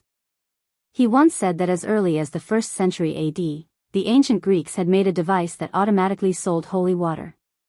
It was the world's first vending machine. Li Wangyu was very interested in this matter at that time. He even went to the library to look for information and saw the restoration of the vending machine. The principle of the vending machine of the ancient Greeks was very simple. Coins were inserted from the slot, and the coins fell into a small plate in the instrument. The small plate was connected to a lever, and through the lever mechanism, the valve in the holy water bucket was actuated. After the valve was opened, the holy water would automatically flow out. The small plate containing the coins would constantly fall and tilt. Until the coins on the small plate slipped, the lever would be reset, and the valve would automatically close. This vending machine that sold holy water was seen as a miracle by the ancient Greeks. It caused quite a stir at that time. Therefore, when Li Wangyu heard that Chai Lingwu wanted to make a bet with him, he laughed so hard that his eyes could not be seen. He had long been drooling over Chai Lingwu's Wang Shiji's calligraphy. He did not expect this guy to deliver himself to his doorstep. What a good guy. After bidding farewell to the playboys, Li Wangyu led Niu Wu directly to Yan Liben's residence. When a teacher has something to do, he naturally needs a disciple to do it for him. As a junior supervisor, Yan Liben was also good at craftsmanship and had many ingenious ideas. Li Wangyu only knew the principle and general appearance of the beverage vending machine. As for how to make it happen, he naturally needed Yan Liben's help. Moreover, there were all kinds of skilled craftsmen who were good at crafting different kinds of tools. When the beverage vending machine was designed, he also needed to find these craftsmen to build it. In the main hall of the Yan residence, Yan Liben was playing chess with Ma Zhou while chatting casually about his teacher and the various activities that had been stirred up in Cheng and recently. Li Wangyu naturally did not forget about his two disciples. He had sent the air conditioning windows over early in the morning to install them. At this time, the main hall of the Yan residence was also quite cool. Brother Bin Wang, teacher is really not an ordinary person. Look at the air conditioning windows. There is no need for manual labor. Just a few dozen porcelain bottles with two transparent ends can blow out a cool breeze. It is really magical. Yes, teacher may not be old, but his skills are profound. The more I learn from teacher, the more I feel that teacher is unfathomable. Every time he does something shocking. Brother Bin Wang is right. I was originally a painting addict. It was only because of teacher's stunning drawing skills that I was moved to become his disciple. But I did not expect that it was not only his drawing skills. Teacher's wonderful ideas are the real treasure. I am deeply grateful to be able to become his disciple. Just as the two were sighing, they heard a servant come to report that their teacher had come to visit. This surprised the two. They did not even have time to wear shoes and hurriedly ran out barefoot. Teacher, why are you so free to come to my residence today? Quickly come in, quickly come in. Yan Liben was overjoyed. He and Ma Zhou quickly went forward to greet him. Li Wangyu did not expect Ma Zhou to be here as well. He could not help but laugh. It is good that you are here. I have something that I need the two of you to help me with today. Chapter 385. Yan Liben and Ma Zhou invited Li Wangyu to take a seat in the central room. Teacher, what do you need us to do for you? Please tell us. Liben, bring me a brush and ink. I'll draw a drawing for you two to see. A servant of the Yan family brought them paper, ink, brush and inkstone, including a few feather brushes. Yan Liben and Ma Zhou had seen this feather brush in Li Wangyu's mansion. After trying it out, they found it very interesting. They also learned how to make it from Li Wangyu and made some when they returned home. However, this feather brush, as a hard brush, had not spread in Cheng and for the time being. The main reason was that the Tangs were not used to it. The way of holding a brush was completely different from the way of holding a hard brush. The scholars of the Tang dynasty had never touched a hard brush, so they naturally did not know where to start. Even if they forced themselves to change the writing posture, the words they wrote were not very beautiful. Naturally, no one was willing to use it. Later generations wrote beautifully with a hard brush, but writing with a brush would probably be a mess. Even if one knew how to write with a brush, writing with a hard brush might not be good. In the Great Tang, only a scant few people had tried to learn how to use the quill brush. On the other hand, Li Qingxian and Li Tai, these two little fellows, found it much easier to use the quill brush than the brush. They were abnormally earnest in their studies, and their handwriting was the best. This was normal. It was indeed easier to ask 8 or 9-year-old children to lift a brush and write with a hard brush than to write with a hard brush. However, Li Wangyu did not care about this. Anyway, he made this feather brush for his own convenience. It had nothing to do with him whether other people liked to use it or not. Picking up a feather brush, Li Wangyu began to draw on the paper. Yan Liben and Ma Zhou quickly stood behind Li Wangyu and curiously looked at what their teacher was drawing. Teacher, what is this cabinet for? Why are there so many mechanisms inside? Yan Liben became more and more confused and asked in confusion. As Li Wangyu drew, he explained, this is something I came up with. It's a mechanism that can automatically sell drinks. There is no need for manual labor. Just put in a copper coin, and the drinks will come out from it. It can be used like this? How can this be done? Ma Zhou's interest was piqued, and he quickly asked. Li Wangyu pointed at the blueprint and began to explain the key points to the two. Yan Liben and Ma Zhou both nodded and applauded. Wonderful. In this way, as long as I set the amount of copper coins I need to put in, I will be able to get a fixed amount of drinks. Huh, I understand. Teacher is indeed amazing, to be able to figure out such an intricate mechanism. Yan Liben clapped his hands and laughed. Li Wangyu blushed at Yan Liben's praise. He had only plagiarized the wisdom of the ancient Greeks. He was a little embarrassed to be praised by Yan Liben like this. Ma Zhou curiously pointed at a spot on the drawing and asked, Division Commander, in your drawing, why is the can used to store drinks double-layered? What is that thing wrapped around the jar? The part that he was referring to was something that Li Wangyu had figured out and made to the vending machine of the ancient Greeks. In the vending machine that he had designed, the huge ceramic can used to store drinks had a wooden bucket wrapped around it. Li Wangyu planned to put ice cubes into the bucket when the time came to cool the drinks. This way, the drinks would be cool and refreshing after they came out of the vending machine. He thought that it would be more popular. The wooden bucket was wrapped with a cotton blanket to keep the ice cubes warm. It was tied tightly to the outside of the wooden bucket as an insulating layer to prevent the ice cubes from melting too quickly. After Li Wangyou's explanation, Ma Zhou and Yan Liben couldn't help but frown. Division Commander, the heat of summer is already unbearable. After the ice cubes were taken out from the ice cellar, they melted abnormally fast.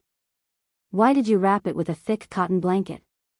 Wouldn't that be hotter and cause the ice cubes to melt faster? Nanny? Li Wangyu was a little confused by the two's words. It took him a while to react, but he couldn't help but laugh out loud. Bin Wang, Liben, what are the two of you talking about? Do you think that the ice cubes will melt faster if they are wrapped in a cotton blanket? Ma Zhou asked doubtfully, isn't that the case? When the weather is cold and the ground is frozen, we need to cover ourselves with thick cotton blankets. In the summer, we need to wear thin clothes to feel cool. Division Commander, isn't that the case? Li Wangyu didn't know whether to laugh or cry at his words. He could only patiently explain to them that the cotton blanket didn't heat up, but it was insulating. In the winter, it felt warm because the cotton blanket prevented the body's heat from dissipating. It was the same when it was used to wrap the ice cubes. It could isolate the heat from the outside and maintain the temperature in the bucket. However, even after he explained for a long time, Ma Zhou and Yan Liben still couldn't understand. Li Wangyu couldn't help but facepalm. He thought of a variety show in the future where the production team asked the guests to transport the ice cubes. One of the guests was the same. They couldn't understand why the ice cubes wouldn't melt faster when they were wrapped in a cotton blanket, since the guests in the future who had studied physics couldn't understand. It wasn't strange that Yan Liben and Ma Zhou couldn't figure it out. Li Wangyu couldn't be bothered to explain further. He simply asked the servants in the underworld to take out 2 ice cubes from the ice cellar for them to experiment on. One of them was placed on the floor of the central room, while the other was placed in a wooden box and wrapped in a cotton blanket. After half an hour, the ice cubes placed in the central room had completely melted and turned into a puddle of water. Ma Zhou hurriedly ran to open the wooden box wrapped in the cotton blanket. He was shocked to find that the ice cubes in the wooden box didn't show any signs of melting. It only became slightly moist. This made Ma Zhou and Yan Liben even more surprised. The truth was right in front of them, so they couldn't doubt it. As for Li Wangyu, this junior division commander, he was even more in awe. Yan Liben was good at craftsmanship and Ma Zhou was good at calculation. With the help of these two people and the skilled craftsmen who were supervising the work, they quickly turned Li Wangyou's sketch into reality. In less than 2 days, a few beverage vending machines were made. Even the craftsmen who had personally created such a magical mechanism could not believe that such a magical thing had actually been created in their hands. Li Wangyu was bursting with joy. Wang Shiji's copybook was in his hands. Wahaha, so fast. 3 days later, in front of the Chai residence, a group of silk pants surrounded Li Wangyu. They planned to drag Chai Lingwu to witness the beverage vending machine. Greetings to the county magistrate and all the young dukes. The Chai residence's housekeeper immediately came out to greet them. Today is really unfortunate. My family's Xiao Lang, Kuan ate something bad yesterday. Today, his stomach is uncomfortable and he is bedridden. I'm afraid he can't go out with you. Xiao Lang, Kuan asked me to apologize to you. Please forgive me. The Chai residence's housekeeper's words almost made Li Wangyou's nose crooked. Shameless, Chai Lingwu was actually shameless. He even used such a shameless trick like pretending to be sick. He was really too shameless. Chapter 386. How could Chai Lingwu's trick of pretending to be sick fool the group of wastrels? Amidst the laughter, they ignored the Chai residence's housekeeper's advice and barged into the Chai residence.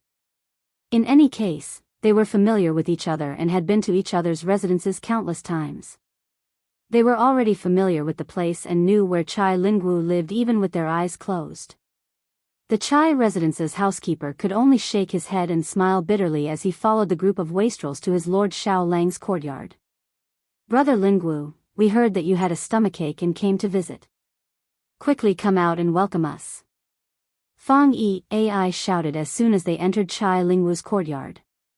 Seeing that his little trick had been seen through by a group of wastrels, Chai Lingwu could only walk out of his room with a pained expression and bow to the group of wastrels. Everyone, why do you have to do this? Can this little brother admit defeat? Ziyu, that Wang Yu army's copybook is really Big Brother's favorite. Can you change it to another one? How about this Big Brother give you 10 beautiful singers? Chai Lingwu saw Li Wangyu and knew that he had lost for sure. He quickly admitted defeat and begged for mercy. As for the conditions he proposed, Li Wangyu snorted disdainfully. Bah, am I that kind of person? Not to mention 10 singers, so what if there were 20 of them? Do you think I would dare to take them home? Damn it. You're really pissing me off by bringing up my sore spot. Brother Lingwu, a gentleman's words cannot be taken back. Don't act like a woman. Hee, where is the copybook of Wang Yu army? Ziyu, do you have to be like this? Do you really not care about our brotherhood? Chai Lingwu's face stiffened as he stared fiercely at Li Wangyu. He looked as if he was about to fight to the death with Li Wangyu. Li Wangyu did not buy it at all. There are no brothers in the casino. Cut the crap and hand over the copybook, and I'll spare your life. The wastrels also laughed and shouted for Chai Lingwu to hand over the copybook. Otherwise, they would personally search his room. Facing this group of wastrels, Chai Lingwu could no longer pretend and could only admit defeat. You're ruthless. Humph, you bunch of bastards, don't fall into my hands in the future. Let's go. I want to see what kind of ingenious idea Zio has to come up with to create a mechanism that automatically sells drinks without any human effort. Naturally, Chai Lingwu wasn't really angry. Although Wang Shiji's copybook was rare, it wasn't to the point where he would go back on his word. This was purely a joke between friends to relieve boredom. That's right. Let's go, let's go. Ziyu has already placed the mechanism in the East Market. We're just waiting for you to go there and reveal it yourself. Ching Chumo laughed and pulled Chai Lingwu's sleeve as they walked out. Li Wangyu and the group of playboys laughed as they rode to the East Market. In the Tang dynasty, apart from drinking and eating tea, there was also a popular drink called happy drink. The Tangs naturally did not use the term drink. The foppish young masters had all learned from Li Wangyu, which was why they used the term drink. In the Tang dynasty, the drink was called cooked water. In the various markets of Chang'an, there were many shops that sold cooked water. Moreover, there were many types of drinks sold. There were juices from fruits and vegetables, such as watermelon juice, sugarcane juice, grape juice, and black plum juice that were commonly drunk in the future. The second was dairy products, which the Tangs called milk. The most common ones were feta cheese, horse cheese, or goat's milk and horse's milk. Finally, there was yinzi, which was Chinese medicine powder. It was the same as the herbal tea that the Cantonese liked to drink in the future. It was boiled with various Chinese medicine herbs and had health benefits. Li Wangyu led the group of playboys to a shop that sold cooked water in the East Market. There was a row of cabinets covered by red silk. When the crowd in the East Market passed by the shop, they all cast curious glances. They didn't know what these tall, square, and tightly covered cabinets were. Some of the regular customers asked the shopkeeper of the shop, but the shopkeeper just smiled and replied that it was a novelty that Hu Xianzi came up with and that they would know later. This made people even more curious, and they discussed and speculated with each other. Li Wangyu had made a bet with Chai Lingwu to make this drink vending machine. Originally, he just wanted to win Wang Shiji's calligraphy from Chai Lingwu. He didn't intend to popularize this drink vending machine in Chang'an. After all, he didn't think that it would make much money and was quite troublesome. However, Li Wangyu didn't want to make it industrialized because he wanted to constantly replenish the drinks in the machine. Did he want to open another shop, boil drinks every day, use saltpeter to make ice, and then replenish the vending machine? Li Wangyu, who was rich, didn't care about the profits that the drink vending machine could bring. However, this idea of his was laughed at by his beautiful boss. Li Wangyu was not convinced and planned to have a good debate with this top student from the University of Pennsylvania. Changqing, am I wrong? Do you want to treat this drink vending machine as your family's business? Humph, let me ask you, how much does it cost to make this machine? I asked Yan Liben to invite the craftsman to make it. It should be around 10 times. Okay, let's say 10 times. How much do you want to sell a cup of drink for? How much does it cost? The beautiful boss asked again.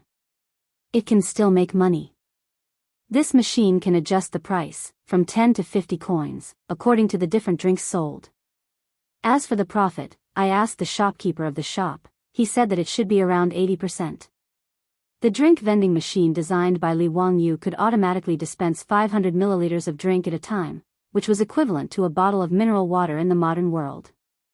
However, drinks were definitely not cheap consumer goods in the Tang dynasty. In this era, the cheapest drink was about 150 coins per bucket, which was about 2,000 milliliters. The price of cooked water was slightly cheaper than cheap drinks. According to the conversion rate, 1 coin was almost equivalent to 4 yuan in the modern world.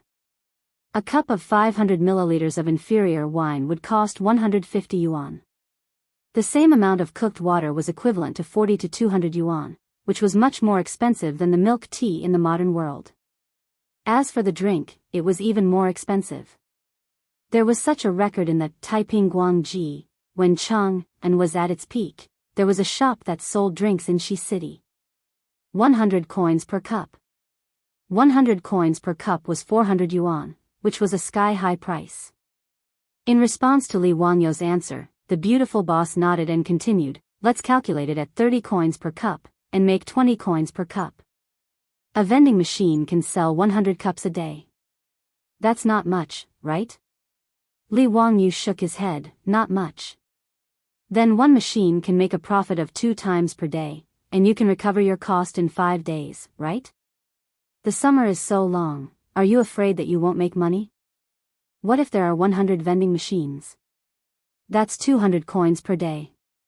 The beautiful boss's words made Li Wangyu speechless. After a long time, he muttered, but we don't have so many people to make the drinks. How many more people do we have to hire? Isn't that also the cost? His words made the beautiful boss's eyes almost roll up to the sky. She disdainfully threw him a contemptuous look. You're so stupid that you can die. Chapter 387. You're so stupid. The beautiful boss glanced at Li Wangyu with disdain. Don't you know what a franchisee is? Her words made Li Wangyu stunned. After a while, he asked, Changqing, do you mean that we should license the beverage vending machine to the wet water shops in Chang'an? Let them be our franchisees? Will that work? Why not? Don't tell me that the beverage vending machine can't attract customers. It should be able to attract people, right? Even if it's a taste, many people will buy it. But how do we control the sales of those wet water shops? And this vending machine is not complicated. Can't others find craftsmen to copy it? Li Wangyu scratched his head and asked a new question. The beautiful boss was speechless. She couldn't help but stretch out her slender white finger and point at Li Wangyu's forehead. Why didn't I realize that you were so stupid before? Is it too late to return the goods?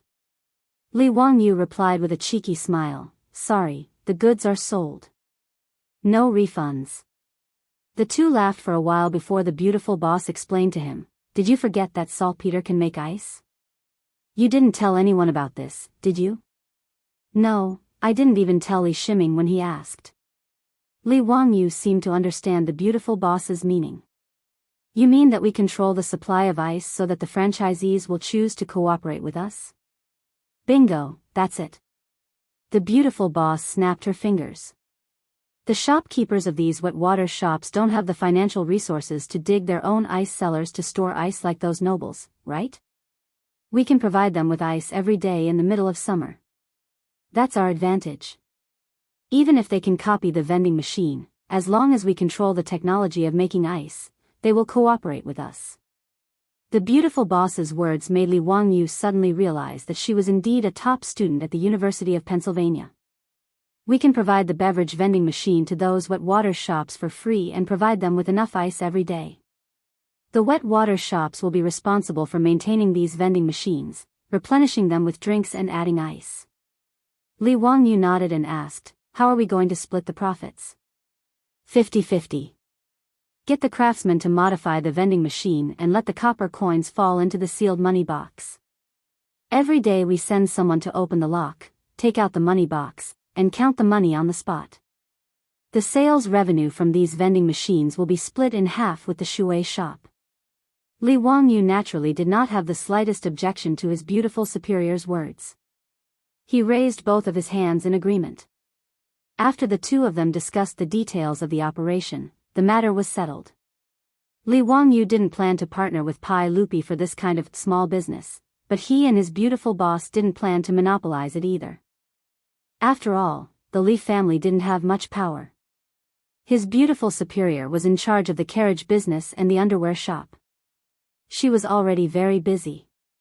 Li Wangyu didn't have the energy to take care of the beverage vending machine business himself, so he chose to cooperate with others. And the best partners were naturally the farmers of Dingzhou village. Firstly, the ice workshop was located in the village, so the confidentiality was guaranteed. He didn't have to worry about the secret being leaked. Secondly, the farmers in the village were all his households. Now that the mutual trust between the two sides was at the max level, he didn't have to worry about being betrayed or deceived by the farmers. Moreover, most of the farmers worked in the carriage business in Chang and City, going back and forth to Chang and City every day. When the time came, they would go to the wet water shops to deliver the ice and count the money. It was very convenient. With so many benefits, Li Wangyu naturally chose to cooperate with the village. He wouldn't be stingy with the shares in his hands. The farmers in the village could make more money, so he and his beautiful superior were happy to see it happen. He asked Niao Wu to invite the old villager to the mansion and show him the vending machine. Then he told him his idea. This made the old man very happy. Without hesitation, he agreed on behalf of the farmers. A good thing like a pie falling from the sky. Unless the old man's head was caught in the door, he wouldn't refuse. Needless to say, Li Wangyu was the head of the 127 farmers in Dingzhou village. Even if he didn't give them any money and only let them work for free, no one would say no. Being willing to share the money with the farmers was the county head's benevolence. The old villager was naturally moved to tears. Li Wangyu was also very generous. He directly gave 40% of the profits to the farmers of Dingzhou village. This made the old villager thank him again and again. After everything was arranged, Li Wangyu went to the east side of Chang and City and contacted a wet water shop. The manager of the wet water shop was also very smart. When he heard that Li Wangyu could provide him with ice every day, he agreed without hesitation. With the sale of iced wet water, it was unknown how much sales would increase in this summer. As for the beverage vending machine, it was also very miraculous and convenient. He didn't even need to hire a few more shop assistants. All he needed to do was to boil the water and pour it into the vending machine every day. Although he had to give half of the income to the county head, the shrewd manager calculated in his heart and felt that this was profitable. Naturally, he wouldn't refuse. The wet water shop in the east side of the city became the first distributor of the Wangyu wet water vending machine. Wangyu wet water vending machine. Li Wangyu was originally against this name. What kind of lousy name was this? Why did they want to use his name to name a beverage vending machine? However, his beautiful boss was very insistent. She gave him examples of the Wangyu window and Wangyu elbow that were popular in Chang'an City. This proved the importance of the Wangyu brand name. The Dongpa pig knuckle that Li Wangyu made at the pig slaughtering feast was renamed by Yang Quan to Wangyu elbow. Yang Quan and Lu Xiao liked this dish the most. They specifically asked the chef in their residence to go to Dingzhou village to find Li Wangyu to learn how to make it. As a result, this Wangyu elbow quickly spread because of its soft pig knuckle and mellow meat taste. Nowadays, if the major restaurants in Chang'an City didn't know how to make Wangyu elbow, they would be despised by their customers. As for the Wangyu window, it was needless to say. It was now the most popular thing in Chang'an City. Whoever didn't install a Wangyu window would be laughed at. Even the Tang dynasty's lottery was now called Wangyu Lottery. His beautiful boss's words were so reasonable that Li Wangyu had no words to refute. He could only pinch his nose and accept this lousy name. Li Wangyu led the wastrels to the wet water store and dismounted from their horses. A waiter came forward to help them tie up their horses. Ziyu, are these things covered by the red cloth, the beverage vending machines you mentioned? Chai Lingwu asked curiously. That's right. We're just waiting for Brother Lingwu to unveil the vending machines so that we can start selling. Brothers, you're the first batch of customers. Please support us. Chai Lingwu couldn't help but reach out and grab Li Wangyu's collar. Ziyu, do you mean that I have to pay you for the drinks? And I have to give you the copybook of Wang Yu's army with both hands? Do you believe that I won't fight with you? Brother Lingwu, let go, let go. Let's talk things out. This little brother will treat you, okay? The wastrels roared with laughter. In the midst of the commotion, Chai Lingwu and Li Wangyu reached out and tore off the red cloth covering the vending machines. Chapter 388. The shrewd shopkeeper decided to be the first to try the Fanji cooked water store in the East Market. After joining the company, he bought 5 vending machines in one go and sold 5 different kinds of cooked water at the same time. Sugarcane juice, grape juice, black plum juice, goat cheese, horse cheese. The 5 vending machines were labeled with the types and prices of the drinks. There was also a manual to guide the Tang people who had never seen a vending machine before on how to use it. The foppish young masters swarmed up and surrounded the 5 vending machines. Ziyu, if you really put a copper coin in here, the drinks will automatically flow out? Chai Lingwu had already forgotten about the copybook of Wang Yu's army. He circled the vending machine a few times, trying to figure out how Li Wangyu did it. Ching Chumo was a man of action. He grabbed a bamboo tube on the side and placed it in the position indicated by the vending machine. Then he took out a handful of copper coins from his money bag and put it in the slot. Li Wangyu naturally couldn't make disposable paper cups in the Tang dynasty. But fortunately, bamboo was everywhere in the mountains. He could get as much as he wanted. He only needed to send people to cut them down. The cups that came with the vending machine were these bamboo tubes. After Ching Chumo put in the copper coins, under the curious gazes of the foppish young masters, white horse milk automatically flowed out of the vending machine and into the bamboo tube below. Wow, it really came out.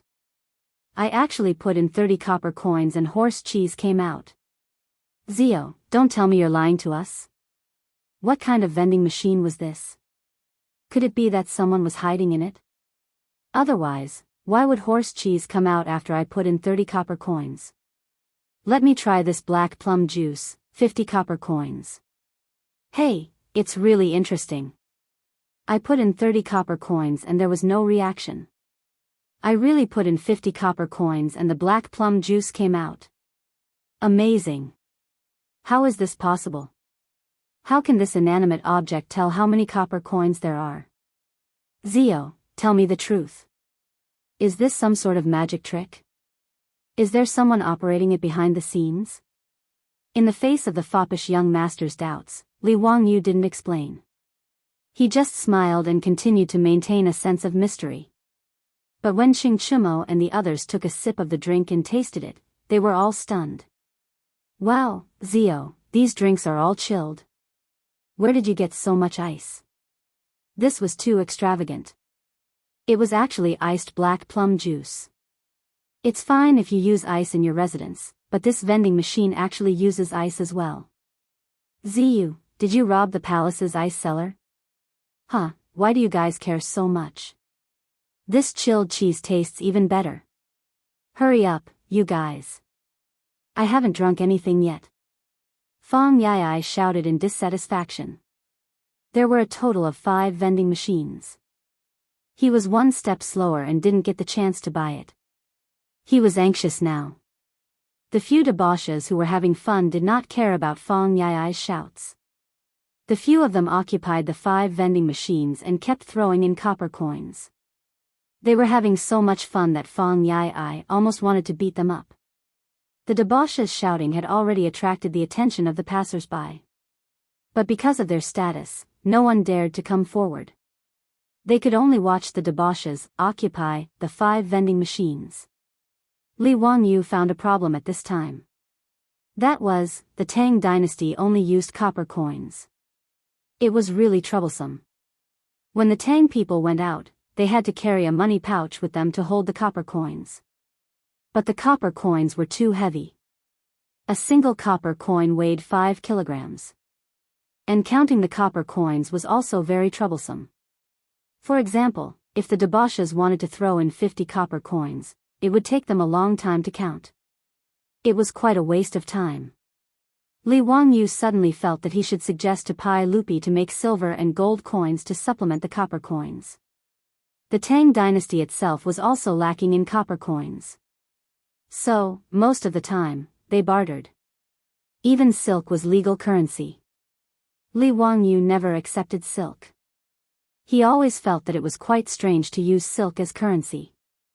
So, in the treasury of the Li family's old mansion, there were only copper coins and gold coins. Although silver was not a currency in the Tang dynasty and could not be circulated in the market, its value was about the same as a copper coin. Li Wangyu felt that he could definitely advise Pai Lupi to make silver and gold coins to supplement the copper coins. 1 silver coin was equal to 100 copper coins, and 1 gold coin was equal to 1 copper coin. This way, it would be convenient for merchants to trade. When they went out, they would not need to carry so many copper coins. It was much more convenient. The more he thought about it, the more he felt that it was feasible. He kept the matter of making silver and gold coins in his mind. He planned to go back and discuss it with his beautiful boss and find an opportunity to advise Pai Lupi. While Li Wangyu was daydreaming and thinking about the gold and silver coins, the debauches finally had fun. Each of them had a cup of bamboo drink in their mouths and were happily drinking from the reed tube. Many people thought that there were no straws in China since ancient times. But in fact, this was not true. In the Tang dynasty, there were already ceramic tea sets with straws. Li Wangyu had people prepare bamboo cups with reed tubes to replace straws. Naturally, the debauches knew how to use them at a glance. After waiting for the debauches to leave the 5 vending machines with great difficulty, the crowd, who had been itching for a long time, instantly swarmed over and surrounded the vending machines in front of the Fan Ji cooked water store. Manager Fan hurriedly called out to the shop staff to guard the vending machines in case they were damaged. The crowd had already seen the debauches using the vending machines to buy the cooked water. At this time, a man at the front of the crowd grabbed a handful of copper coins with difficulty and stuffed them into the coin slot. The crowd beside him was counting loudly, 5, 6, 29, 30. It's flowing out. It's flowing out. It's really flowing out. Tao ancestor above, is there really no one hiding in this cabinet? Hey, if you're done buying, get out of the way. Don't waste time. We also want to buy the cooked water. God, the cooked water is actually iced. I've lived for so long, but this is the first time I've drunk iced cooked water in the middle of summer. Seeing that there were too many people crowding in front of the vending machines, the shop staff hurriedly shouted at the top of his voice, "Line up, don't push." "Why are you pushing? Line up at the back. Haven't you bought a lottery ticket before? Tian Shilang, line up at the back." Fortunately, after the baptism of the lottery ticket, the people of Chang and city now had the consciousness of lining up. Under the shop staff's hoarse shouting, 5 long lines quickly formed in front of the Fan Ji cooked water store. Because there were too many people in the line, even the main street in front of the store was blocked. The caravans and cattle carriages heading to the East City were completely unable to pass through and could only take a detour. The commotion in front of the store was naturally spread everywhere. It didn't take long for most people in the East City to hear that there were 5 magical cabinets in the Fan Ji cooked water store that could automatically identify copper coins and sell the cooked water without manual labor. What was even more amazing was that the cooked water sold was actually iced. Therefore, as word of mouth spread, the line in front of the Fan Ji cooked water store became longer and longer. Chapter 389. The Wangyu boiled water vending machine became the hottest topic in the East Market that day. There were also commoners in the streets around the East Market who heard the news and came to see the machine that could automatically sell boiled water. "Lang Jun, I heard that this boiled water vending machine was made by Hu Xianzi." "Of course. Look at the machine. It's written very clearly. Wangyu boiled water vending machine. You know Wangyu, right? That's the name of Hu Xianzi. Today, the Wangyu elbow and Wangyu window in Chang and city are both masterpieces of Hu Xianzi. TSK. This Hu Xianzi is really a deity. I heard that he's only 16 years old and hasn't even turned 20 yet. Yes. Otherwise, why would everyone in Chang and city praise this Hu Xianzi as the reincarnation of an ancient person who had achieved Tao since birth? I think it's true. Look at the vending machine. Put in enough copper coins and it automatically flows out boiled water without manual labor. It's even chilled. Have you ever heard of such a divine object? Of course not. I'm afraid that only the gods in heaven have such ability. These commoners of Chang and city were talking about Li Wangyu as they lined up, their faces full of admiration. At this time, a few people dressed as merchants passed by and overheard their conversation. They couldn't help but ask curiously. "Excuse me, may I ask who this Wangyu you're talking about is? What's the meaning of this boiled water vending machine?" The Chang and commoners couldn't help but look at each other. "I'm afraid you're not from Chang'an, are you?" The merchants cupped their hands and said, "We're merchants who came to Chang and city from Yi province to sell silk." "We're not from Chang'an." Yi province was Jiannandao, where the Sichuan Basin was located in the future. Chengdu was the administrative center of Yi province. Yi province's shoe embroidery was very famous. These were merchants who came to Chang and city from Yi province to sell shoe embroidery. Seeing that these merchants didn't know who Huxian was, the Chang and commoners who were lining up immediately became interested and began to introduce Li Wangyu to these merchants. "Ladies and gentlemen, Wangyu is Li Wangyu, the founding county magistrate of the dynasty. He is only 16 years old, but he is knowledgeable and multi-talented. He is the great Confucian scholar of the age, the emperor's tutor of the crown prince." The Izhou merchants were dumbfounded by the incessant introduction of popular science. They wondered if the Chang and citizens in front of them were telling a fairy tale and making fun of them. How could anyone be so powerful? In just a few short months, he had earned tens of thousands of gold coins, and even spent tens of thousands of gold coins to repair some baseball field. These merchants worked tirelessly to transport goods from thousands of miles away, but they only had a net worth of a few thousand strings of coins. In comparison, did they spend all their years living in the belly of a dog? They looked at each other, not knowing what to say. Suddenly, a merchant asked, "May I ask, is the Hu Xianzi you are talking about the one who wrote the Romance of the Three Kingdoms?" "Yes, it is the Romance of the Three Kingdoms written by Hu Xianzi." "Have you read it before, Lang Jun?" I love this Romance of the Three Kingdoms. I study it every day." "So that's how it is. Then it's not strange. Someone who can write such a wonderful book like The Romance of the Three Kingdoms must be extremely talented. Ladies and gentlemen, let's also line up and try the vending machines made by the famous Hu Xianzi. Of course, we must give it a try.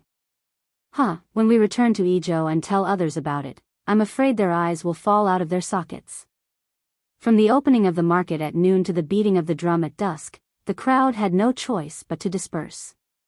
The 5 vending machines of Fan Ji cooked water shop were full of customers. Shopkeeper Fan called out to the shop assistants. Just by continuously adding all kinds of cooked water and ice into the vending machines, he was already half dead from exhaustion. In the end, when he opened the cashier of the vending machines and counted the coins, even Li Wangyu was shocked. In just half a day, the 5 vending machines had counted a total of nearly 30 strings of copper coins. Shopkeeper Fan was smiling so widely that he couldn't close his mouth. Although his shop was doing well, he usually sold 8 or 9 strings of cooked water at most. After all, a bowl of cooked water that cost dozens of copper coins was not considered cheap even in the Tang dynasty. Ordinary people might not be willing to spend money to drink it. 5 vending machines, but the profit was several times higher. How could shopkeeper Fan not be happy? Even if he had to share half of the profits with Hu Xianzi, it was still not a loss. If it weren't for the fact that his shop couldn't fit all the vending machines, shopkeeper Fan even wanted to ask Hu Xianzi to send him a few more. However, even if he had this idea, Li Wangyu couldn't agree for the time being. After all, it would take time to build the vending machines. More importantly, the workshop used to make ice in the village hadn't been built yet. They couldn't provide ice to Cheng and on a large scale. Li Wangyu hummed a little tune as he returned to Dingzhou village with Wang Shiji's calligraphy that Chai Lingwu had given him. Changqing, take a look at this. What is this? You didn't see how ugly Chai Lingwu's face was when he gave this to me. Li Wangyu showed off Wang Shiji's calligraphy to his beautiful boss as if he was showing off a treasure.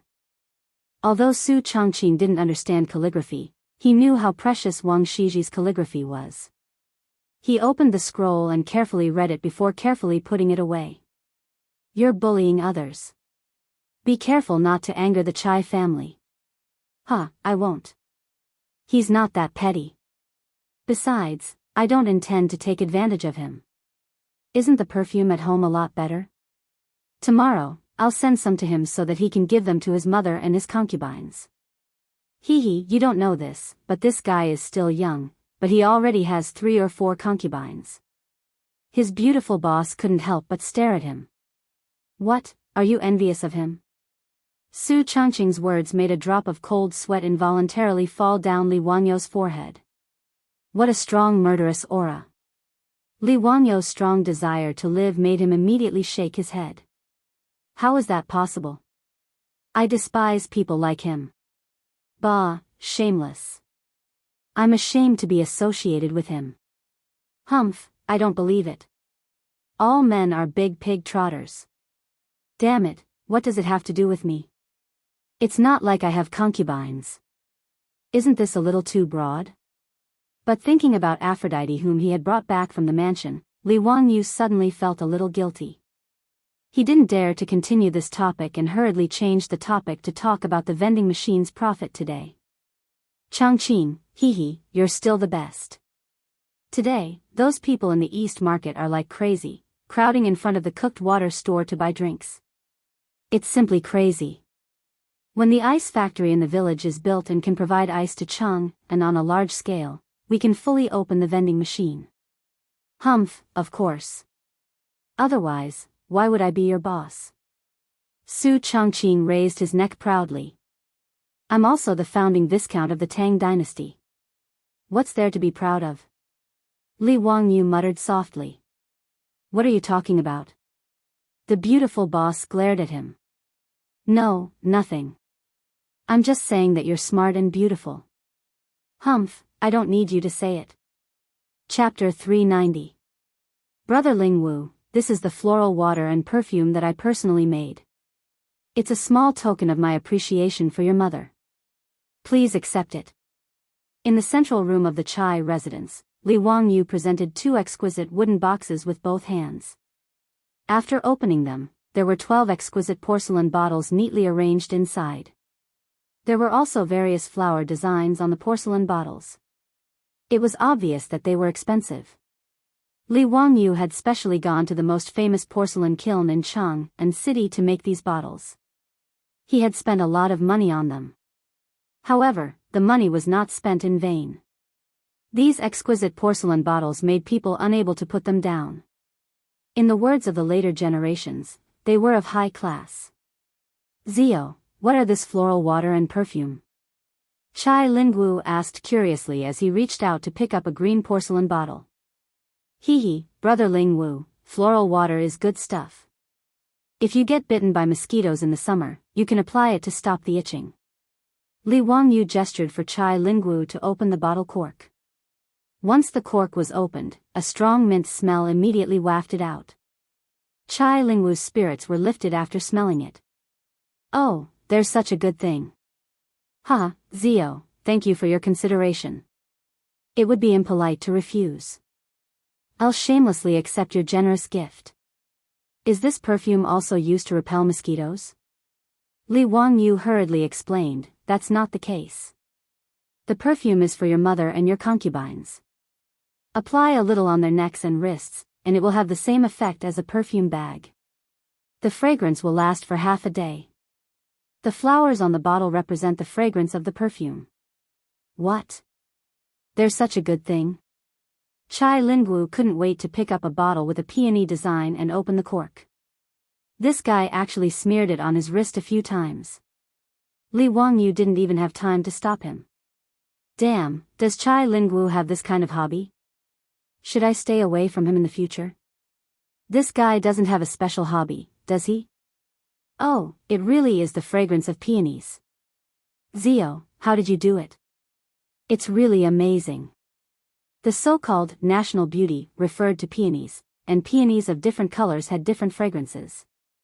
The bottle that Chai Lingwu took was the perfume that Li Wangyu soaked in white peony petals. It had a very pleasant floral fragrance and was very elegant. Huh, Zio, you really are my good brother. You didn't forget about me when you found something good. Do you have any more of this perfume? Give me some more. Are these 12 bottles not enough for you? Brother Lingwu, you only have 3 or 4 concubines in your mansion, right? Heh, don't I still have some close female friends in Peace Square? Chai Lingwu replied shamelessly. Li Wangyu could only raise his middle finger at him to show his respect. It's not easy to make this perfume. We still have to send it to others. Brother Lingwu, why don't you go and discuss with Brother Chumo and ask them to share some with you? Li Wangyu was too lazy to continue talking nonsense with scum like Chai Lingwu. In any case, there was only so much perfume. If he wanted more, he could go and talk to the other debauches. It wasn't that he didn't want to part with the perfume, but it wasn't easy to collect the petals. Just the petals used in the perfume had cost him a lot of effort and copper coins to get people to collect them. How could he bear to give them to Chai Lingwu and let him use them to curry favor with the prostitutes in Peace Square? After leaving the Chai mansion, he went to each debauchee mansion to deliver the floral water and perfume. This was the proper exchange of favors.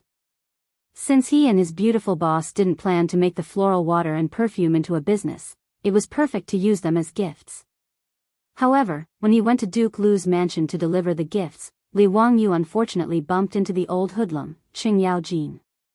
Thus, not only was the remaining floral water and perfume robbed by this old man, he also forced him to promise to deliver some more tomorrow. What was even more excessive was that after receiving the gifts, Qing Yaojin didn't let them go and insisted on dragging Li Wangyu to eat and drink in the mansion. If it was someone else's mansion, eating and drinking like this would be fine. However, in Qing Yaojin's mansion, Li Wangyu felt that it was a kind of cruel torture. In particular, when he saw the Qing mansion's chef bring in the mutton that was still bleeding and obviously not cooked, Li Wangyu lost his appetite. Qing Yaojin even pulled out a small knife and cut a large piece of the bloody mutton, dipped it in spices, and sent it into his bloody mouth to chew. This made Li Wangyu feel nauseous. Was the Qing mansion's food all like this? Li Wangyu looked at Qing Chumo, Qing Chuliang, and Qing Chubi sympathetically. The meaning in his eyes was, "Did you guys grow up eating these things?" The three Qing brothers firmly nodded silently. At this moment, Li Wangyu clearly saw the tears in the three Qing brothers' eyes. Poor children. Li family's child, why aren't you eating? Is the cooking of this old man's mansion not to your liking? Seeing Li Wangyu not moving his chopsticks, Qing Yaojin couldn't help but glare. Eat your sister. Not to mention the taste of this half-cooked mutton, if he ate it like this, he would have to spend a lot of time in the toilet. It would be strange if he didn't have diarrhea. Hee, Uncle Qing, this little nephew just ate and now my stomach is bloated and uncomfortable. I really can't eat anything. Humph. If you can't eat, then drink. You little child, only the Shaodao wine is to this old man's liking. After drinking your wine, drinking any other wine is no different from drinking horse piss. Come, De Lang, Er Lang, San Lang, fill the Li family's child's wine cup and drink. Li Wangyu looked at the table in front of him. The wine cups were big enough to be used as soup bowls. He couldn't help but stare blankly. Drink your sister. Is this drinking or risking your life? He desperately winked at Qing Chumo and the other two, implying that he was begging them to let him go, but the three Qing brothers acted as if they didn't see it. They grabbed the wine jug and poured wine into the wine bowl in front of him. Zio, it's not that we don't want to help you, but we are powerless. Come, drink.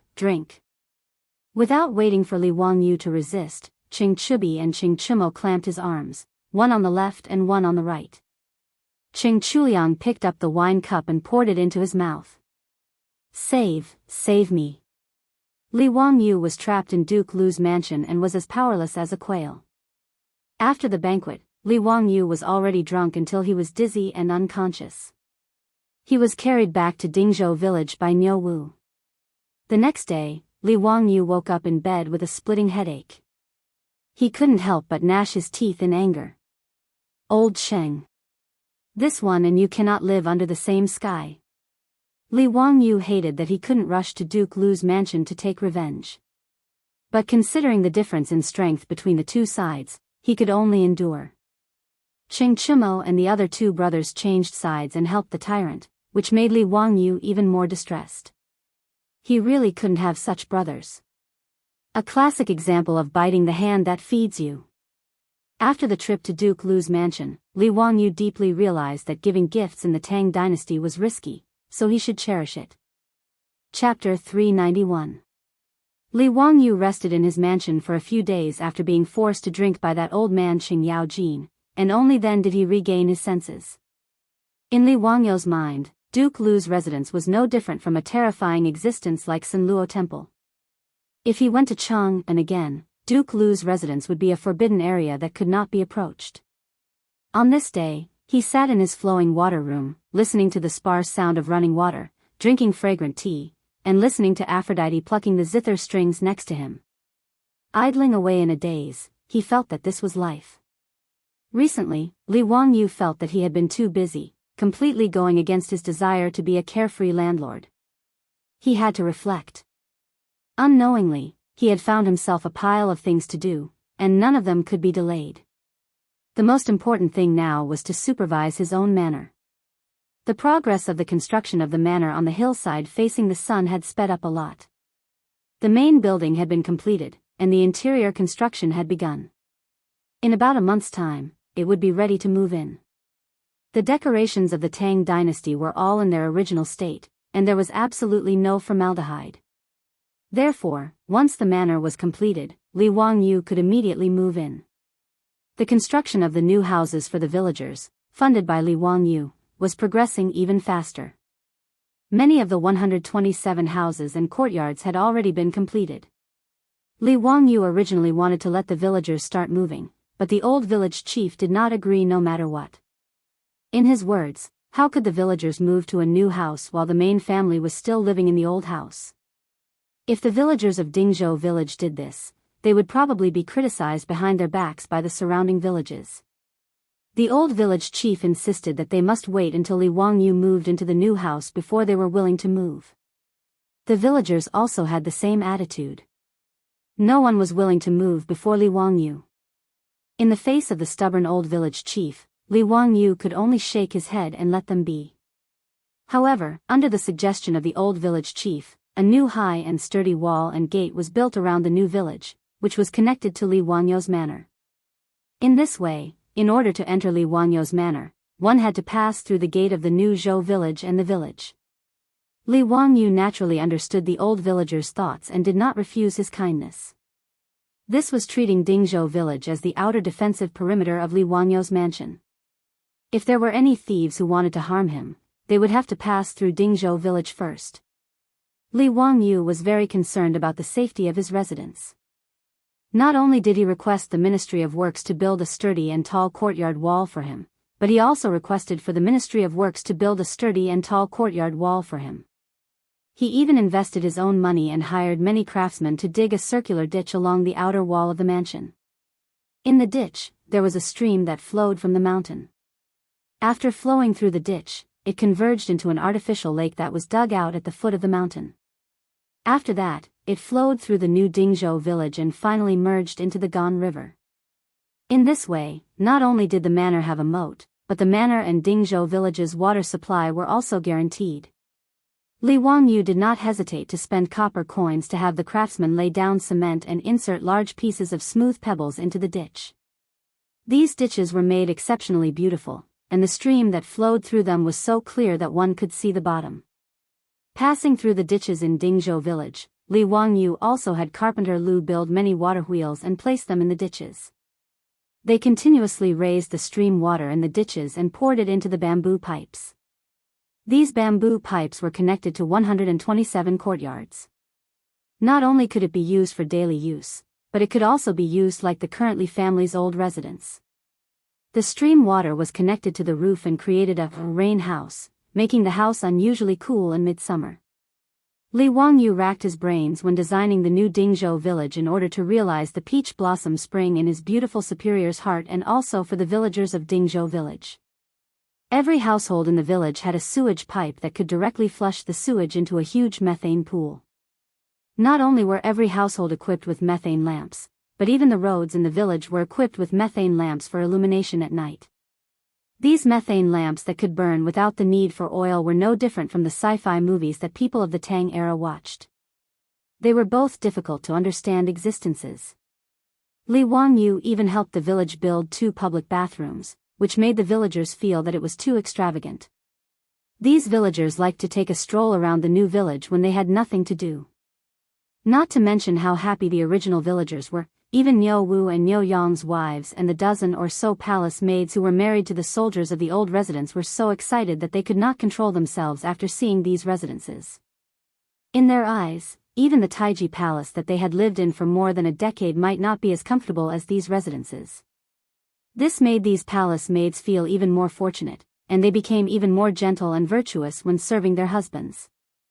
In addition to his own manor and the new Zhou village that Li Wangyu had to worry about, he also had to visit the polo field that was already under construction from time to time and discuss some matters with the officials of the Ministry of Works. As for the brewery in the call of the Qinling Mountains, it was now on the right track. Li Wangyu was too lazy to worry about it, and directly threw it to the internal servant sent by Pai Lupi to supervise. He only needed to look at the account books every month. In any case, the Pai Lupi was the one who took most of the money, and he could not afford to worry about it. Now, he first had to build the ice-making workshop in the village. It was simple to make ice, and it only needed a large amount of saltpeter. In order to keep it a secret, Li Wangyu had the villagers split up and run around Chang and city and the surrounding counties to buy saltpeter from medicine shops of all sizes. Fortunately, saltpeter could be used repeatedly to make ice. If they bought enough saltpeter at one time, they would not have to worry about it in the future. The ice-making workshop used the same method as Li Wangyu used to make ice in the past. After filling the 2 containers with water, saltpeter would be placed in the large container. The saltpeter would react with water, absorb heat, and condense into ice. At the same time, the water in the small container would also be frozen. The ice cubes in the small container could be collected and placed in the excavated ice cellar to be transported to Chang'an City. The ice cubes in the large container that contained saltpeter would be sent to the furnace for distillation. After the water was evaporated, the saltpeter condensed and could be used to make ice again. The only thing that needed to be consumed was the firewood burning on the furnace. With the help of the villagers, the ice-making workshop was built in 2 days. After producing a large amount of ice cubes, the four-wheeled carriage, which had been modified to have thermal insulation, could be continuously transported to Chang'an City. As for the matter of recruiting merchants in Chang'an City, Li Wangyu would not do it himself. As the founder of the Tang dynasty's Hu County, he would be laughed at if he personally went to talk business with the shopkeepers of those brewed water shops. Li Wangyu was smart. He found Fatty Cho Kuan and asked him if he was willing to take over the business. Cho Kuan naturally would not refuse. He did not care about how much money he could make. The key was to get closer to Li Wangyu. How could he refuse such a good thing? Therefore, the Cho family became the general distributor of the beverage vending machine in Chang'an City. Li Wangyu was also very generous and directly gave him 10% of the shares. After being busy for more than half a month, he finally settled all the miscellaneous matters. Li Wangyu then went back to hide in Dingzhou village and went back to his leisurely life as a small landlord waiting for death. But early in the morning, the Li family's old residence had a guest, which made Li Wangyu somewhat confused. Chapter 392. The visitor was none other than the old Taoist, Sun Simiao. The Taoist temple on the hillside facing the sun had been completed. The king of medicine, Sun Simiao, had moved out of the Qinling Mountains and became neighbors with Li Wangyu. Whether it was Li Wangyu or his beautiful boss, they all welcomed him with open arms. On the day of the completion of the temple, Li Wangyu naturally sent many gifts to congratulate him. Originally, the villagers of Dingzhou village did not think that the temple on the hillside facing the sun was special. They thought it was just a small temple. However, to the surprise of the old village chief and the villagers, when the temple was completed, not only did their own families send many gifts, but even many officials in Chang'an came to congratulate them. The Tang dynasty naturally had its own religious administration. During the reign of Zhenguan, religious affairs were managed by the Minister of Ceremonies of Honglu Temple. If Sun Simiao wanted to build a temple, he also needed to register with the Minister of Ceremonies. The old Taoist was too famous. Even Pai Lupi knew that he wanted to build a temple in Dingzhou village in Hu County, but he was also happy to see it happen. He asked Sun Simiao to be an official in Ru dynasty, but it was a pity that he did not succeed. However, now that Sun Simiao, who usually lived in seclusion in the mountains, had settled down in Dingzhou village, it was naturally a good thing for Pai Lupi. On the day of the completion of the temple, even Pai Lupi sent servants to the palace to send all kinds of gifts to congratulate him. Therefore, as soon as Sun Simiao's temple was completed, the incense burned brightly. Not only did the villagers of Dingzhou village burn incense, but the people of the surrounding villages also came to burn incense. Even people from the county town of Hu County came to burn incense. Sun Simiao did not care about the incense burning in the temple. He left the temple to his disciples to take care of. The old Taoist did not receive any guests. He only immersed himself in his study of medicine. Sun Simiao named the temple Xian Microscopic Temple. The origin of the name was the microscope that Li Wangyu casually mentioned to him that day. The old Taoist still remembered it. After the completion of the temple, Sun Simiao brought his disciple Lu Shenwei to the door. Hexianzi, the Xianwei microcosm has been completed. This humble Taoist intends to begin researching the bacteria and penicillin that you spoke of back then. Please tell this humble Taoist everything you know and teach this humble Taoist in detail. This humble Taoist will be eternally grateful. Li Wangyu had a bitter expression on his face. He felt that he had used too much force to fool Sun Simiao. He wasn't a pharmaceutical major. The so-called method of making penicillin was just something he learned from TV dramas. He wasn't sure if he could really produce penicillin using that method. However, now that Sun Simiao's Taoist temple had been repaired, he wanted to tell the old Taoist that he was just casually saying that. If he angered the old Taoist, he was afraid that he would have a hard time in the future.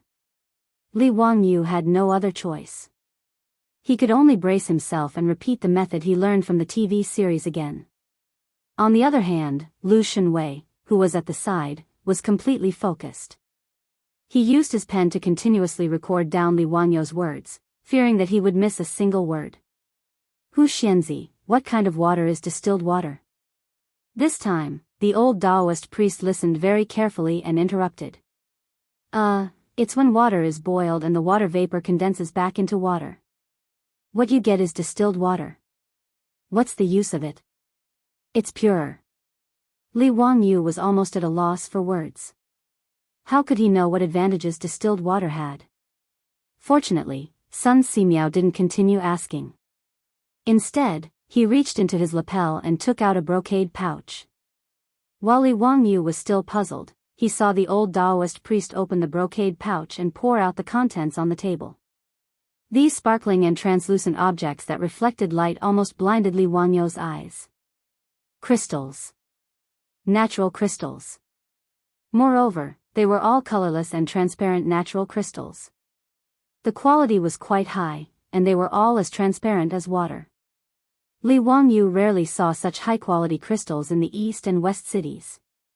It seemed that Sun Simiao had spent a lot of effort to collect these colorless crystals. Hu Xianzi, that day you said that you needed crystals to make a microscope. A few days ago, this humble Taoist collected these colorless crystals through the Tao sect.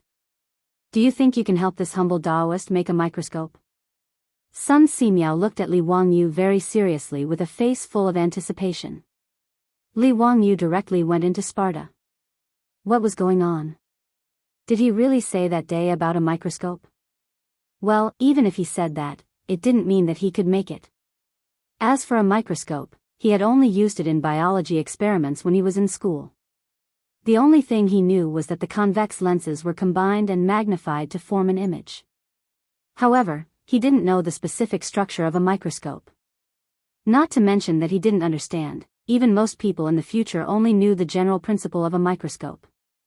If you asked them to draw a structural diagram, most people probably wouldn't be able to draw it. Li Wangyu really wanted to ask the old Taoist priest, "Can I make a magnifying glass for you to make do with?" He now deeply understood what it meant to lift a rock and smash it on his own feet. Originally, he just wanted to trick the Medicine King's Sun Simiao into staying in Dingzhou village so that he and his beautiful boss would have a reliable medical insurance. However, now that he had bragged too much, he really didn't know how to answer the Medicine King's Sun Simiao's expectant gaze. Li Wangyu opened his mouth and wanted to say that he didn't know how to, but when the words were about to come out of his mouth, he swallowed them back. He patted his chest and promised, "Old immortal, don't worry. I will do my best to help you make a microscope." With Li Wangyu's promise, Sun Simiao was full of joy and smiled while twirling his beard. Immeasurable deity, since that's the case, then I'll have to trouble Hu Xianzi. This humble Taoist will now stay in the Xianwei temple to study the penicillin that Hu Xianzi mentioned. Hu Xianzi can come to the Xianwei temple to find this humble Taoist at any time. Yes, yes. Old immortal, don't worry. After sending Sun Simiao and Lu Shenwei away, Li Wangyu sat down on the floor. It was a premature death, and the words had been said. How was the microscope going to be made?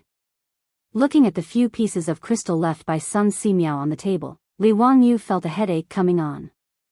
Just polishing the crystal into a lens was a big trouble. It was doubtful that he could find a craftsman in Chang, and who knew how to polish crystal. Li Wangyu now knew the consequences of bragging, but there was nothing he could do. He could only stare blankly at the crystals on the table. When the beautiful boss came back from Chang and saw him frowning, she curiously asked what had happened. After Li Wangyu told her about Sun Simiao's visit and his request to make a microscope, the beautiful boss couldn't help but cover her mouth and laugh.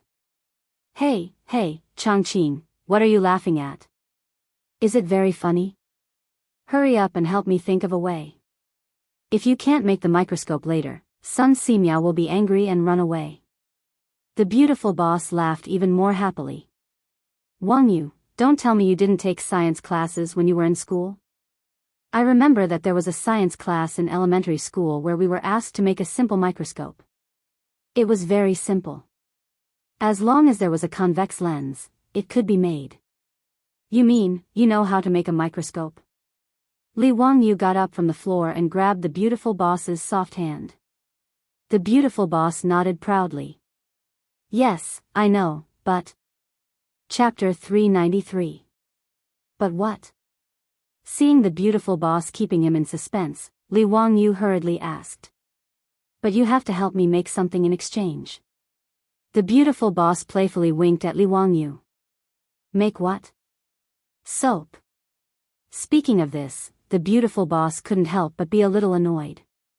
That soap pod soup is too difficult to use. I have endured it for a long time. If you hadn't made the perfume, I wouldn't have thought of it. You should know how to make soap, right? Li Wangyu nodded foolishly. He knew how to make soap, so soap should be about the same, right? Add some petal perfume to the soap, and you can make soap. He had never thought of making soap. He was used to using the soap pod soup. Now hearing the beautiful boss's reminder, Li Wangyu suddenly woke up. He was also a pig's brain at that time. If he had known that he could make soap, he wouldn't have drawn erotic sketches to sell. However, he just thought about it. When he and the beautiful boss arrived at Dingzhou village, there was no distilled alcohol, and alcohol was also one of the necessary materials to make soap. Su Chongqing saw Li Wangyu nodding and took a long breath. Then it's settled. I'll draw the diagram of the microscope for you. You go to Chang'an City and find a craftsman to polish the crystal into a lens. Didn't you help me make it? How can I have the time? Besides, I only remember the general structure. You can experiment slowly whether it works or not. After she finished speaking, she walked briskly to the backyard while humming a song, leaving Li Wangyu alone in the wind. Was he fooled again? Forget it. Since the beautiful boss had a demand, he naturally had to do his best. The microscope that the old Taoist Sun Simiao wanted was put aside first. It was more important to make soap for the beautiful boss. This soap, like perfume, could be used as a gift. It was excellent. As for making soap a profitable industry, it was not necessary at all. It was not that it would not be popular, but like perfume, the output could not be increased at all. Perfume was limited by the difficulty of collecting petals, but soap was limited by the difficulty of lard. Although pigs were raised in the Tang dynasty, they were not slaughtered in large quantities like later generations. It was also impossible for Li Wangyu to buy a large number of pigs to slaughter just to make soap. The most important thing was that the pigs of the Tang dynasty were not as fat as the pigs of the later generations. Naturally, they had less fat. Since ancient times, the various breeds of pigs in Huaxia didn't produce much meat.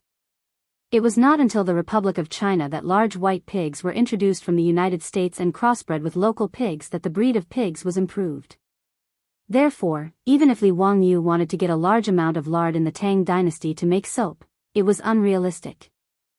But if it was just for his own use, it wouldn't be troublesome.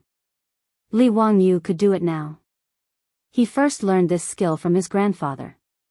Many old people in the countryside knew how to make soap with pig pancreas. Pig pancreas was the pancreas of a pig. After adding alkali water and other materials, it was processed into soap. However, although the soap made from pig pancreas was good, it didn't look good. Many girls couldn't accept it. When Li Wangyu was in university, he also learned how to be romantic and made handmade soap for his junior in order to pick up girls. The soap was made, but the junior didn't want it. Instead, she accepted the boy who gave her beautiful jewelry. Now that he thought about it, it was really a sad story. At that time, it didn't matter if the junior didn't want it. Now that his beautiful boss ordered it, Li Wangyu naturally started work immediately. He asked Li Heng to prepare the lard and alkali for him. Then, he ran to Carpenter Lu's house and asked him to carve a few molds for him. The molds were not complicated. Just use wood to carve out the shape of the soap and carve some simple patterns. This was a piece of cake for Carpenter Lu. In less than an hour, he carved the molds that Li Wangyu needed. Everything was ready. He returned to his residence and started making soap. Making soap was actually very simple. He just needed to heat the lard, alkali, and alcohol in a certain ratio in a jar and then continuously stir. He kept stirring until the lard couldn't be seen. Then, he added salt and continued stirring. Finally, he took out the solidified substance floating on top of the jar and rinsed it clean. That was the soap. He added vegetable dyes and petal perfume to the soap to create a fragrant soap. Then, he pressed it into a mold and extruded it into shape. It was no different from the soaps sold in supermarkets in the future. Li Wangyu called Niu Wu and Niu Yong to the kitchen to help him. The three men were so busy that they were covered in sweat. Finally, they managed to make a pile of soap. He asked the Niu brothers to help him wrap the soap with oil paper. Then, they were done. Lang Jun, what are you making? What about food? Let me try it. Niu Wu picked up a piece of soap and weighed it in his hand. He was about to put it into his mouth to chew. Niu Wu couldn't be blamed. Anyone who saw that these things were made with lard would think that Li Wangyu was making some food. Stop. Li Wangyu hurriedly stopped this fool. He stretched out his hand and took the soap back. Eat what? This is soap. It's used for bathing. It's the same as the soap. Lang Jun, why did you spend so much effort to make it? Isn't there soap in the residence? Niu Wu asked, puzzled. Li Wangyu was so angry that he couldn't be bothered to explain to them. He directly threw 2 pieces of soap to the 2 brothers. I'm too lazy to explain to you 2 idiots. Take these 2 pieces of soap back to your wives and you'll understand. After saying this, Li Wangyu swept up the rest of the soap and went to the backyard to find his beautiful superior to take credit for it. Niu Yong and Niu Wu were confused. They felt that their Lang Jun had made this soap for no reason. It was completely unnecessary. Since it had the same use as the soap, why did he have to spend so much effort to make it? The 2 of them were too lazy to think about this problem. They simply took a piece of soap each and went back to their rooms. Husband, you're back. Hey, what are you holding in your hand? It's quite beautiful. Niu Yong's wife, Su Qiao, saw Niu Yong enter the room.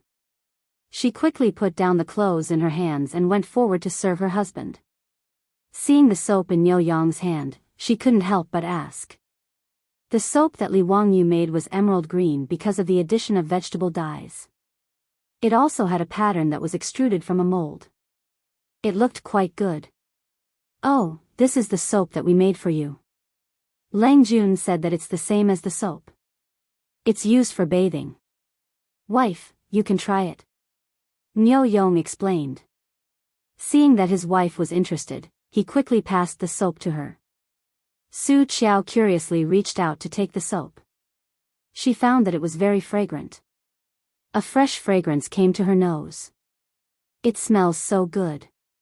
This soap smells so good. Take it if you like it. It's getting late. Go take a bath and rest.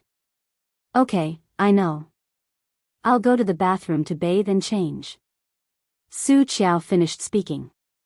She took a towel and undergarments. Then, she picked up the soap and walked to the bathroom. Chapter 394. Ever since the Niu brothers got married, for the convenience of the 2 new daughters-in-law living in the Li residence, Li Wangyu specially found craftsmen to renovate the 2 rooms in the front courtyard. In the room where Niu Yong and Niu Wu lived, Li Wangyu had asked the craftsmen to build a bathroom and toilet in the room. This was to prevent the 2 new daughters-in-law from having to share the bathroom and toilet in the front yard with others. That would be awkward. In fact, Li Wangyu was thinking too much. To the Tangs, having a bathroom and a clean toilet every day was too extravagant and unimaginable. Needless to say, there was no ceramic toilet in the Tang dynasty that could flush automatically. Even Pai Lupi and a group of state dukes were envious after using the toilet in Lai Hot. If it weren't for the fact that the flushing toilet needed to be renovated, Pai Lupi and the state dukes would have asked Li Wangyu to renovate their palaces and mansions. As for having a bathroom in the room and having hot water to take a bath at any time, the Tangs thought that it was a life of immortals. The two daughters-in-law of the Nyo brothers who had just entered Lai Hot had made a lot of jokes because of the toilet and bathroom in their mansions. To be able to take a bath with hot water every day, even saints and Empress Jongsun didn't have such a luxurious life. The Tangs rarely took a bath, not because they didn't like it, but because they were limited by their conditions. After all, it was troublesome to use firewood to boil water to take a bath, even in a rich family. The term rest referred to rest and bathing. Even the imperial court officials had a rest every 10 days, which showed how extravagant it was to take a bath every day. Not only in the Tang dynasty, but even in the Republic of China, taking a bath in the countryside was troublesome. Jiangnan farmers even had a bathing custom, which was said to have been passed down from the spring and autumn period. It was called pot bathing. It was to set up a big pot on the stove to boil water and take a bath in the iron pot. Usually, when a family in the village wanted to boil a pot bath, they would inform the whole village, and each family would bring their own firewood to boil water to take a bath. It was not easy to take a bath according to one's status, gender, old, and young. Therefore, in the Tang dynasty, being able to bathe every day was a luxury in the eyes of Su Qiao and the others, but they liked it very much. Being able to take a comfortable hot bath every day made Su Qiao feel that she had made the best choice in her life when she took the initiative to ask to marry her Langjun. She admired Li Wangyu even more than before. In the bathroom, Su Qiao picked up the soap made by her husband and Langjun. She looked at it for a long time, not knowing how to use it. However, since Lord Husband said that it had the same use as the black locust soup, then it should be smeared on the body, right? Su Qiao carefully took the soap and smeared it on her delicate skin. She was surprised to find that when she rubbed the soap, white foam appeared. Not only was it smooth, but it was also fragrant. The foam could also wash away the dirt on the body. Su Qiao had been in the palace for more than 10 years. In fact, she had used many of the good things in the palace and had seen the world. However, such a miraculous soap left her in awe. It couldn't be any more miraculous. After bathing, Su Qiao carefully put away the soap and put it away as if it was a treasure.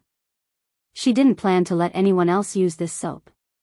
As for her husband, well, stinky man, it's better to use the soap. Hee hee. Su Qiao came out of the bathroom with a fragrant wind. It stimulated Niu Yang's eyes and he stared at his wife. Husband, what are you looking at? Su Qiao was a little embarrassed by his stare. She blushed and gently pushed him. I'm looking at my wife. Hee hee. Wife, why do you smell so good today? What's this smell? You're so annoying. I just used the soap that my husband brought back to bathe. There's this fragrance on my body. It smells so good. Wife, come, let me smell it again. Ah, my husband. In the room, the lights went out and the torturous noise sounded again. Li Wangyu naturally didn't know that the soap he made to please his beautiful boss was used by the two bastards, Niu Yong and Niu Wu, as a catalyst for the pleasure of the boudoir. He also didn't know that the perfume and toilet water he sent a few days ago had now made a big wave in Chang'an City. In the Fang mansion of Chang'an City, Fang Xianling, who was almost 50 years old, returned to the backyard of the mansion and saw his wife coming out of the bedroom. Seeing his wife's expression, Comrade Old Fang's heart couldn't help but sink. Fang Xianling and Madame Fang had a good relationship and now had 3 sons. Because the world was in chaos at the end of the Sui dynasty, Fang Xianling married late. Although he was almost 50 years old, San Lang had just been born and was still in his infancy. Fang Xianling, who was 49 years old, was old enough to call himself an old man in the Tang dynasty. Although he and his wife had a good relationship, they had long lost the passion they had when they were young. For Comrade Old Fang, making love with his wife was a task that he was a little tired of dealing with. Seeing his wife like this today, how could Comrade Old Fang not understand what his wife was thinking? He couldn't help but smile bitterly. Madam, I'm not feeling well today, why don't? Before he finished speaking, he unexpectedly smelled the fragrance on his wife's body. It was very pleasant. Old Fong couldn't help but gulp and look at his wife again. "Madam, what's this smell on your body? Why does it smell so good?" Madame Fong covered her mouth and chuckled. "Erlang gave it to me. He said that the county magistrate made it and it's called perfume." The fragrance on his wife's body constantly stimulated Comrade Old Fong's sense of smell. At this moment, he suddenly felt that his wife's jade-like skin was overflowing with fragrance. It was very seductive, like a delicate blooming flower. "Madam, it's getting late. Why don't we go to the room and rest?" Comrade Old Fong took the initiative to take his wife and walked towards the bedroom. Husband, that night, the red curtains fluttered and the scene was enchanting. 10 months later, the will of the fourth master of the Fong estate was finally revealed. Li Wangyo's perfume had played an important role in this. In Chang'an City, Li Wangyu only gave toilet water and perfume to the rich. But in Noda's Chang'an City, how could there be any secrets? As the rich's old wives lit up the fragrant perfume and went everywhere to attend the noble ladies' gatherings, the perfume made by Huxianzi became a delicious cake in the eyes of these noble ladies. Even Empress Zhongsun, who was in the imperial palace, couldn't help but send an eunuch to Dingzhou village to pass a message and summon Li Wangyu to Li Main Hall after hearing about the perfume. "This nephew greets Aunt. Aunt is in good health. This nephew hasn't seen Aunt for a long time and misses you." "Humph, I don't think so, right? Does Huxianzi really miss me?" Empress Zhongsuan's tone was unfriendly. Even the way she addressed him changed from Zio to Huxianzi, which made Li Wangyu startled. His mind turned like lightning as he thought about how he had offended the empress of the Tang dynasty. However, after thinking for a long time, he felt that he hadn't done anything recently, so why was Empress Zhongsun so dissatisfied? This nephew is wrongly accused. This nephew doesn't know what Aunt is referring to. Li Wangyu carefully asked. "Humph, this empress is asking you, why did you give perfume to others and not to me?" Empress Zhongsuan's words made Li Wangyu feel as if he was struck by lightning and stood there in a daze. Damn, it was actually the perfume that caused the trouble. Chapter 395. Faced with Empress Zhongsuan's censure, Li Wangyu reacted rather quickly. His eyes spun as he hurriedly defended himself. "Aunt, you really have wronged me. It's not that I don't want to give you this perfume. It's just that you can't use it now, so how could I dare to give it to you?" "Oh. Why is that?" Empress Zhongsun couldn't help but frown in confusion. "Auntie, you're pregnant now. It's fine to use this perfume normally, but it's not appropriate to use it when you're pregnant. I'm thinking of Uncle's third prince. How could I dare to give this perfume to you?" Li Wangyu's sincere words left Empress Zhongsun speechless. If it wasn't appropriate for pregnant women to use it, then he naturally couldn't be blamed. In reality, Li Wangyu's words were purely to fool Empress Zhongsun. If it was a perfume from the future, pregnant women naturally couldn't use it. Because most perfume contained musk, and musk could cause pregnant women to miscarry, it was naturally not appropriate to use it. However, the petal perfume he made was only made from alcohol and didn't contain any chemicals. If pregnant women wanted to use it, it wouldn't be much of a problem. This fellow had purely forgotten to send toilet water and perfume to the palace. Hearing that she couldn't use the perfume, Empress Zhongsun couldn't help but feel regret. Even though she was the empress above everyone else, she was still a woman. Perfume naturally had enough allure for her. Fortunately, Li Wangyu still had a way to make up for his mistake.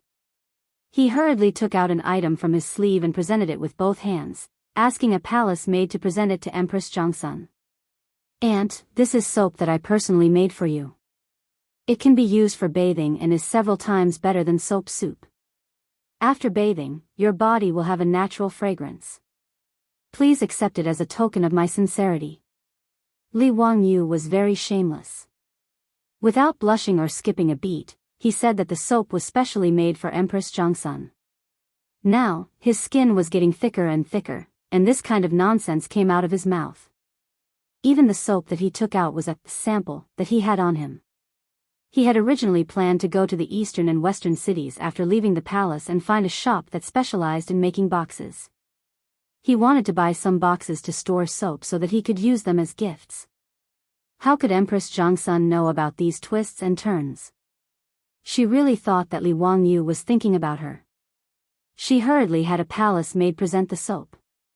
The emerald green soap, together with the pattern printed by the mold, looked very pleasing.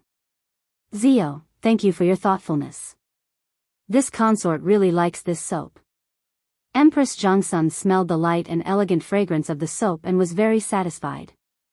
Her face that was as cold as ice immediately became as warm as spring flowers blooming. The speed at which Empress Jongsun changed her face made Li Wangyu almost want to ask her if this was the unique skill of face changing in Sichuan opera. She was Huxian Zi when she didn't give him perfume, and Zio when she gave him soap. What happened to being the mother of the world? What happened to being gentle, kind, and virtuous? Li Wangyu secretly wiped the cold sweat off his forehead. Damn, this woman is too crazy. Even Empress Jongsun could change her face like this for a bottle of perfume. Her image was really collapsing. However, he also knew that Empress Jongsun's behavior was that she didn't treat him as an outsider, but as a nephew. Otherwise, who would have heard of Empress Jongsun asking for things from a subject? How could Empress Jongsun, who could write Principles for Women and leave behind a great reputation as an empress in history, be the kind of woman who loved vanity? Empress Jongsun's behavior just now was actually to tease Li Wangyu. She had the chamberlain summon Li Wangyu into the palace not just to ask for perfume, although that was also one of her goals. Zio, you are now 16 years old, and that Taiyuan Wang clan has broken off the engagement with you. Do you have any thoughts about your marriage? Do you have a young lady that you like? Although your family's adults have all passed away, your aunt will make the decision for you. Empress Jongsun suddenly changed the topic and talked about Li Wangyu's marriage, which made him very surprised. Why did she talk about his marriage out of the blue? What young lady could he fancy? Of course it was his beautiful female boss. Not to mention that Su Chongqing was the goddess in his heart. Even if she wasn't, was there any other woman in the Tang dynasty who could be his soulmate? Apart from his beautiful female boss, he wouldn't consider his wife for anyone else. Of course, if his beautiful female boss didn't object, he wouldn't mind accepting Aphrodite as a concubine. Ahem, aunt, my family's adults have only passed away a year ago, and I still need 2 more years to recover, so this matter isn't urgent. Your nephew is still young and isn't in a hurry to get engaged. Li Wangyu casually said. He was well aware that his beautiful female boss was already 24 years old, while his current body was only 16 years old. The age difference between the two was too great, not to mention that his beautiful female boss's current status was unclear.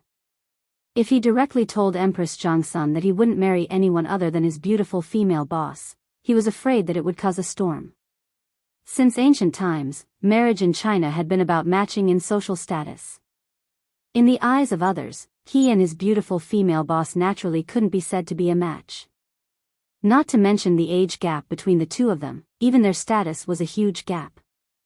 In particular, the higher Li Wangyu's noble rank, the more difficult it would be for him to marry his beautiful female boss. This matter would probably have to be slowly planned and plotted. Empress Jongsun smiled. No matter, you can set the engagement first. Men and women should get married when they're of age. You can get married when your recovery period is over. Zio, do you know how many dukes and noble madams in Chang and City have asked me about you, intending to take you as their son-in-law? These words made Li Wangyu feel a little proud. Even I have such a day. Even the dukes are rushing to marry their daughters to me? Wahaha, sure enough, the charm of a handsome guy is irresistible. How could he know that Empress Jongsun actually brought up this matter because of his own sins, and the source was the perfume? These noble madams had many gatherings on weekdays. After Li Wangyu gave them the perfume, they naturally took it to show filial piety to their mothers. And the dukes and noble madams who received such divine objects naturally flaunted it at their gatherings, causing the other noble madams to burn with jealousy. They couldn't wait to snatch the bottles of perfume from the hands of the dukes and noble madams. And Li Wangyu, the son of Huxian, became the topic of discussion at the noble madams' gatherings. Many of the noble madams even mocked the Taiyuan Wang clan for having eyes but failing to see. They actually took the initiative to break off the engagement with such a good son-in-law. Their brains had been kicked by a donkey. After mocking the Taiyuan Wang clan, the noble madams suddenly realized that this son of Huxian was 16 years old and unmarried. This son of Huxian was a good son-in-law. He was young, rich, and talented. At the age of 16, he was conferred the title of the founding son of a country by the saint, and his future was bright. Even better, this founding son's parents were both dead. Their daughters wouldn't have to worry about being bullied by their mother-in-law if they married into his family. And if this son of Huxian became their son-in-law, would they have to worry about not having enough perfume? Filial piety couldn't be lacking from the mother-in-law, right? And so, because of a bottle of perfume, Li Wangyu inadvertently became the rich son-in-law, in the eyes of the noble madams. Chapter 396. Li Wangyu no longer had any elders in his household. He had been expelled from the Li clan by Huxian, and everyone knew that the family tree had been changed. Those noblewomen who wanted to marry their daughters found Empress Zhongsun and, in a roundabout way, brought up the matter of marriage with Huxian. This reminded Empress Zhongsun that her nephew was still unmarried, and there was no marriage contract on his body. Since ancient times, Huaxia had placed more importance on carrying on the family line than the heavens. As the saying went, there were 3 ways to be unfilial, and having no descendants was the worst. In the eyes of the Tangs, marriage was a matter of the highest importance. As Li Wangyu's elder, Empress Zhongsun naturally felt that she needed to arrange a good marriage for the Qilin son of the Li family for Li Wangyu's deceased parents. She had the chamberlain summon Li Wangyu into the palace to ask him about his thoughts. If Li Wangyu was interested in a young lady from a duke's residence, then she was naturally willing to propose marriage for Li Wangyu. Li Wangyu quickly shook his head and refused Empress Zhongsun's advice. "Aunt, I am still young and do not want to consider marriage for the time being." "Why is that?" "You are already 16, how can you still be considered young? Your parents are not here, so your uncle and I naturally have to decide on your marriage for you." "Zio, are you too thin-skinned? Embarrassed?" "Rest assured, I will definitely choose a good match for you." "Aunt, I really don't want to get married. How about we talk about it 2 years later?" "No. I will discuss this matter with His Majesty." "Zio, you don't need to worry about it. I will not harm you and will naturally arrange a good marriage for you." "Aunt, I really don't want to get married right now, Before Li Wangyu could finish speaking, Empress Zhongsun interrupted him. "Enough, there is no need to talk about this matter. I have my own plans." *CK, he didn't even have the right to speak about his own marriage. This damned feudal dynasty, was there still any law?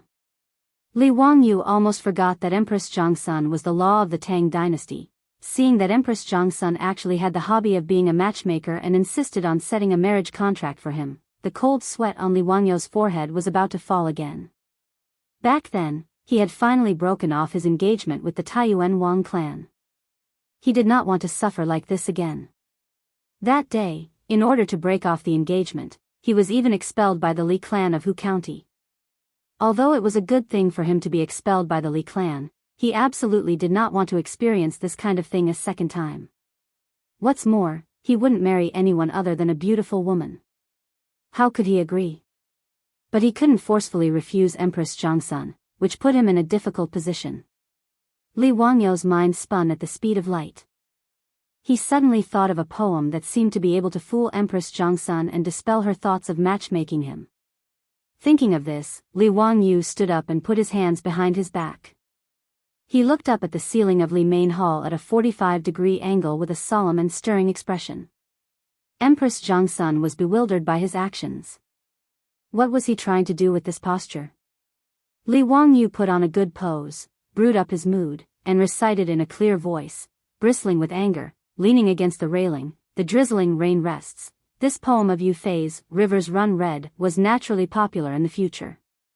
The poem was filled with lofty aspirations and great momentum. Empress Zhongsun couldn't help but be surprised that Li Wangyu suddenly began to recite a poem. Why was this guy reciting a poem when they were talking about a marriage contract? Empress Zhongsun could naturally tell that Li Wangyou's poem was a rare masterpiece. It was a good poem, but what was the meaning of this guy reciting it at this time? Empress Zhongsun couldn't help but want to interrupt him to pull the topic back and continue to talk about Li Wangyou's engagement. But without waiting for Empress Zhongsun to speak, Li Wangyou opened his mouth again and continued his performance. 16 achievements are dust and soil, 8,000 li of cloud and moon. Don't be idle, your young years are white, empty and sorrowful. Li Wangyou almost didn't recite the 30 achievements are dust and soil line in Yu Fei's original poem. Otherwise, it really would be hard to explain. He was only 16 years old. If he recited 30 achievements are dust and soil, how would he explain? The next line, Jinkong's shame has not been wiped away. When will the official's hatred be extinguished? Li Wangyou was quick-witted and changed it to, Wei River's shame has not been wiped away. After all, the change of Jinkong was a matter of 500 years later. It was impossible not to change it. However, his change moved Empress Zhongsun. Although she was a woman, she felt the same way about the Wei River Alliance and felt the same way. Although the Wei River Alliance gave the Tang dynasty a chance to breathe, to be forced to sign the alliance at their doorstep was a disgrace, whether it was Pai Lupi or the officials in the court. When Li Wangyou was reciting the poem, he was also secretly looking at Empress Zhongsun's reaction.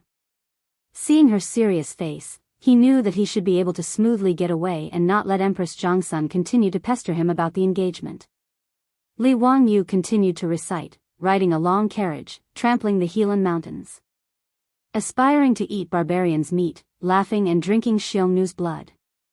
Waiting to clean up the old mountains and rivers from scratch, facing the heavens.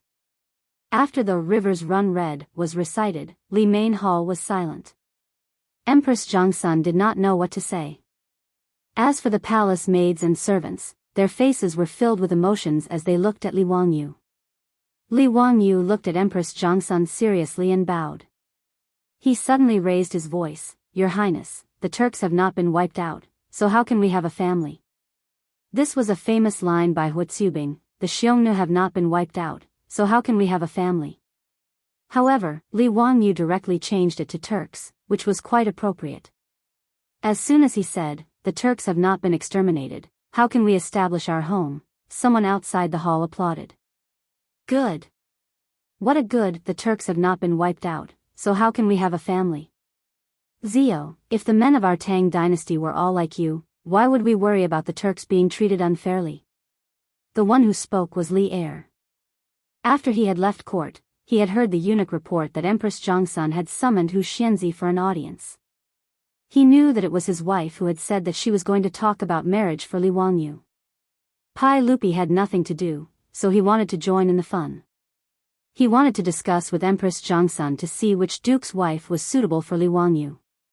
When he arrived at Li Main Hall, without waiting for the eunuch to announce his arrival, he heard Li Wangyou reciting poetry in the hall. Pai Lupi quickly stopped the servant from speaking while he stood outside the hall to eavesdrop. When he heard Li Wangyou say, the shame of the Wei River has not been washed away, Pai Lupi could not help but clench his fists and frown. After Li Wangyou finished reciting Rivers Run Red, Pai Lupi was stunned. He was so shocked by the solemn and stirring of the poem that goosebumps appeared all over his body. He was speechless for a long time. It was only when Li Wangyou said, the Turks have not been destroyed, how to build a family, that Pai Lupi could no longer hold back and repeatedly clapped and cheered. Only then did everyone in the hall notice. Seeing that Pai Lupi had arrived, Li Wangyou quickly bowed. Nephew greets uncle. Zio, copy down the short sentences you recited just now. I want to hang it in the legislative hall and study it every day. Pai Lupi laughed heartily and patted Li Wangyou's shoulder. He was very pleased. He then turned to Empress Zhongsun.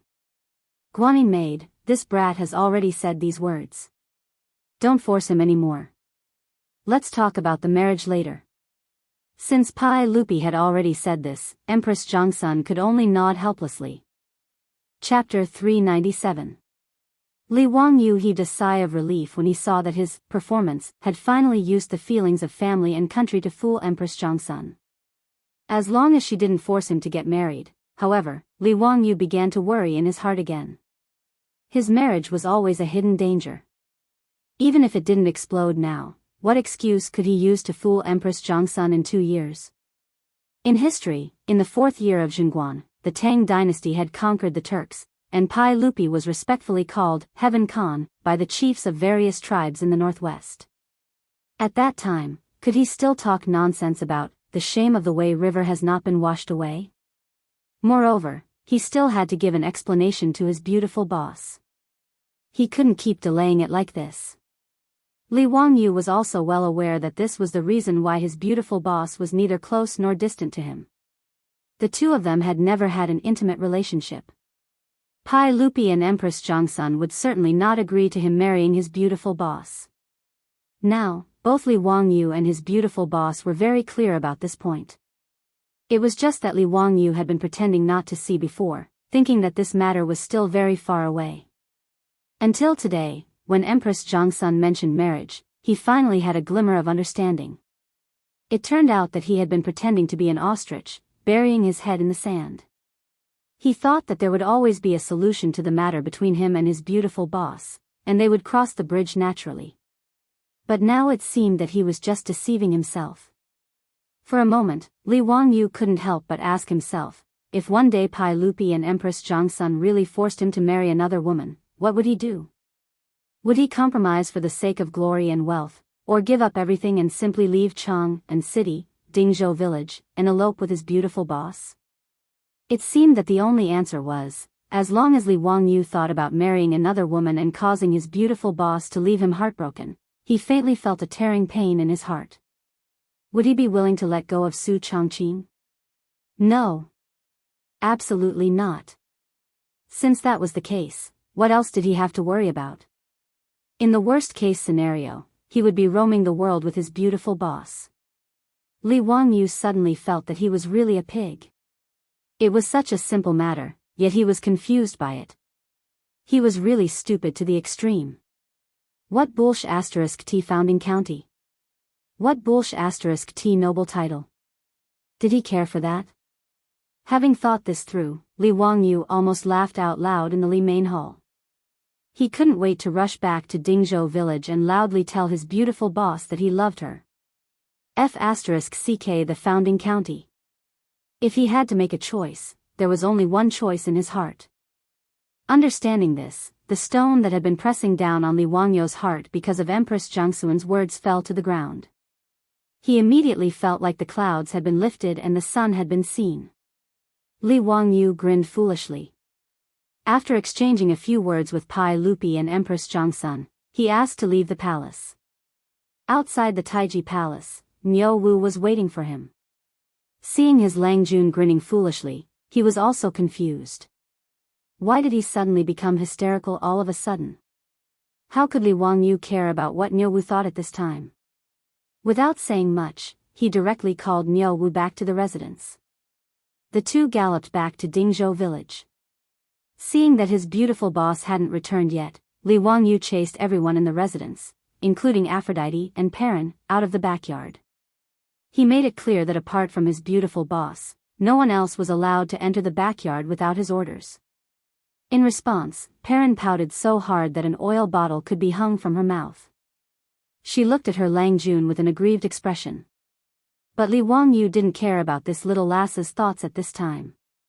After chasing everyone out of the backyard, he started to get busy.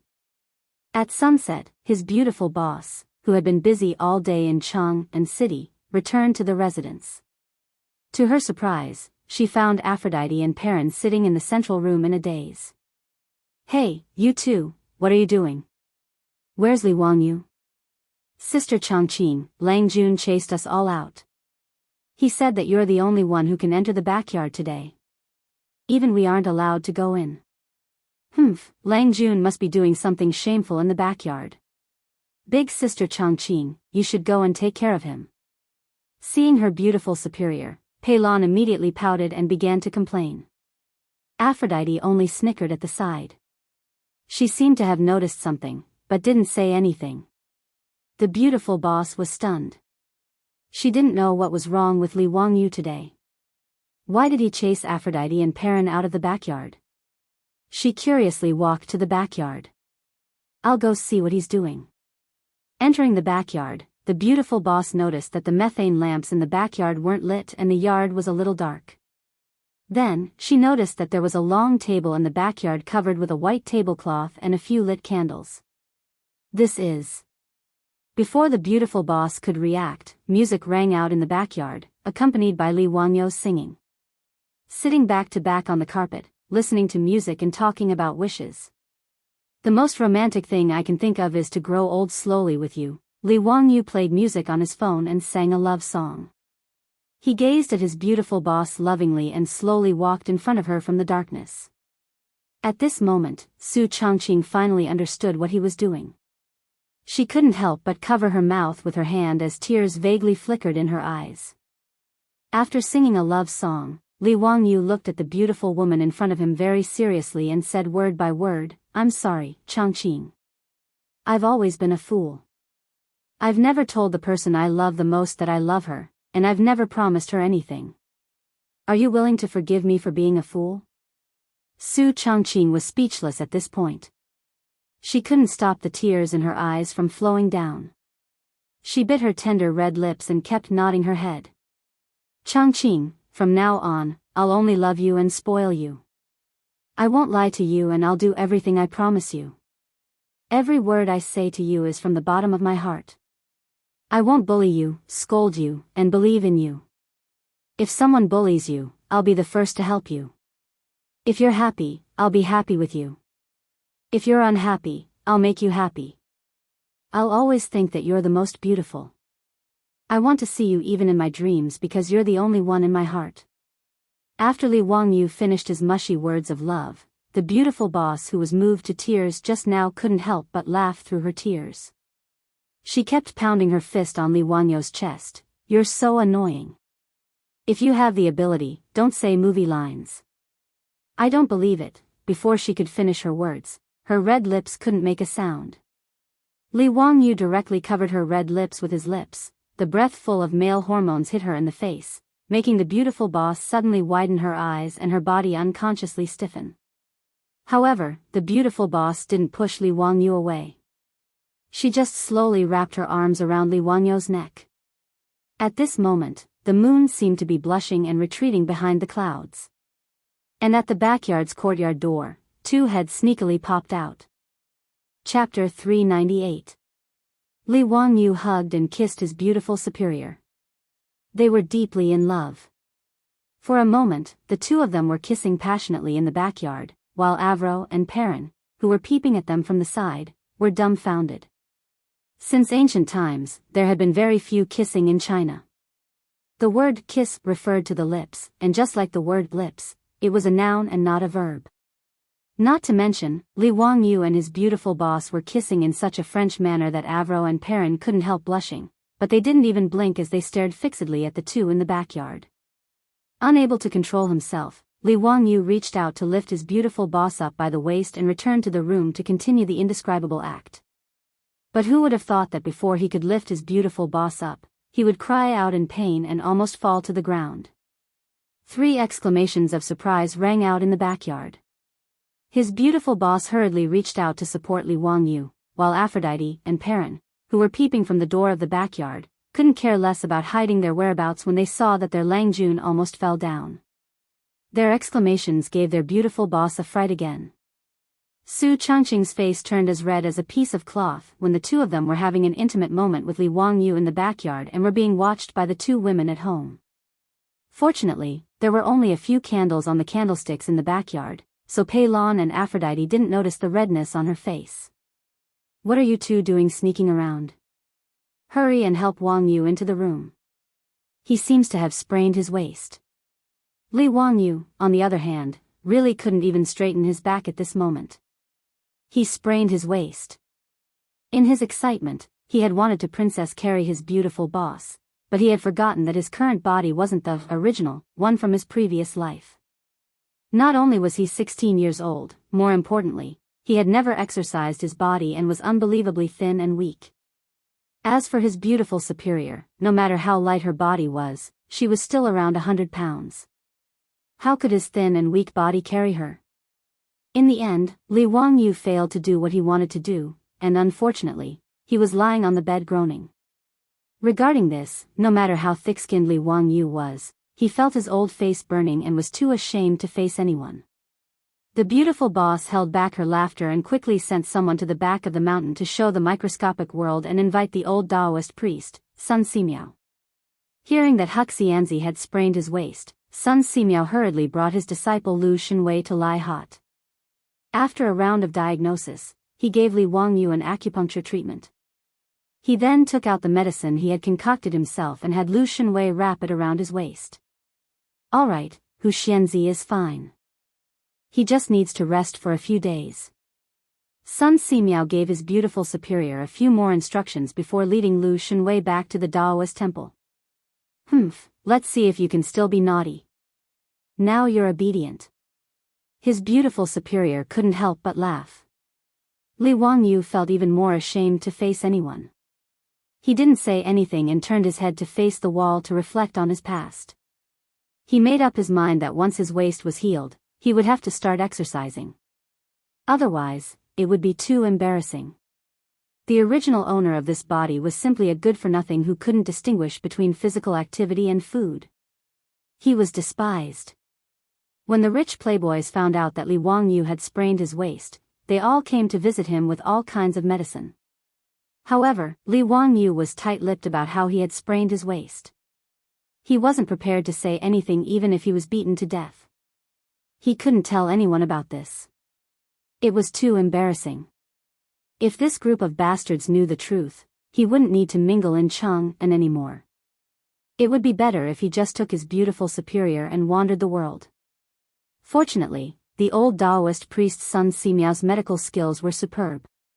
In just a few days, Li Wangyu's waist was mostly healed and he could move freely. After breaking through the layer of window paper with his beautiful superior, they were now in love with each other.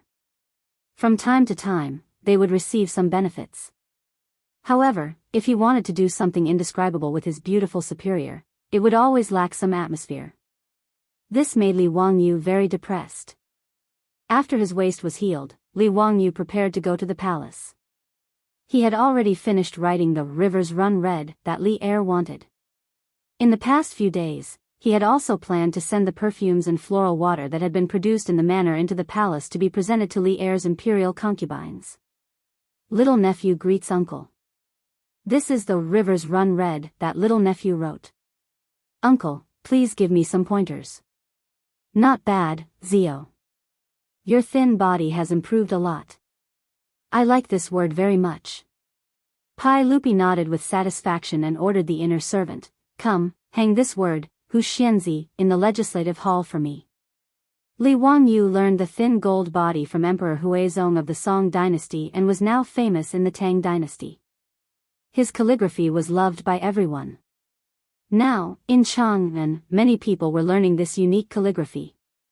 Even the professors in the Imperial College had begun to copy Li Wangyu's thin gold body for their students to practice. Ever since he transmigrated to the Tang dynasty, he was forced to pick up the brush again because there was no computer to type. After a few months, especially after copying the Romance of the Three Kingdoms, his calligraphy was indeed much better than before. Uncle, you flatter me.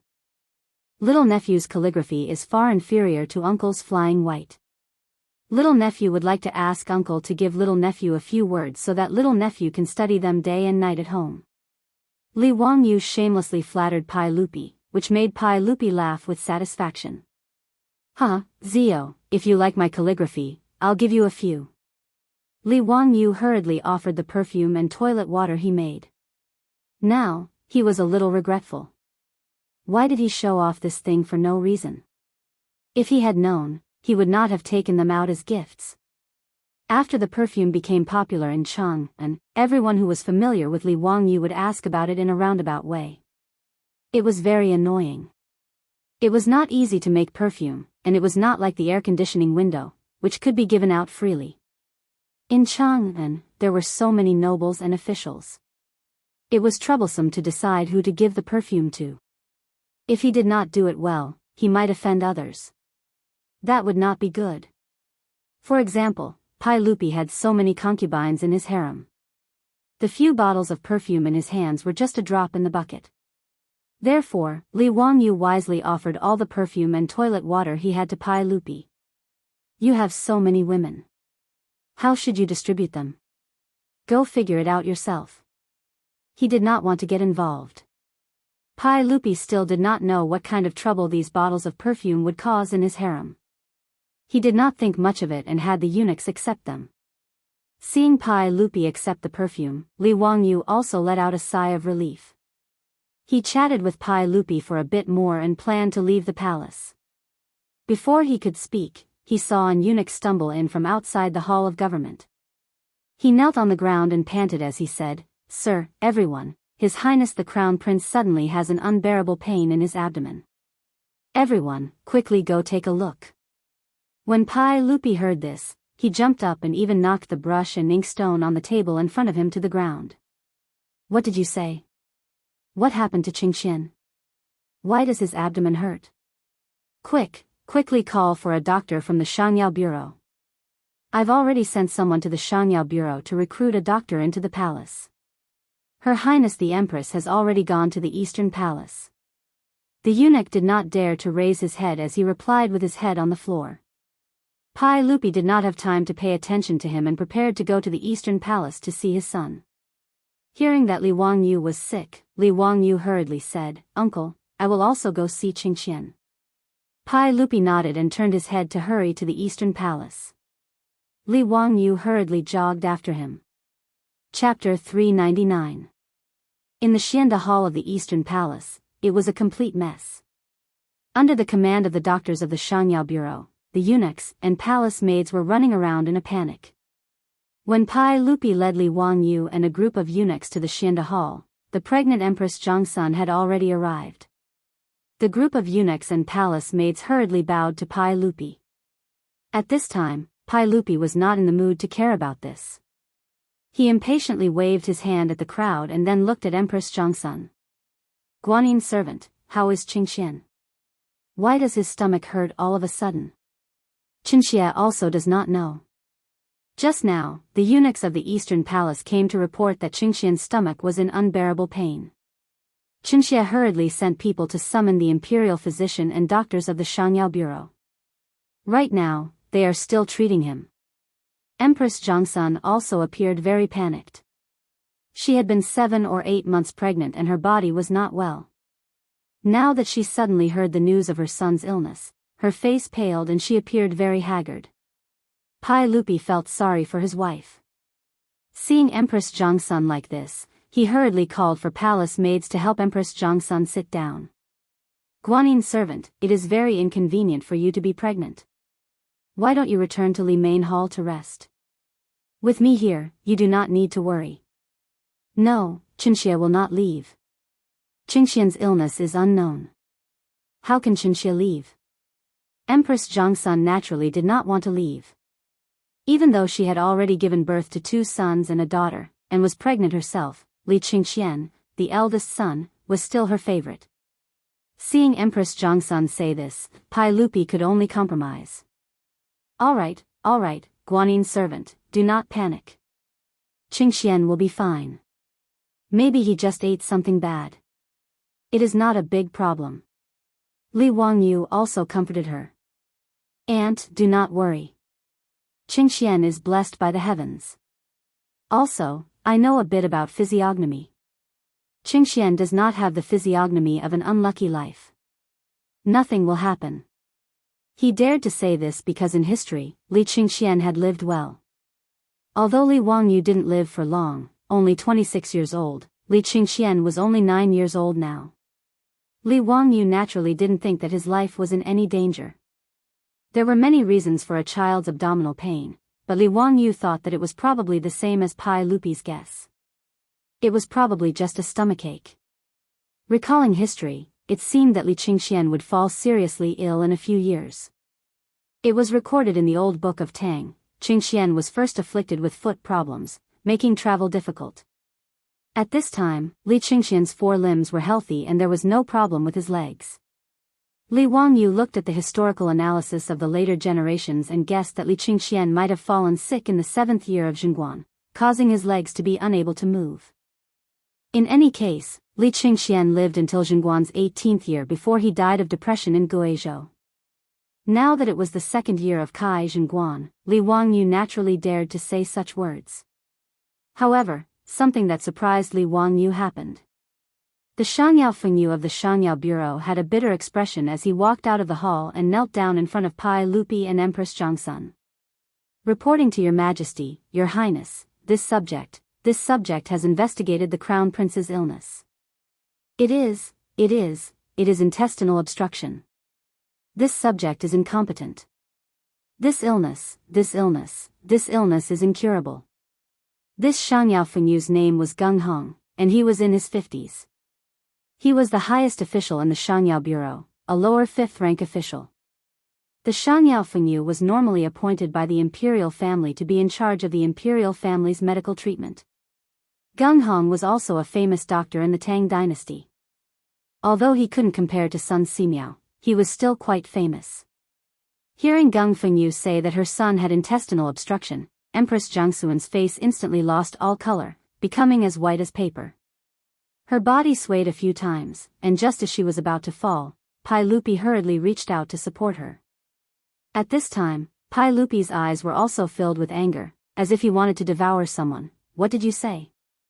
Our crown prince even came to greet us today, so how did he get this intestinal abscess? We order you to quickly treat the crown prince.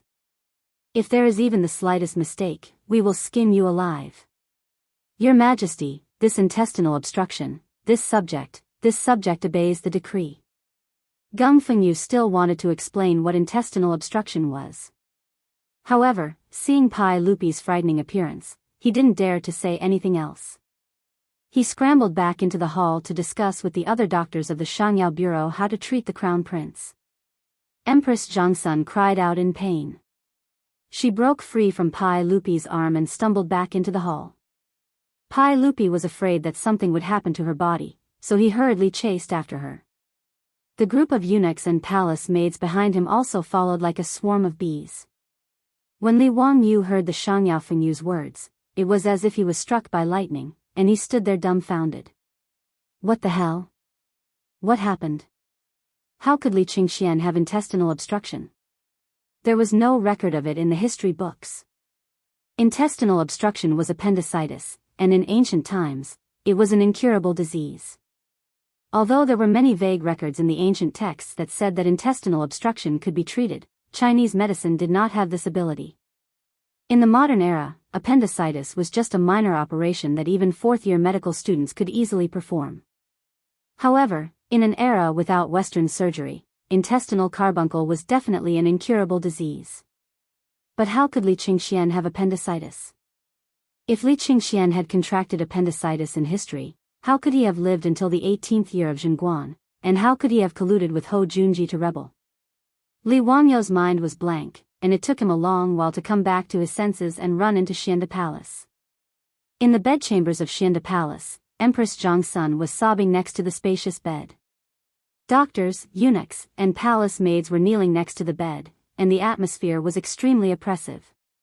Li Wangyu rushed over to check on Li Qingxian's condition. The crown prince of the Tang dynasty had his eyes closed and was motionless. His forehead was covered in sweat from the pain, and he had already lost consciousness. Grabbing Gung Fengyu's collar, he asked, "Did you really diagnose that His Highness the Crown Prince has intestinal obstruction? You didn't misdiagnose, did you?" Even now, Li Wangyu still did not believe that Li Qingxian had appendicitis. This simply did not make sense in history. There can't be a mistake. His Highness the Crown Prince has abdominal pain, muscle tension, and rebound pain in his lower right leg, accompanied by nausea, fever, vomiting, bloating, red skin, yellow skin, and a flood of pulses. This is definitely intestinal obstruction. This old man has practiced medicine for 30-some years, and I can't make a mistake. Moreover, many of the doctors in the Shangyao hospital have made the same diagnosis. The doctors in the Shangyao hospital who were kneeling on the side also nodded repeatedly, indicating that Han Fengyu was right. Li Wangyu let go of Gung Fengyu's hand, and Gung Fengyu knelt before Pai Lupi and said, "Your Majesty, we have already treated His Highness the Crown Prince with acupuncture and ordered people to boil the medicine. But there is nothing we can do about this intestinal obstruction. We can only rely on His Highness the Crown Prince's fate." Before he could finish speaking, he saw the furious Pai Lupi rush over with gritted teeth and kick him to the ground. "If anything happens to my Dalong, I want all of you to be buried with him." Pai Lupi's words were naturally spoken out of anger. With the medical standards of the Tang dynasty, if they could not cure the patient, they would be buried with him. No matter how many heads there were in the Shangyao hospital, it would not be enough to cut off. But in the face of the furious Pai Lupi, no one dared to make a sound. All the doctors, eunuchs, and palace maids were silent like cicadas in winter. Chapter 400. Li Wangyu looked at the unconscious Li Qingxian on the bed and couldn't help but feel his heart ache. He couldn't understand what was wrong with history for such a thing to happen. Towards Li Qingxian and Li Tai, the two little fellows, Li Wangyu originally held prejudice in his heart. After all, these two fellows weren't anything good in the history books. There was no need to talk about Li Qingxian. He was licentious and even colluded with Ho Junji and the others to rebel. Li Tai wasn't a good person either. Although he pretended to be an obedient child in front of Pai Lupi, Li Qingxian had betrayed him. He actually said to Pai Lupi, "This subject has an unfilial son. In 100 years, this subject will kill him for His Majesty and pass him down to King Jin." From this, one could see his character. Thus, when Pai Lupi asked Li Wangyu to be the teacher of these two fellows, Li Wangyu had rejected the idea. However, it was hard to go against the imperial decree. After Li Wangyu reluctantly accepted these two fellows, he realized that they weren't bad people. That was the truth. Children of 8 or 9 years old had been in the palace for too long and had been flattered by those palace maids, so they were a little domineering and lacked education. Under Li Wangyu's guidance, both Li Qingxian and Li Tai got along very well with those brats from Dingzhou village. They didn't seem as domineering as before. And these two sons of Pai Lupi were rather smart. They were also very respectful to their teacher, Li Wangyu, so how could he not like them? 2 days ago, he had sprained his waist and was bedridden, so he didn't have the nerve to send Li Qingxian and Li Tai to Dingzhou village for lessons. He had originally planned to visit the two fellows in the Eastern Palace after speaking with Pai Lupi, but who could have imagined that such a situation would occur? Why would Li Qingxian suddenly get appendicitis? Li Wangyu couldn't figure it out. Then, he heard the conversation between Pai Lupi and Fengyu from the Shangyao bureau. "Gung Fengyu, let me ask you, why did the Crown Prince suddenly get this intestinal abscess?" "Your Majesty, intestinal abscesses are usually caused by a lack of food and drink, as well as dampness and heat. This depends on what the Crown Prince has been eating recently." Gung Fengyu hurriedly replied. "What did the Crown Prince eat today?" Pai Lupi glared at the eunuch in the Eastern Palace. Replying to everyone, I didn't eat anything. It was all food sent by the Shangshi Bureau." The eunuch's words were somewhat evasive. Pai Lupi angrily shouted, "Tell me the truth. What the Crown Prince ate was recorded by the Food Bureau. Do you think you can fool me?" The eunuch repeatedly kowtowed to the ground with so much force that blood seeped out of his forehead. Replying to everyone, "The weather has been hot recently, and His Highness the Crown Prince said that he wants to eat ice cream. This servant will have the Shangshi Bureau prepare it for the Crown Prince. This servant deserves 10,000 deaths. This servant deserves 10,000 deaths." Ice cream? Li Wangyu was stunned. Eating ice cream wasn't enough to cause appendicitis. Li Qingxian and Li Tai, the two little guys, liked to eat ice cream. This was no secret. The two little ones had already asked him for the ice cream recipe and gave it to the Shangshi Bureau. It was said that even Pai Lupi and Empress Zhongsun liked it very much. He suddenly thought of something and interrupted to ask, "How much ice cream did the Crown Prince eat today?" Eight bowls. The eunuch in the Eastern Palace replied in a low voice. His words angered Pai Lupi so much that he kicked the Eastern Palace eunuch a few times. The eunuch fell to the ground and didn't even dare to scream. Although Pai Lupi didn't know much about medicine, he knew that overeating was not a good thing. Moreover, Gung Fengyu had already said that the crown prince's intestinal abscess was caused by a lack of food.